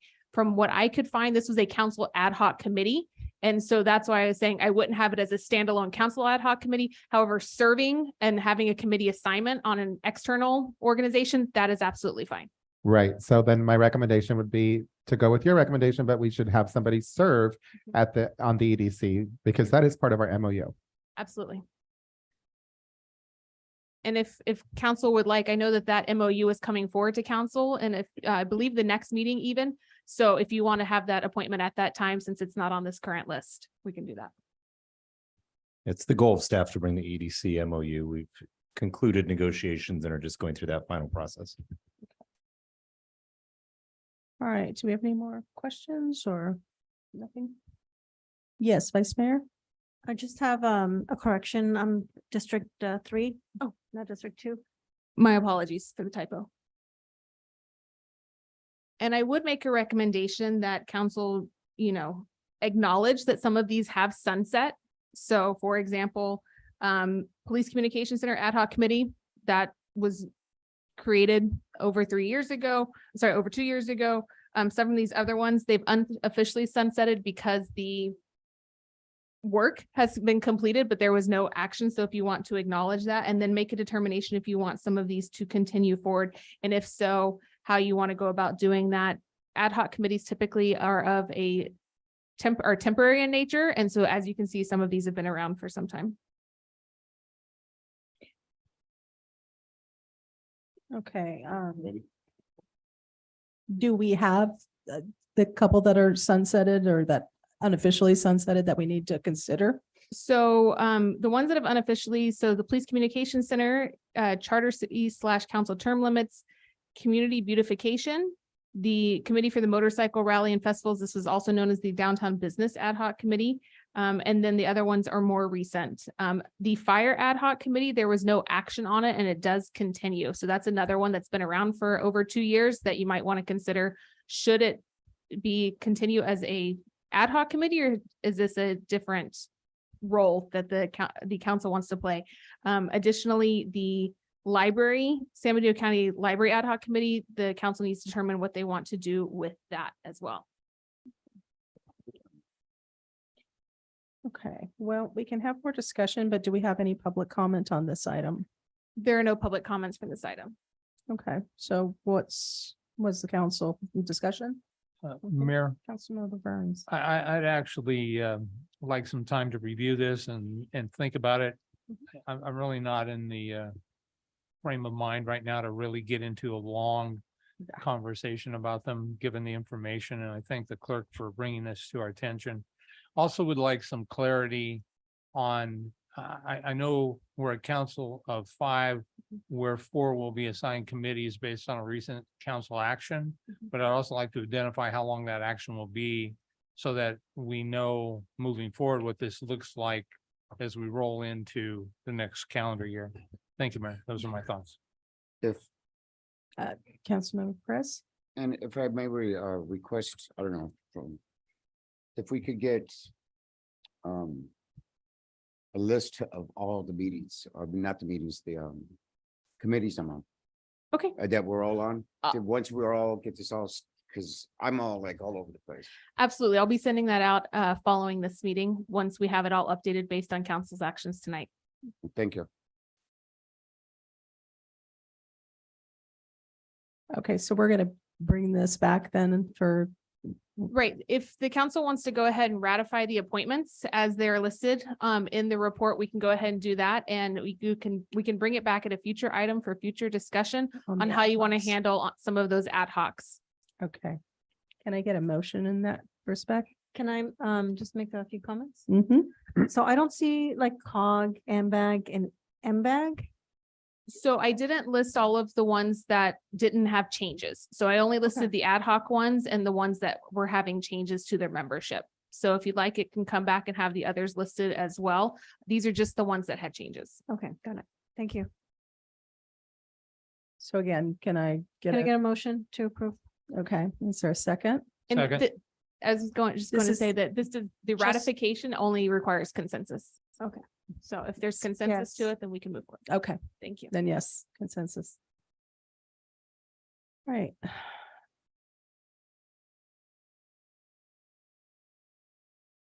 Moving on. All right, reports from city council members regarding committees on which they serve. Councilmember Burns, anything? I have nothing to report at this time. Thank you, Mayor. Councilmember Perez, Jeez. Vice Mayor. Yeah, I don't have anything tonight. I have nothing to report. Thank you, Madam Mayor. All right, informational reports from city council, city manager, city clerk. Do you want to start, Councilmember Resendez?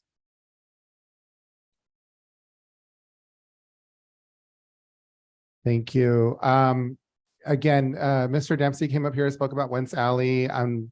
Is there anything going on with Wentz Alley that you can update us quickly on? If not, I'm just going to request that we agendize that. So I and give if you're asking for a quick update. Yeah. Yes, so that is one of the alleys that'll be included in the Perfect. pavement plan that we'll be bringing forward. The document that he had provided to us as part of the public record listed a cost of $5,400 and then a list of things that were not included in the bill, including almost, quite a few items that go into redoing an alley. So I don't think we would ever be able to entertain it at $5,400 because it says or $5,750. It said it excludes permits, fees, testing, engineering, bonding, imported, exported materials, and no prevailing wage. So as a public project, it's a little different, but Okay. we do have that coming forward. Thank you, Mr. City Manager. City Clerk, translation services. I know we talked about it. Do you know when that's coming back?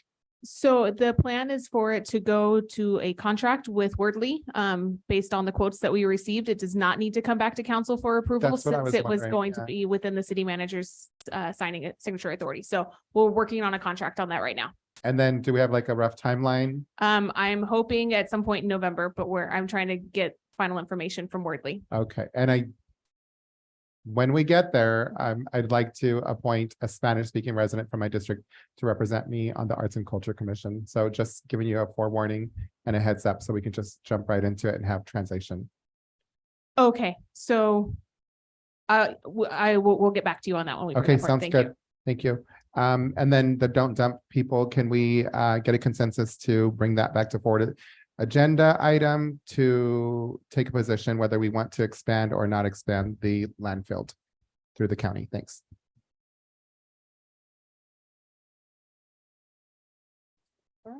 Thank you, Mayor. So unlike Councilmember Resendez, I do have a few items. During public comment tonight, I heard something that concerned me considerably, and I'd like for the city attorney to confirm whether it's true or not. And that comment was that the city would have liability for a landfill expansion or to not support it. And for me, that's a huge defining point for me. I too would be supportive of a potential resolution or proclamation. I personally do not at this point support a landfill expansion. I just see a lot of challenges in District 4 and the city. And so want to bring that up. City manager, you were talking about Wentz Alley. And my sense is from the person that made those comments, it's an issue of timing. And so I don't know what the weather forecast is moving forward, but if it's anything like this previous winter, I think we need to do some temporary fixes to reduce or eliminate the flooding that he has shown examples of and expressed concerns about. And so for me, I think it needs to be time sensitive for at least a temporary solution to what appears to be maybe a permanent problem. One of the things I did in preparation for tonight's meeting was I went in and I reviewed several different areas of the Hollister Municipal Code. And one of the under 2.04.015, it talks about limiting or it doesn't talk about limiting, but what it does is it talks about a 3-minute limit on public comment. And perhaps we are limiting the public comment based on the rules of order. But I do think that we should put that into the municipal code to ensure that that's covered. I also did not see anything that speaks to term limits. And I know that the voters passed this last election. And so I think it should be put into the Muni code as well. And so I'd ask for consideration on that. I'd also like to ask for council's consent to ask staff, the city manager specifically, to coordinate and schedule in a near future a study session that let's talk about the sewer smells in Councilmember Resenda's district. Those smells have been around for 25 years. The patsy or the scapegoat for a number of years was always the cannery. That's a different conversation, and I believe they've taken many good steps to try and resolve that. But we absolutely need to figure this thing out. And I don't want to continue to extend this down the road. And I would like to have public comment. And I think it's a day's commitment, probably at the vet center or hall, to also ask public health, because I keep hearing these comments and I don't know whether they're true or false as it relates to illness and sickness from this. But this has been going on for decades. And we absolutely need to figure out what we need to do to reduce, if not outright eliminate this. And so in my mind, I would really like to see us move forward in that regard sooner than later. I guess the only other thing I want to bring up tonight is, again, I would also like to request the council support to issue certificates of appreciation to the Hollister Collision Center, the water store next to the Ace Hardware, and the Hazel Hawkins secondhand store. These are all operations that have been around for a very long time and continue to exist and thrive from all appearances. Mayor, thank you for the opportunity to comment. Thank you, Councilmember Perez. Nothing, Vice Mayor. I like to, out of my discretionary funds, like to see a camera be put on Promise and Brittlewood Drive. I've heard from various constituents that they've had a lot of auto break-ins and constant vandalism. They themselves have 6 cameras on their property.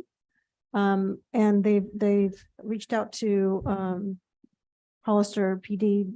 They have the folks that do this on camera, but for some reason, the person is not caught. So several neighbors that are just very fearful of things happening in their neighborhood, and this is not going to be a solution, but at least we'll have security, a camera that connects to the Hollister Police Department. I like to see the plan for the roads come back so that we have, I know we had a study session maybe 2 or 3 years ago, or maybe 2 years ago, but I want to kind of get an update as to what the plan is for our roads and where we are. I remember that we were clustering the roads to be more efficient, but I'm not sure where we are. And then if there's a communication plan to the residents. And I agree with the alleys. I know that for the last 3 years that we've been talking about it. I'd like to see some plan of action. I also wanted to thank you for the budget, the book. I just looked through it very quickly and it looks phenomenal. So thank you. I'm sure Casey had a lot to do with it and probably a lot of the staff here. I just want to say what a beautiful document that is. And I am going to be reading it very thoroughly because I really love. I am extremely happy. I don't know how happy that makes me. Support Councilmember Burns on the updating the, did you say coded ordinance? I know it was like 2.04.015. That section on the time and the term limits. I completely agree on having a study session on the sewer and the smells. I think that we need to resolve that. Thank you. I don't have too much to add other than I thought we were talking about some kind of a study or something with regard to the smells. Do we have any kind of update on that, or is that being done, or, you know? Yeah, maybe William, would you mind coming down? We have been working on it. Okay. And I'd like to have William just give you a brief update. Sorry, I had to take my jacket off. It's a little warm in here. So, one of the issues that we found is right before the sewer line goes under the river, on Bridge Road, there's a big vault where all the sewage in the city has to go through there at one point or another. And it's basically a siphon. So as the water pressure builds up behind it, the wastewater, it pushes it down through under the river and it comes back up on the other side and then continues on its way to the treatment plant. Basically, well, what happens is during times of low flow, there's not a lot of water coming to push the water through, so it sits there. And until you get enough water built up there to push it through, it just sits there. So the vault that's there, and I call it a vault, it's a manhole, but it's like a big square vault with metal lids on it. It's in fairly poor shape. So we're working on a project now to replace that.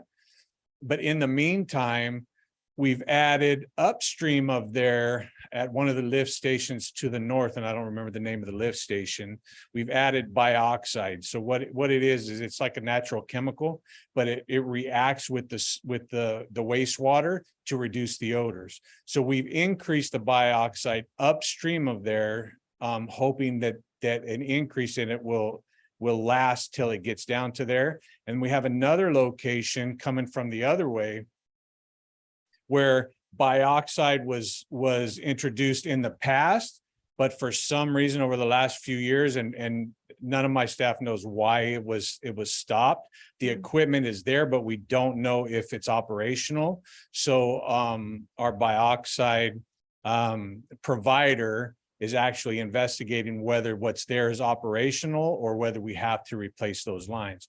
So then we're gonna increase the bioxide. We've already increased it at one place. We're gonna add it to another place to try to reduce those odors even before we get to replace that vault. And William, that's probably all we I can know, give I was without going it to being say that. I agendized. thank you for that quick update. But could we bring this back? Because I think people would like to hear this. You know, we've had public outcry at several meetings, and I'd love for there to be a further report so people know that there are things being done and we are working to reduce that. So When we find out what the investigation came up with, I can come back and give that an would be update. great. Yeah, that was the intention, is to come back when we had something more conclusive rather than putting a staff report together and just saying we're working on it. Mhm. We had reported that we're working on it. And so it's but it does make sense why we are getting complaints really early in the morning. And that's because that's when folks aren't typically using.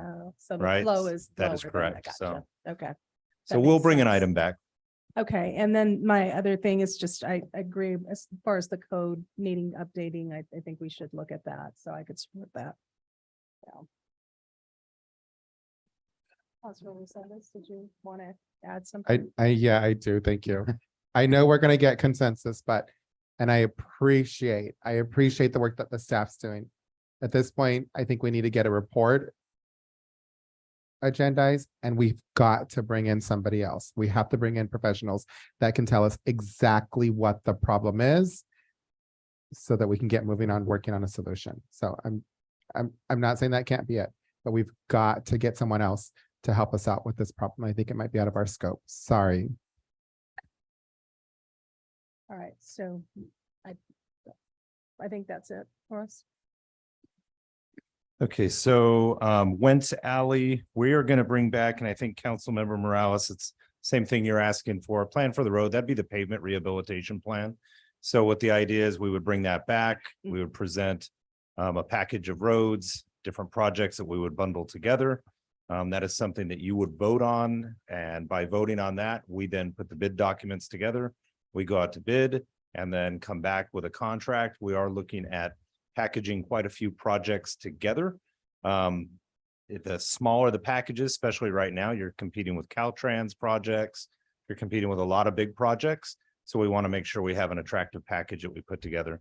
That's also the slurry seal project that we got the grant funding for as well last summer.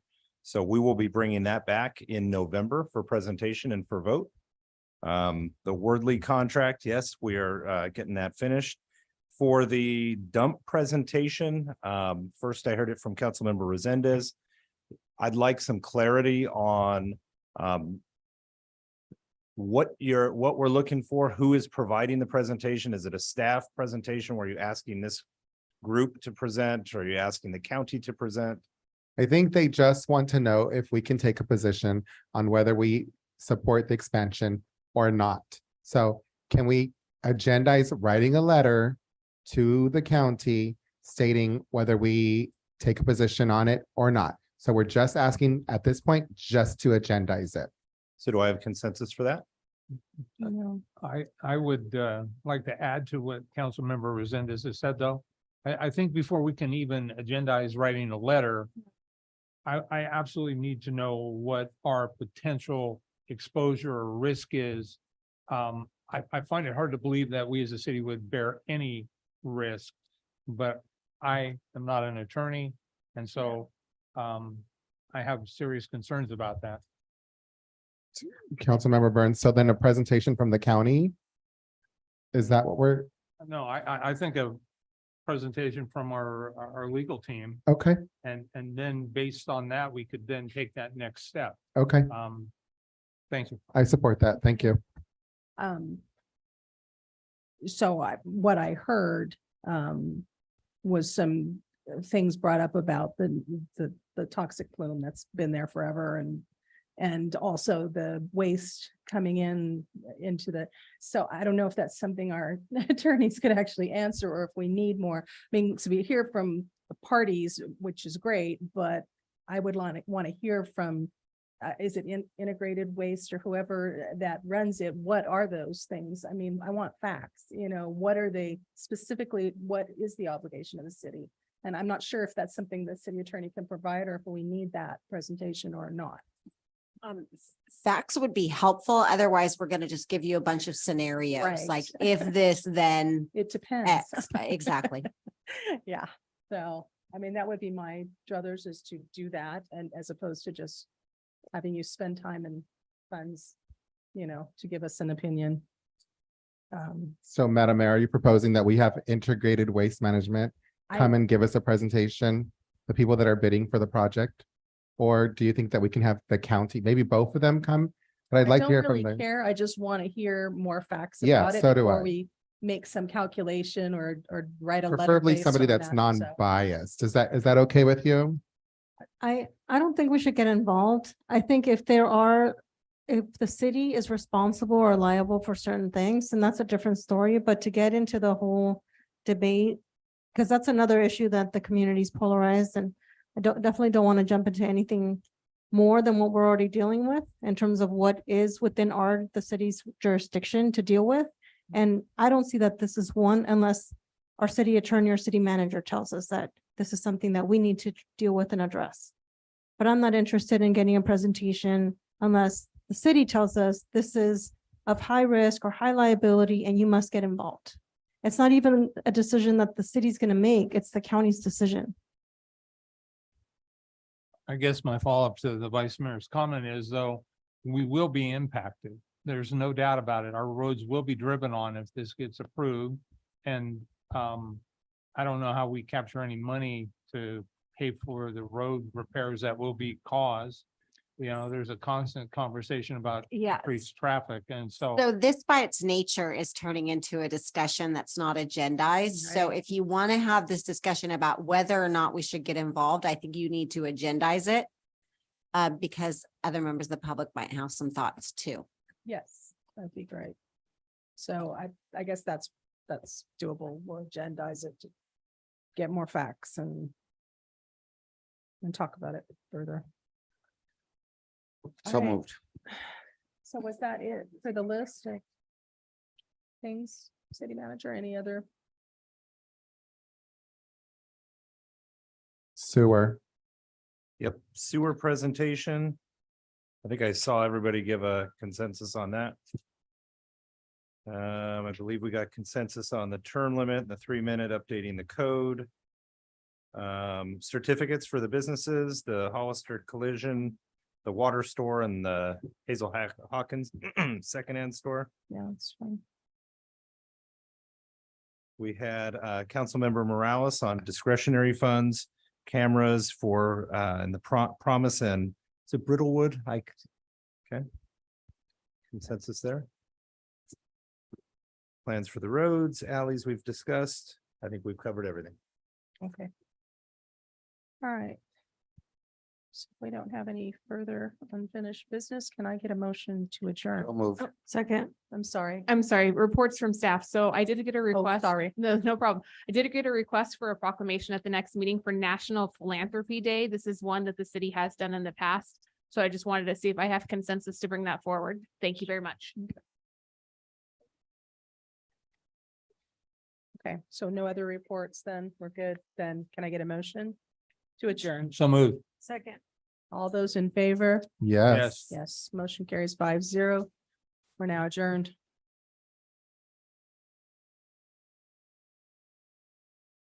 I don't know. Jan, you have more documents.